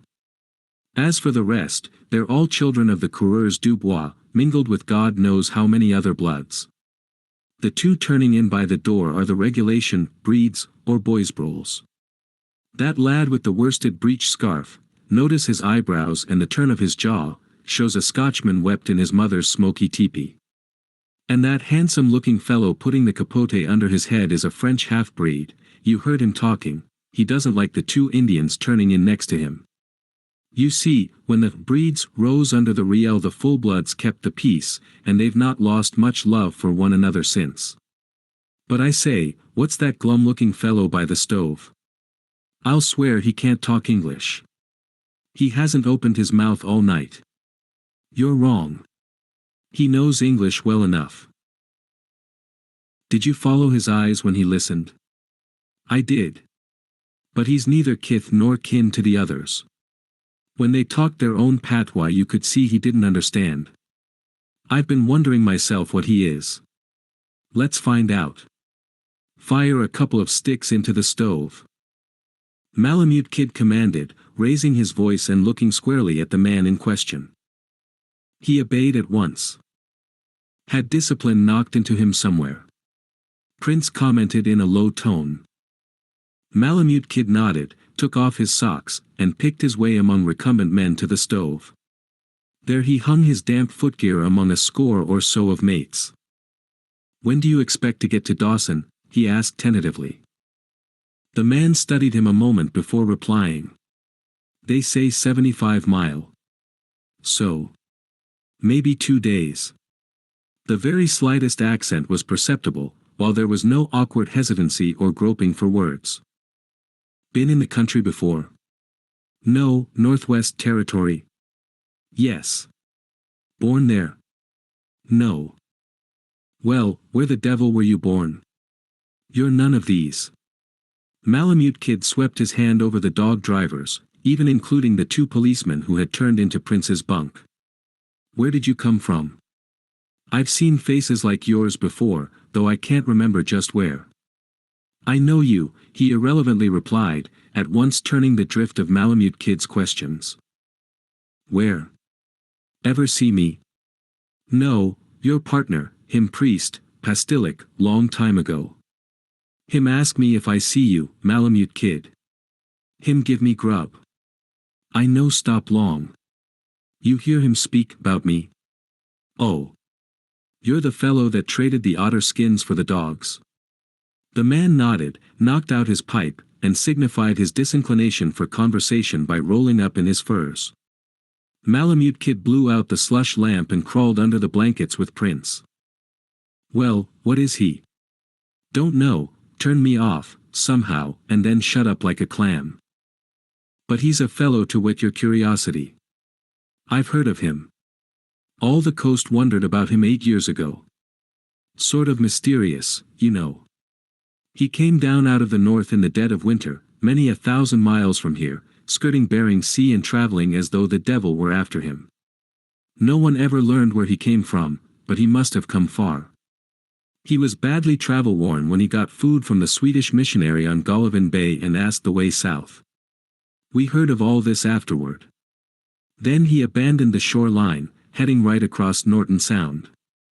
Terrible weather, snowstorms and high winds, but he pulled through where 1,000 other men would have died, missing St. Michael's and making the land at Pastilik.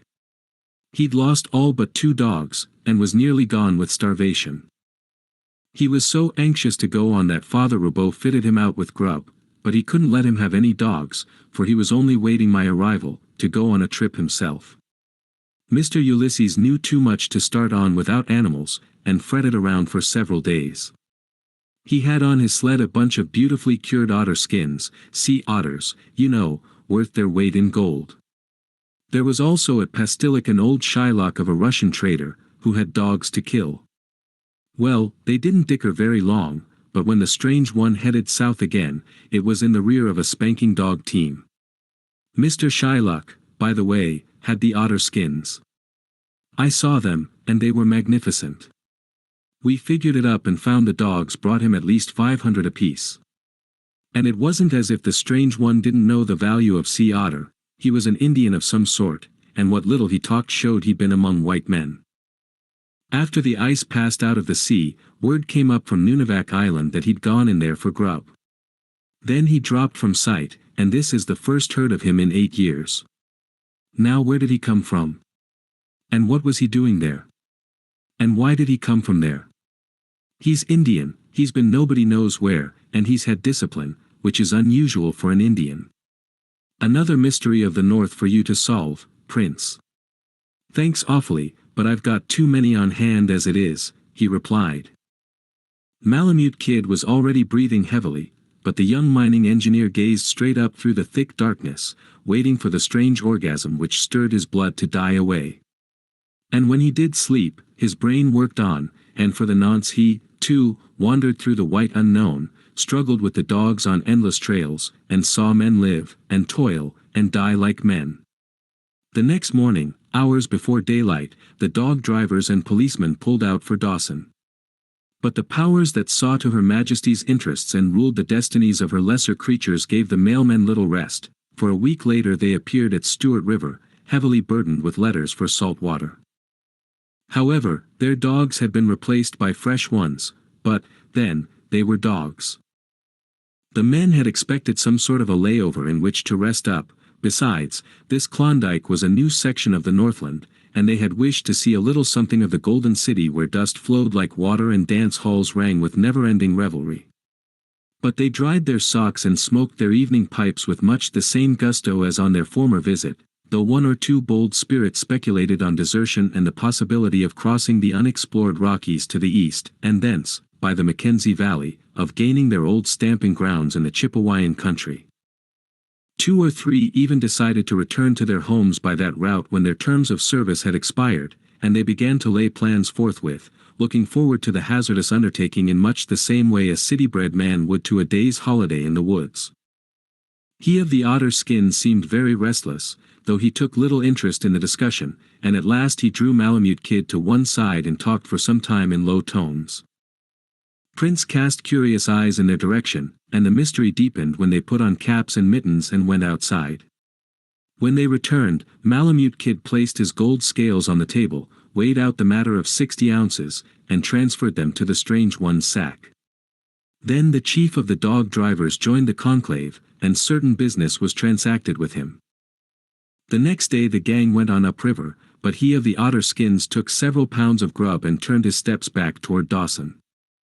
Didn't know what to make of it, said Malamute Kid in response to Prince's queries, but the poor beggar wanted to be quit of the service for some reason or other, at least it seemed a most important one to him, though he wouldn't let on what. You see, it's just like the army, he signed for 2 years, and the only way to get free was to buy himself out. He couldn't desert and then stay here, and he was just wild to remain in the country. Made up his mind when he got to Dawson, he said, but no one knew him, hadn't a cent, and I was the only one he'd spoken 2 words with. So he talked it over with the lieutenant governor, and made arrangements in case he could get the money from me, loan, you know. Said he'd pay back in the year, and, if I wanted, would put me onto something rich. Never'd seen it, but he knew it was rich. And talk. Why, when he got me outside he was ready to weep. Begged and pleaded, got down in the snow to me till I hauled him out of it. Palavered around like a crazy man. Swore he's worked to this very end for years and years, and couldn't bear to be disappointed now. Asked him what end, but he wouldn't say. Said they might keep him on the other half of the trail and he wouldn't get to Dawson in 2 years, and then it would be too late.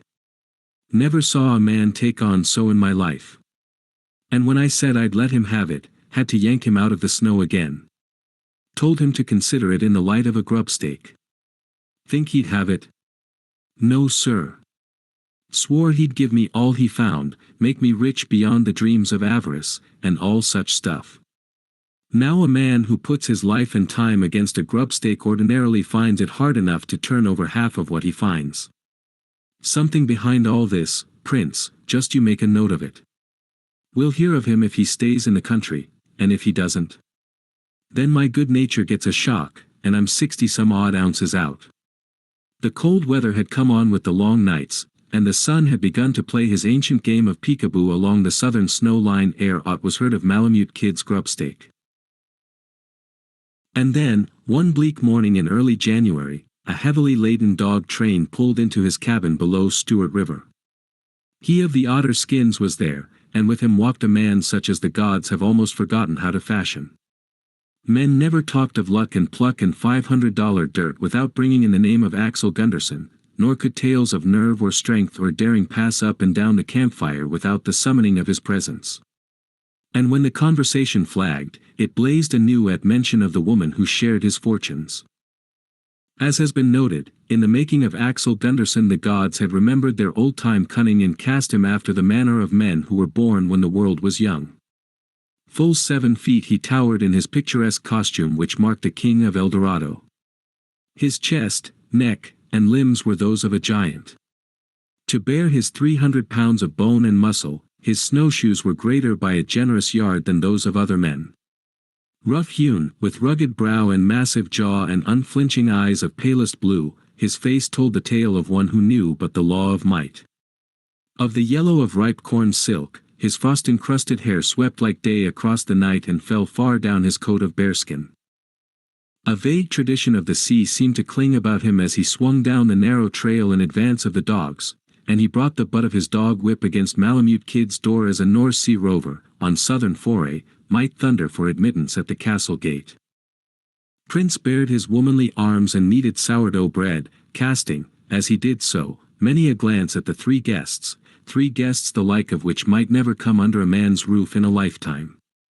The strange one, whom Malamute Kid had surnamed Ulysses, still fascinated him, but his interest chiefly gravitated between Axel Gunderson and Axel Gunderson's wife.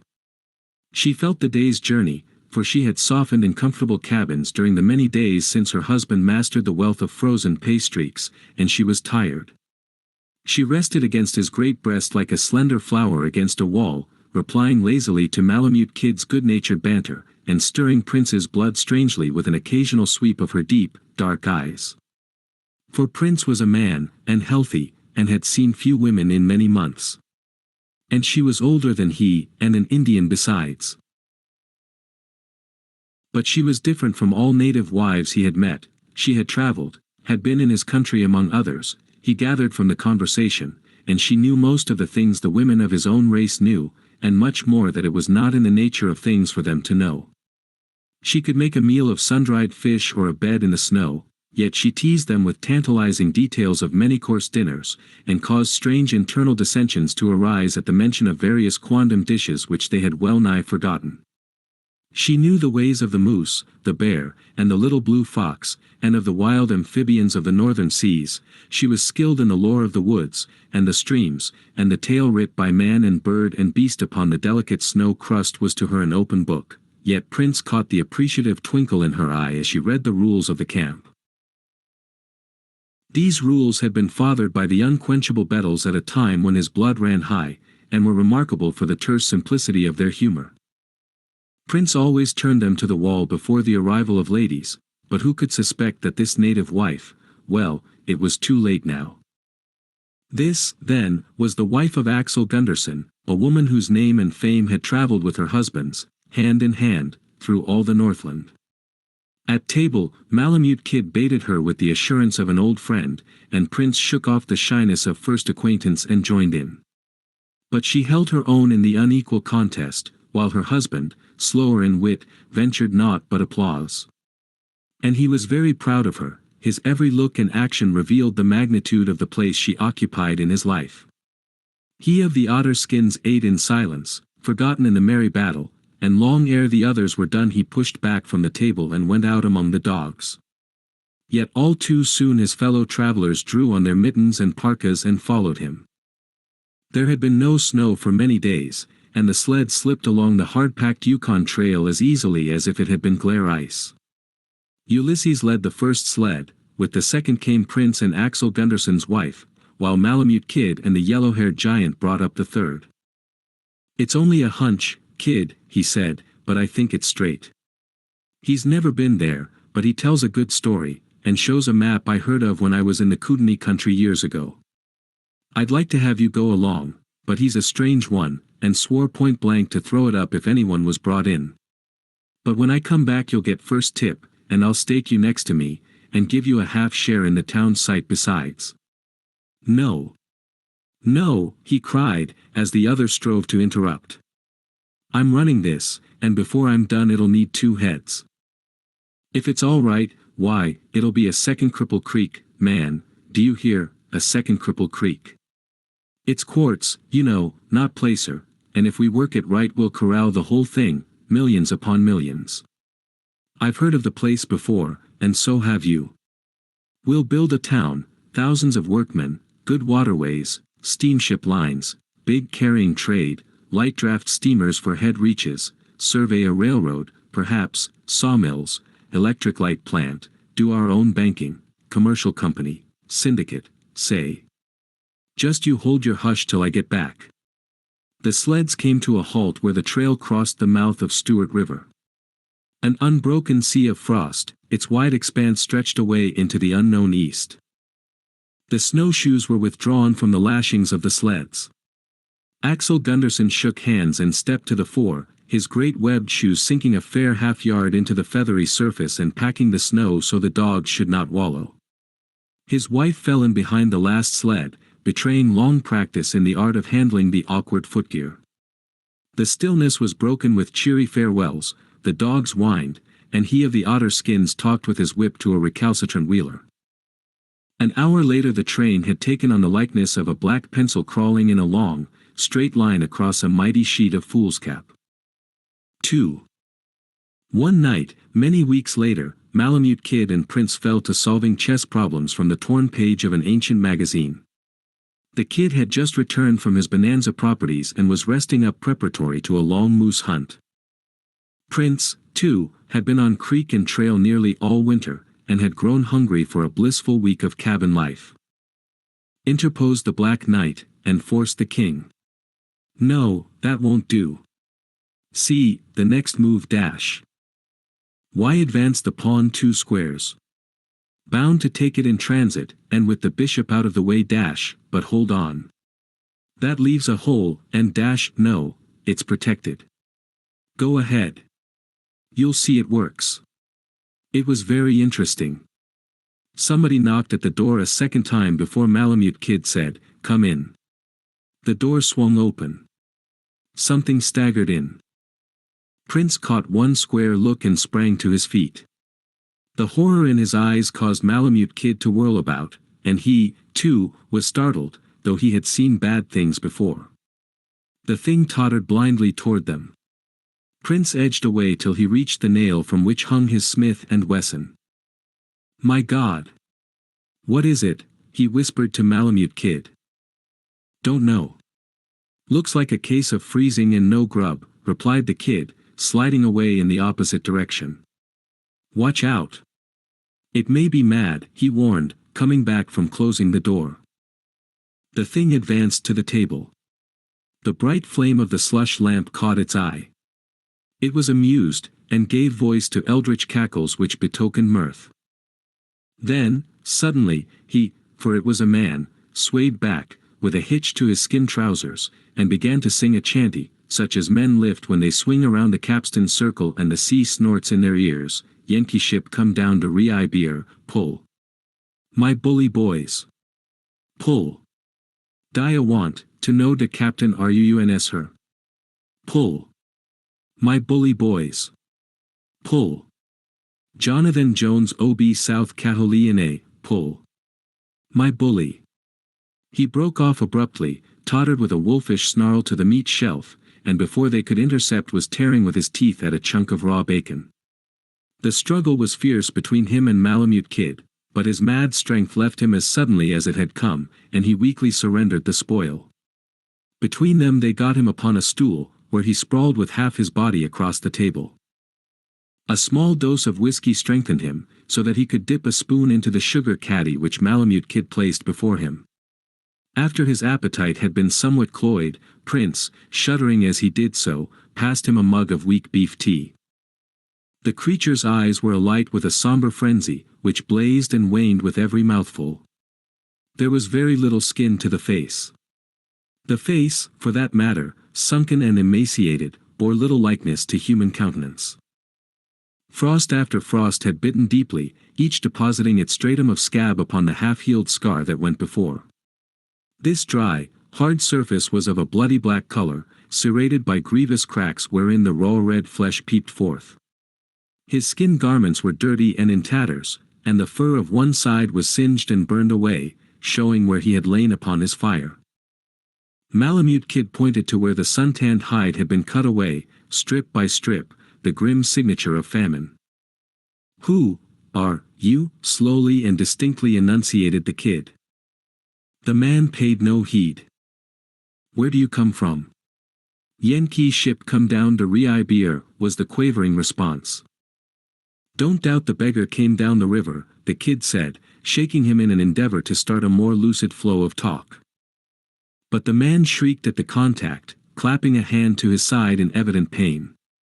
He rose slowly to his feet, half leaning on the table.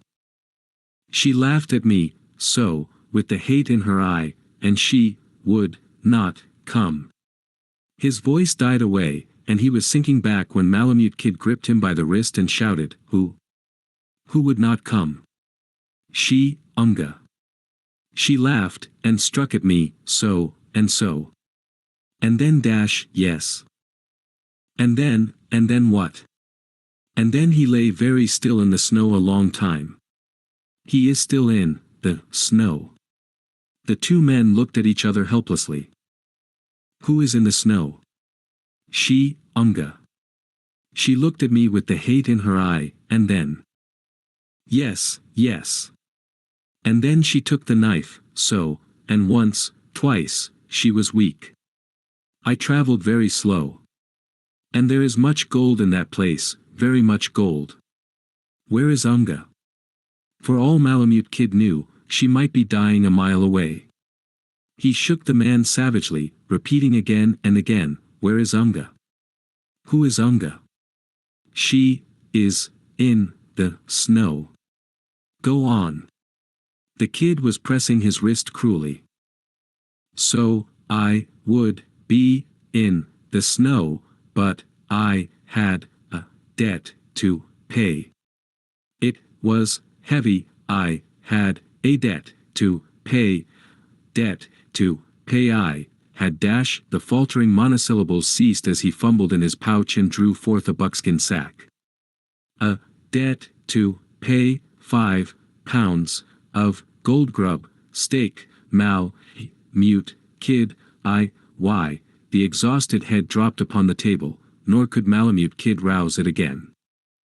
"It's Ulysses," he said quietly, tossing the bag of dust on the table. "Guess it's all day with Axel Gunderson and the woman. Come on, let's get him between the blankets. He's Indian, he'll pull through and tell a tale besides." As they cut his garments from him, near his right breast could be seen two unhealed, hard-lipped knife thrusts. 3. I will talk of the things which were in my own way, but you will understand. I will begin at the beginning, and tell of myself and the woman, and, after that, of the man. He of the otter skins drew over to the stove as do men who have been deprived of fire and are afraid the Promethean gift may vanish at any moment. Malamute Kid picked up the slush lamp and placed it so its light might fall upon the face of the narrator. Prince slid his body over the edge of the bunk and joined them. "I am Nas, a chief, and the son of a chief, born between a sunset and a rising, on the dark seas, in my father's umiak. All of a night the men toiled at the paddles, and the women cast out the waves which threw in upon us, and we fought with the storm. The salt spray froze upon my mother's breast till her breath passed with the passing of the tide. But I raised my voice with the wind and the storm, and lived. We dwelt in Akitan, where, asked Malamute Kid. Akitan, which is in the Aleutians, Akitan, beyond Chignik, beyond Cardillac, beyond Unimak. As I say, we dwelt in Akitan, which lies in the midst of the sea on the edge of the world. We farmed the salt seas for the fish, the seal, and the otter, and our homes shouldered about one another on the rocky strip between the rim of the forest and the yellow beach where our kayaks lay. We were not many, and the world was very small. There were strange lands to the east, islands like Akitan, so we thought all the world was islands and did not mind. I was different from my people. In the sands of the beach were the crooked timbers and wave-warped planks of a boat such as my people never built, and I remember on the point of the island which overlooked the ocean 3 ways there stood a pine tree which never grew there, smooth and straight and tall.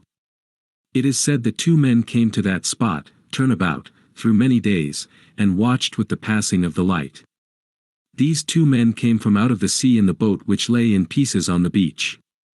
And they were white like you, and weak as the little children when the seal have gone away and the hunters come home empty. I know of these things from the old men and the old women, who got them from their fathers and mothers before them. These strange white men did not take kindly to our ways at first, but they grew strong, what of the fish and the oil, and fierce. And they built them each his own house, and took the pick of our women, and in time children came. Thus he was born who was to become the father of my father's father. As I said, I was different from my people, for I carried the strong, strange blood of this white man who came out of the sea. It is said we had other laws in the days before these men, but they were fierce and quarrelsome, and fought with our men till there were no more left who dared to fight. Then they made themselves chiefs, and took away our old laws, and gave us new ones, insomuch that the man was the son of his father, and not his mother, as our way had been. They also ruled that the son, firstborn, should have all things which were his father's before him, and that the brothers and sisters should shift for themselves. And they gave us other laws. They showed us new ways in the catching of fish and the killing of bear which were thick in the woods, and they taught us to lay by bigger stores for the time of famine. And these things were good. But when they had become chiefs, and there were no more men to face their anger, they fought, these strange white men, each with the other. And the one whose blood I carried drove his seal spear the length of an arm through the other's body. Their children took up the fight, and their children's children, and there was great hatred between them, and black doings, even to my time, so that in each family but one lived to pass down the blood of them that went before. Of my blood I was alone, of the other man's there was but a girl. Unga, who lived with her mother. Her father and my father did not come back from the fishing one night, but afterward they washed up to the beach on the big tides, and they held very close to each other. The people wondered, because of the hatred between the houses, and the old men shook their heads and said the fight would go on when children were born to her and children to me. They told me this as a boy, till I came to believe, and to look upon Unga as a foe, who was to be the mother of children which were to fight with mine. I thought of these things day by day, and when I grew to a stripling I came to ask why this should be so. And they answered, We do not know, but that in such way your fathers did. And I marveled that those which were to come should fight the battles of those that were gone, and in it I could see no right. But the people said it must be, and I was only a stripling. And they said I must hurry, that my blood might be the older and grow strong before hers. Nor did I find a maiden till one night coming back from the fishing. The sunlight was lying, so, low and full in the eyes, the wind free, and the kayaks racing with the white seas. Of a sudden the kayak of Unga came driving past me, and she looked upon me, so, with her black hair flying like a cloud of night and the spray wet on her cheek. As I say, the sunlight was full in the eyes, and I was a stripling, but somehow it was all clear, and I knew it to be the call of kind to kind.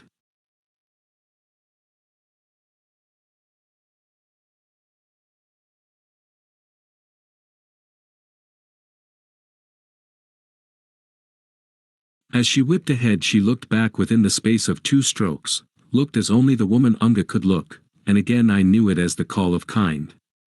The people shouted as we ripped past the lazy Umiaks and left them far behind. But she was quick at the paddle, and my heart was like the belly of a sail, and I did not gain. The wind freshened, the sea whitened, and, leaping like the seals on the windward breach, we roared down the golden pathway of the sun.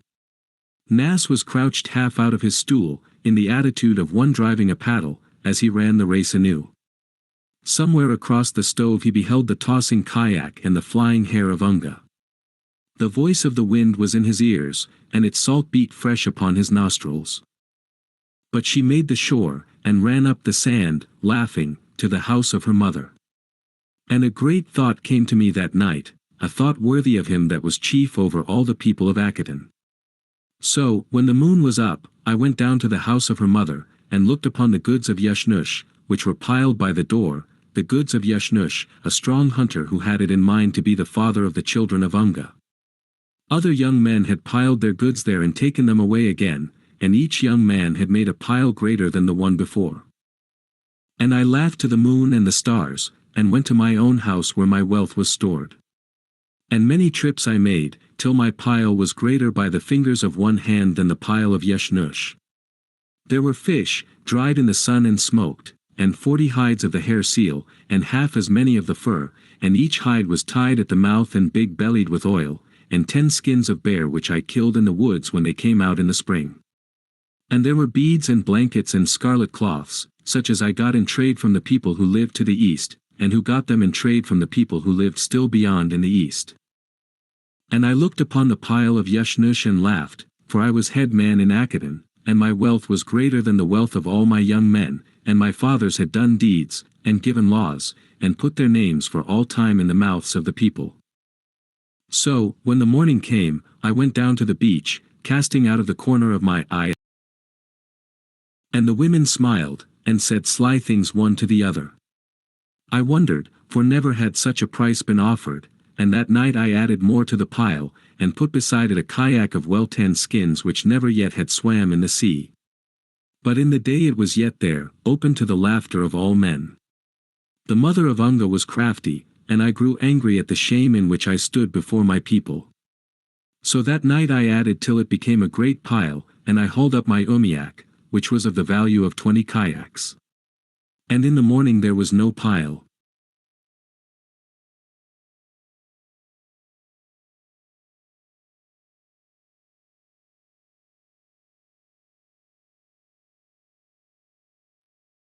Then made I preparation for the wedding, and the people that lived even to the east came for the food of the feast and the potlatch token. Unga was older than I by the age of 4 sons in the way we reckoned the years. I was only a stripling, but then I was a chief, and the son of a chief, and it did not matter. But a ship shoved her sails above the floor of the ocean, and grew larger with the breath of the wind. From her scuppers she ran clear water, and the men were in haste and worked hard at the pumps. On the bow stood a mighty man, watching the depth of the water and giving commands with a voice of thunder. His eyes were of the pale blue of the deep waters, and his head was maned like that of a sea lion. And his hair was yellow, like the straw of a southern harvest or the manila rope yarns which sailormen plait. Of late years we had seen ships from afar, but this was the first to come to the beach of Akaton. The feast was broken, and the women and children fled to the houses, while we men strung our bows and waited with spears in hand. But when the ship's forefoot smelled the beach the strange men took no notice of us, being busy with their own work. With the falling of the tide they careened the schooner and patched a great hole in her bottom. So the women crept back, and the feast went on. When the tide rose, the sea wanderers kedged the schooner to deep water and then came among us. They bore presents and were friendly, so I made room for them, and out of the largeness of my heart gave them tokens such as I gave all the guests, for it was my wedding day, and I was head man in Akaton. And he with the mane of the sea lion was there, so tall and strong that one looked to see the earth shake with the fall of his feet. He looked much and straight at Unga, with his arms folded, so, and stayed till the sun went away and the stars came out. Then he went down to his ship. After that I took Unga by the hand and led her to my own house. And there was singing and great laughter, and the women said sly things, after the manner of women at such times. But we did not care. Then the people left us alone and went home. The last noise had not died away when the chief of the sea wanderers came in by the door. And he had with him black bottles, from which we drank and made merry. You see, I was only a stripling, and had lived all my days on the edge of the world. So my blood became as fire, and my heart as light as the froth that flies from the surf to the cliff. Unga sat silent among the skins in the corner, her eyes wide, for she seemed to fear. And he with the mane of the sea lion looked upon her straight and long. Then his men came in with bundles of goods, and he piled before me wealth such as was not in all Akitan. There were guns, both large and small, and powder and shot and shell, and bright axes and knives of steel, and cunning tools, and strange things the like of which I had never seen. When he showed me by sign that it was all mine, I thought him a great man to be so free, but he showed me also that Unga was to go away with him in his ship. Do you understand, that Unga was to go away with him in his ship? The blood of my fathers flamed hot on the sudden, and I made to drive him through with my spear. But the spirit of the bottles had stolen the life from my arm, and he took me by the neck, so, and knocked my head against the wall of the house. And I was made weak like a newborn child, and my legs would no more stand under me. Unga screamed, and she laid hold of the things of the house with her hands, till they fell all about us as he dragged her to the door. Then he took her in his great arms, and when she tore at his yellow hair laughed with a sound like that of the big bull seal in the rut. I crawled to the beach and called upon my people, but they were afraid. Only Yushnush was a man, and they struck him on the head with an oar, till he lay with his face in the sand and did not move. And they raised the sails to the sound of their songs, and the ship went away on the wind. The people said it was good, for there would be no more war of the bloods in Akitan, but I said never a word, waiting till the time of the full moon, when I put fish and oil in my kayak and went away to the east. I saw many islands and many people, and I, who had lived on the edge, saw that the world was very large. I talked by signs, but they had not seen a schooner nor a man with the mane of a sea lion, and they pointed always to the east. And I slept in queer places, and ate odd things, and met strange faces. Many laughed, for they thought me light of head, but sometimes old men turned my face to the light and blessed me, and the eyes of the young women grew soft as they asked me of the strange ship, and Unga, and the men of the sea. And in this manner, through rough seas and great storms, I came to Unalaska. There were 2 schooners there, but neither was the one I sought. So I passed on to the east, with the world growing ever larger, and in the island of Unamak there was no word of the ship, nor in Kadiak, nor in Atognak. And so I came one day to a rocky land, where men dug great holes in the mountain. And there was a schooner, but not my schooner, and men loaded upon it the rocks which they dug. This I thought childish, for all the world was made of rocks, but they gave me food and set me to work. When the schooner was deep in the water, the captain gave me money and told me to go, but I asked which way he went, and he pointed south. I made signs that I would go with him, and he laughed at first, but then, being short of men, took me to help work the ship. So I came to talk after their manner, and to heave on ropes, and to reef the stiff sails in sudden squalls, and to take my turn at the wheel. But it was not strange, for the blood of my fathers was the blood of the men of the sea. I had thought it an easy task to find him I sought, once I got among his own people, and when we raised the land one day, and passed between a gateway of the sea to a port, I looked for perhaps as many schooners as there were fingers to my hands. But the ships lay against the wharves for miles, packed like so many little fish, and when I went among them to ask for a man with the mane of a sea lion, they laughed, and answered me in the tongues of many peoples. And I found that they hailed from the uttermost parts of the earth. And I went into the city to look upon the face of every man. But they were like the cod when they run thick on the banks, and I could not count them. And the noise smote upon me till I could not hear, and my head was dizzy with much movement. So I went on and on, through the lands which sang in the warm sunshine, where the harvests lay rich on the plains, and where great cities were fat with men that lived like women, with false words in their mouths and their hearts black with the lust of gold. And all the while my people of Akadan hunted and fished, and were happy in the thought that the world was small. But the look in the eyes of Unga coming home from the fishing was with me always, and I knew I would find her when the time was met. She walked down quiet lanes in the dusk of the evening, or led me chases across the thick fields wet with the morning dew, and there was a promise in her eyes such as only the woman Unga could give. So I wandered through 1,000 cities. Some were gentle and gave me food, and others laughed, and still others cursed, but I kept my tongue between my teeth, and went strange ways and saw strange sights. Sometimes I, who was a chief and the son of a chief, toiled for men rough of speech and hard as iron, who wrung gold from the sweat and sorrow of their fellow men. Yet no word did I get of my quest till I came back to the sea like a homing seal to the rookeries.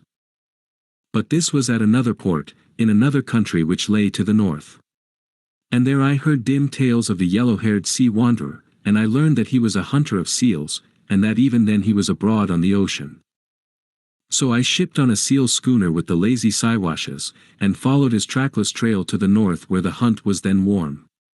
And we were away weary months, and spoke many of the fleet, and heard much of the wild doings of him I sought, but never once did we raise him above the sea.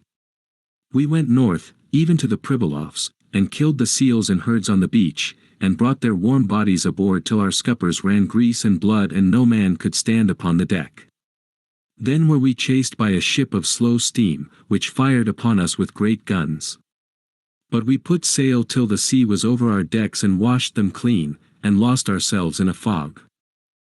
It is said, at this time, while we fled with fear at our hearts, that the yellow-haired sea wanderer put into the Pribilofs, right to the factory, and while the part of his men held the servants of the company, the rest loaded 10,000 green skins from the salt houses. I say it is said, but I believe, for in the voyages I made on the coast with never a meeting the northern seas rang with his wildness and daring, till the 3 nations which have lands there sought him with their ships.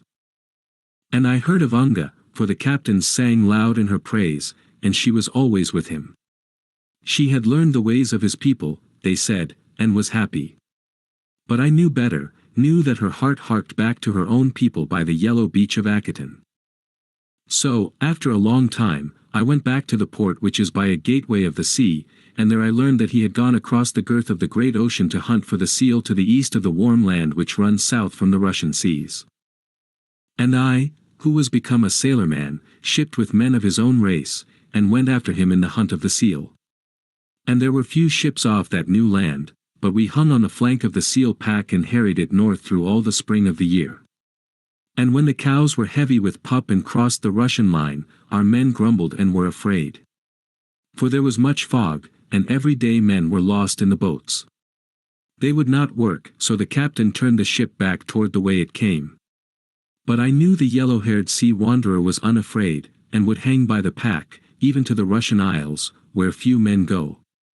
So I took a boat, in the black of night, when the lookout dozed on the Foc Sleehead, and went alone to the warm, long land.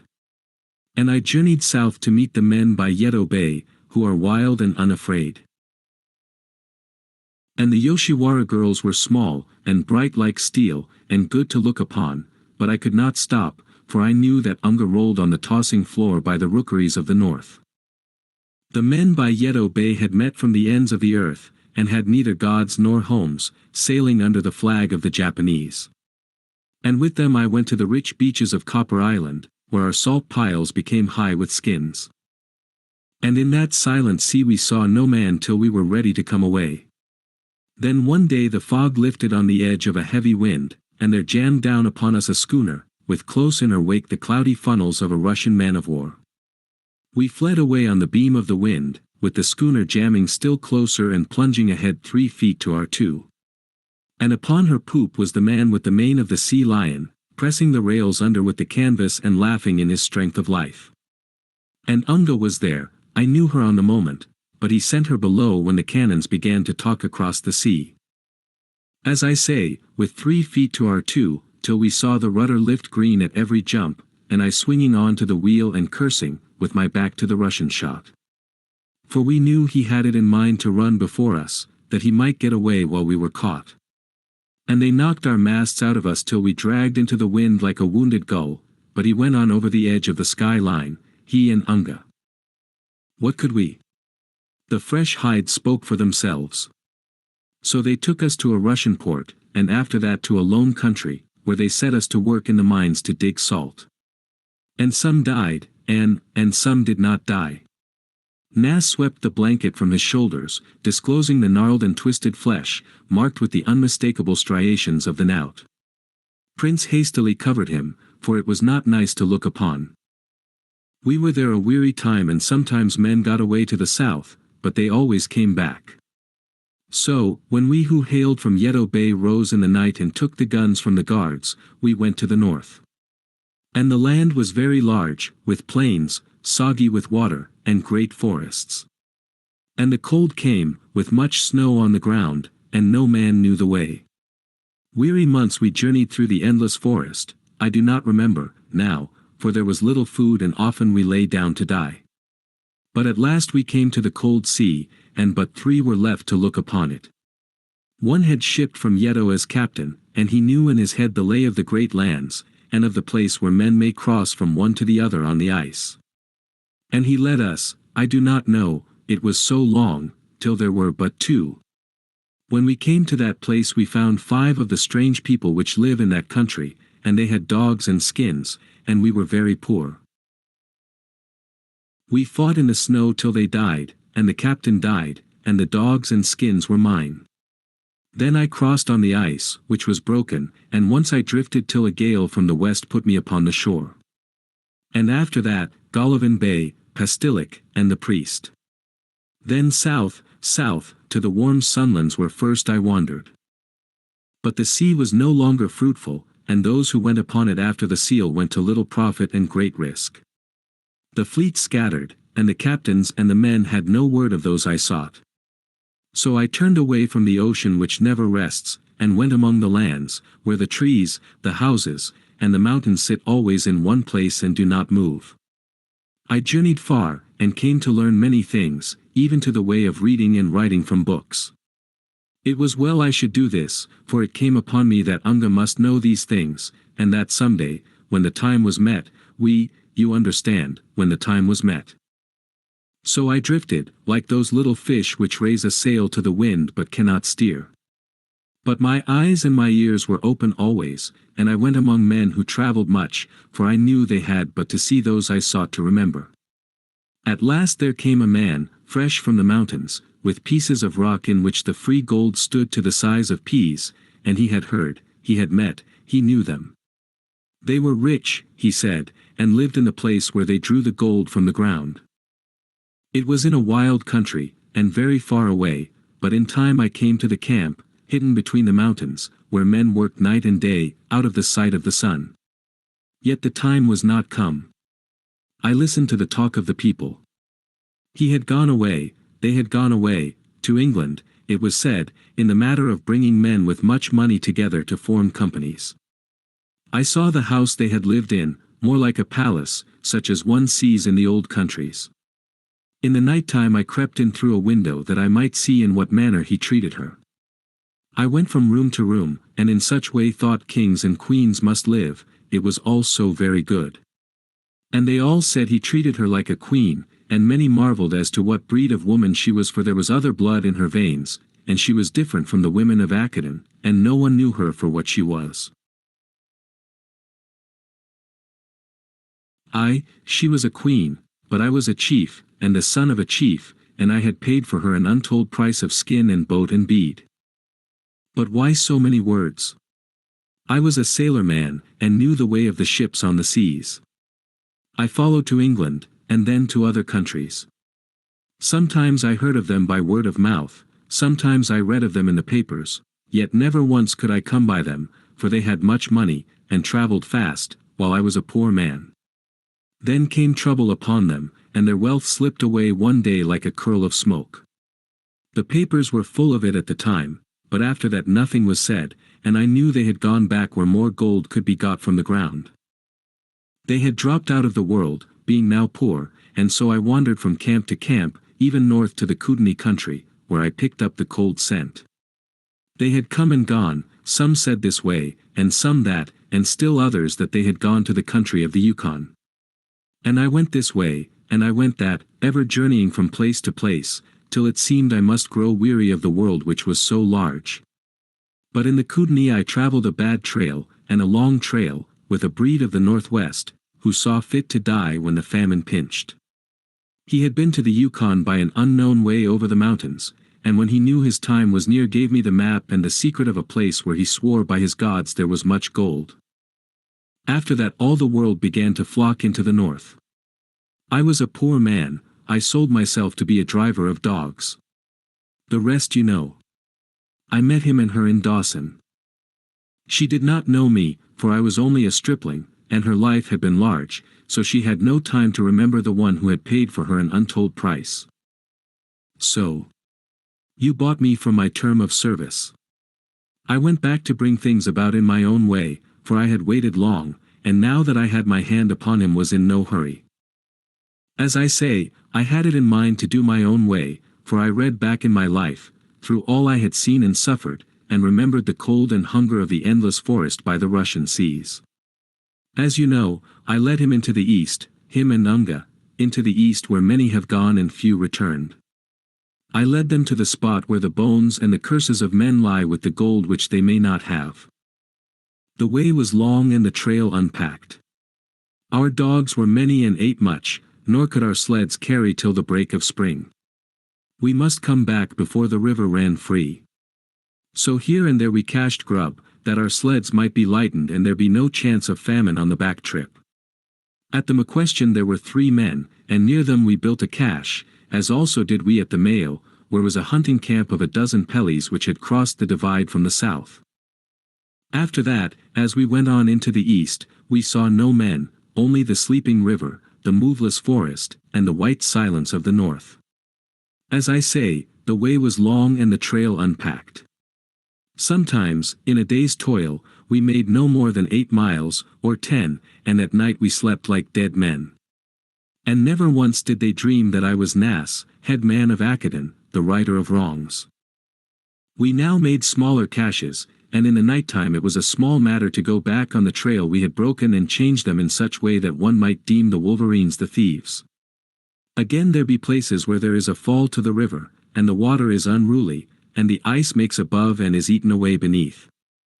In such a spot the sled I drove broke through, and the dogs, and to him and Unga it was ill luck, but no more. And there was much grub on that sled, and the dogs the strongest.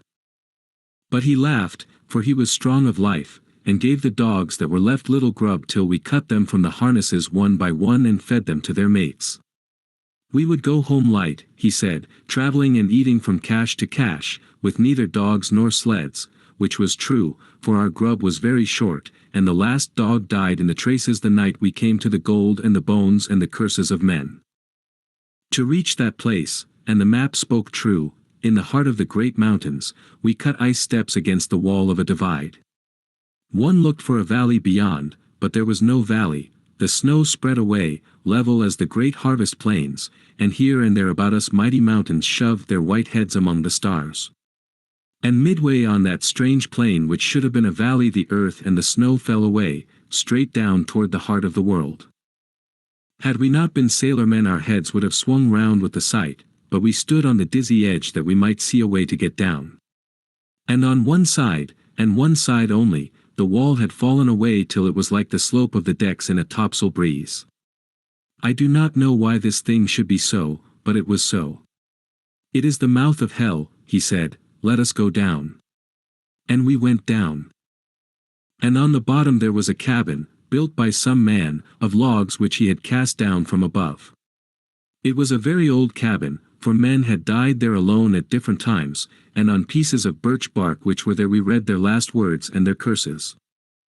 One had died of scurvy, another's partner had robbed him of his last grub and powder and stolen away, a third had been mauled by a bald-faced grizzly, a fourth had hunted for game and starved, and so it went, and they had been loath to leave the gold, and had died by the side of it in one way or another. And the worthless gold they had gathered yellowed the floor of the cabin like in a dream. But his soul was steady, and his head clear. This man I had led thus far. We have nothing to eat, he said, and we will only look upon this gold, and see whence it comes and how much there be.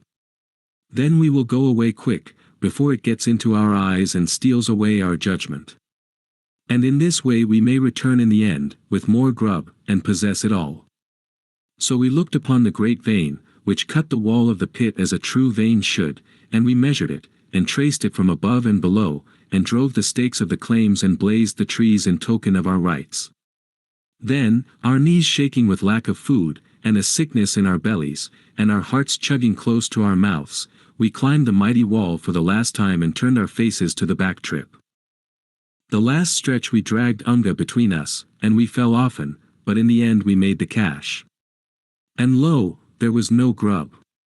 It was well done, for he thought it the Wolverines, and damned them and his gods in one breath. But Unga was brave, and smiled, and put her hand in his, till I turned away that I might hold myself. We will rest by the fire, she said, till morning, and we will gather strength from our moccasins. So we cut the tops of our moccasins in strips, and boiled them half of the night, that we might chew them and swallow them. And in the morning we talked of our chance.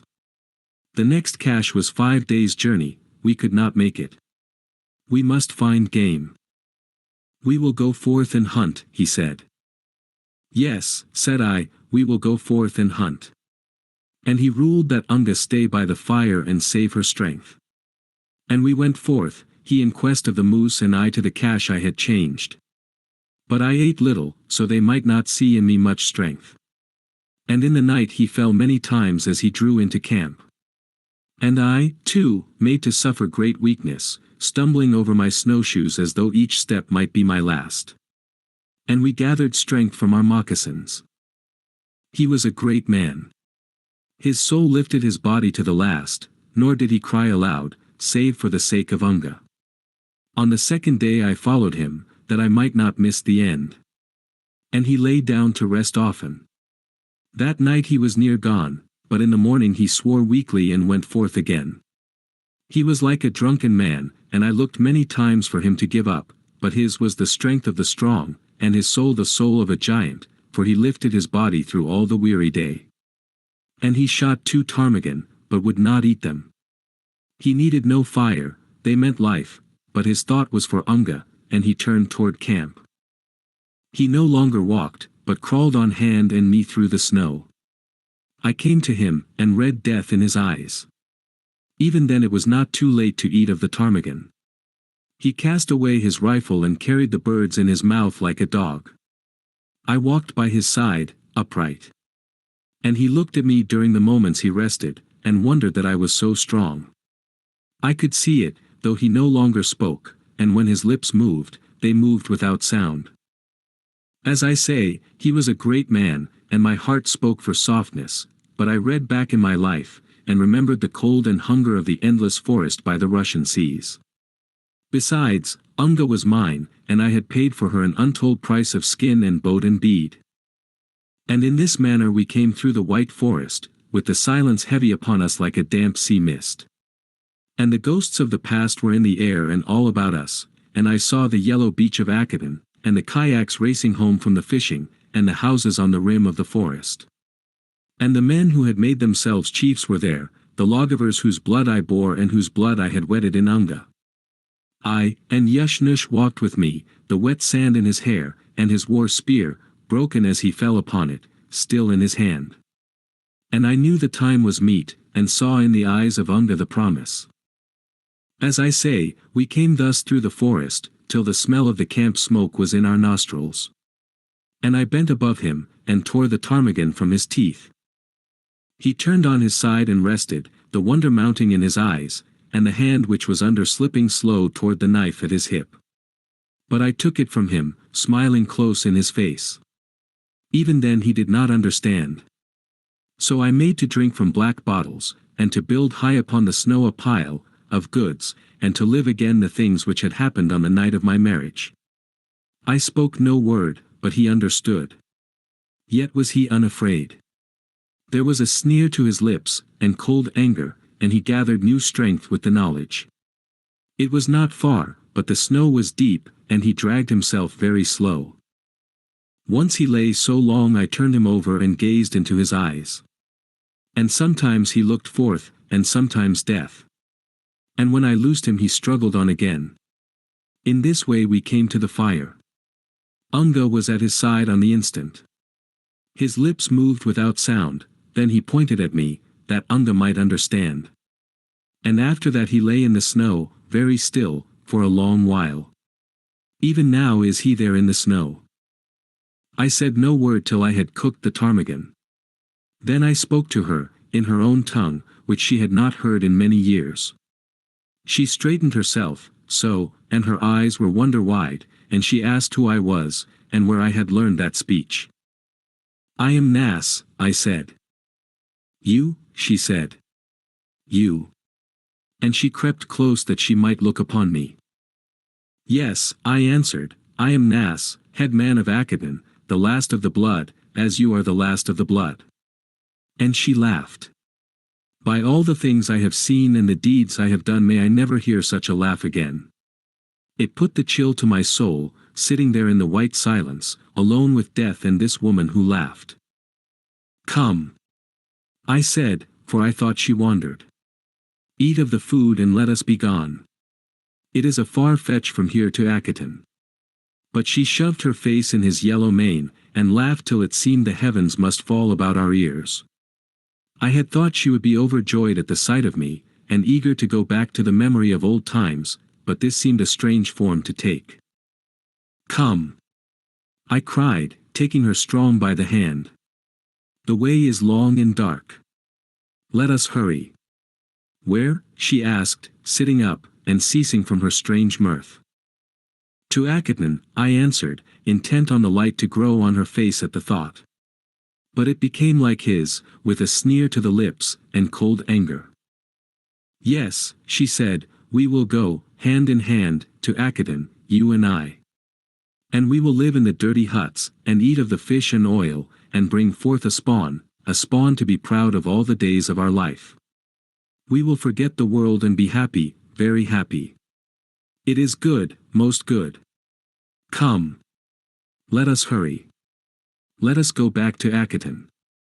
And she ran her hand through his yellow hair, and smiled in a way which was not good. And there was no promise in her eyes. I sat silent, and marveled at the strangeness of woman. I went back to the night when he dragged her from me, and she screamed and tore at his hair which now she played with and would not leave. Then I remembered the price and the long years of waiting, and I gripped her close, and dragged her away as he had done. And she held back, even as on that night, and fought like a she-cat for its whelp. And when the fire was between us and the man, I loosed her, and she sat and listened. And I told her of all that lay between, of all that had happened to me on strange seas, of all that I had done in strange lands, of my weary quest, and the hungry years, and the promise which had been mine from the first. I told all, even to what had passed that day between the man and me, and in the days yet young. And as I spoke I saw the promise grow in her eyes, full and large like the break of dawn. And I read pity there, the tenderness of woman, the love, the heart and the soul of Unga. And I was a stripling again, for the look was the look of Unga as she ran up the beach, laughing, to the home of her mother. The stern unrest was gone, and the hunger, and the weary waiting. The time was met. I felt the call of her breast, and it seemed there I must pillow my head and forget. She opened her arms to me, and I came against her. Then, sudden, the hate flamed in her eye, her hand was at my hip. And once, twice, she passed the knife. Dog, she sneered, as she flung me into the snow. Swine. And then she laughed till the silence cracked, and went back to her dead.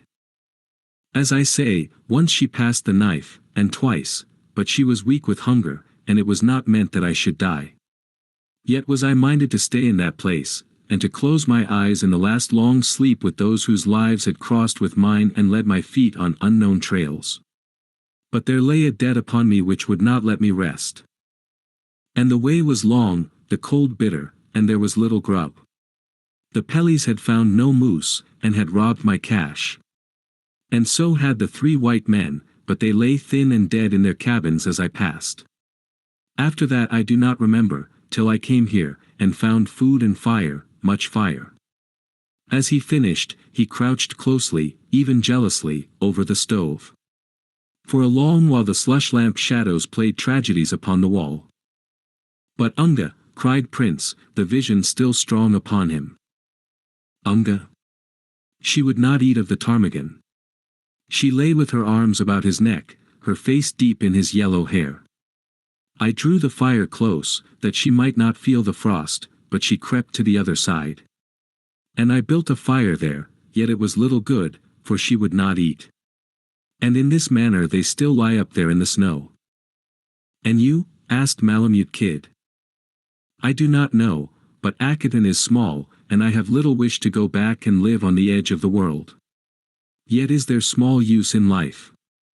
I can go to Constantine, and he will put irons upon me, and one day they will tie a piece of rope, so, and I will sleep good. Yet, no, I do not know.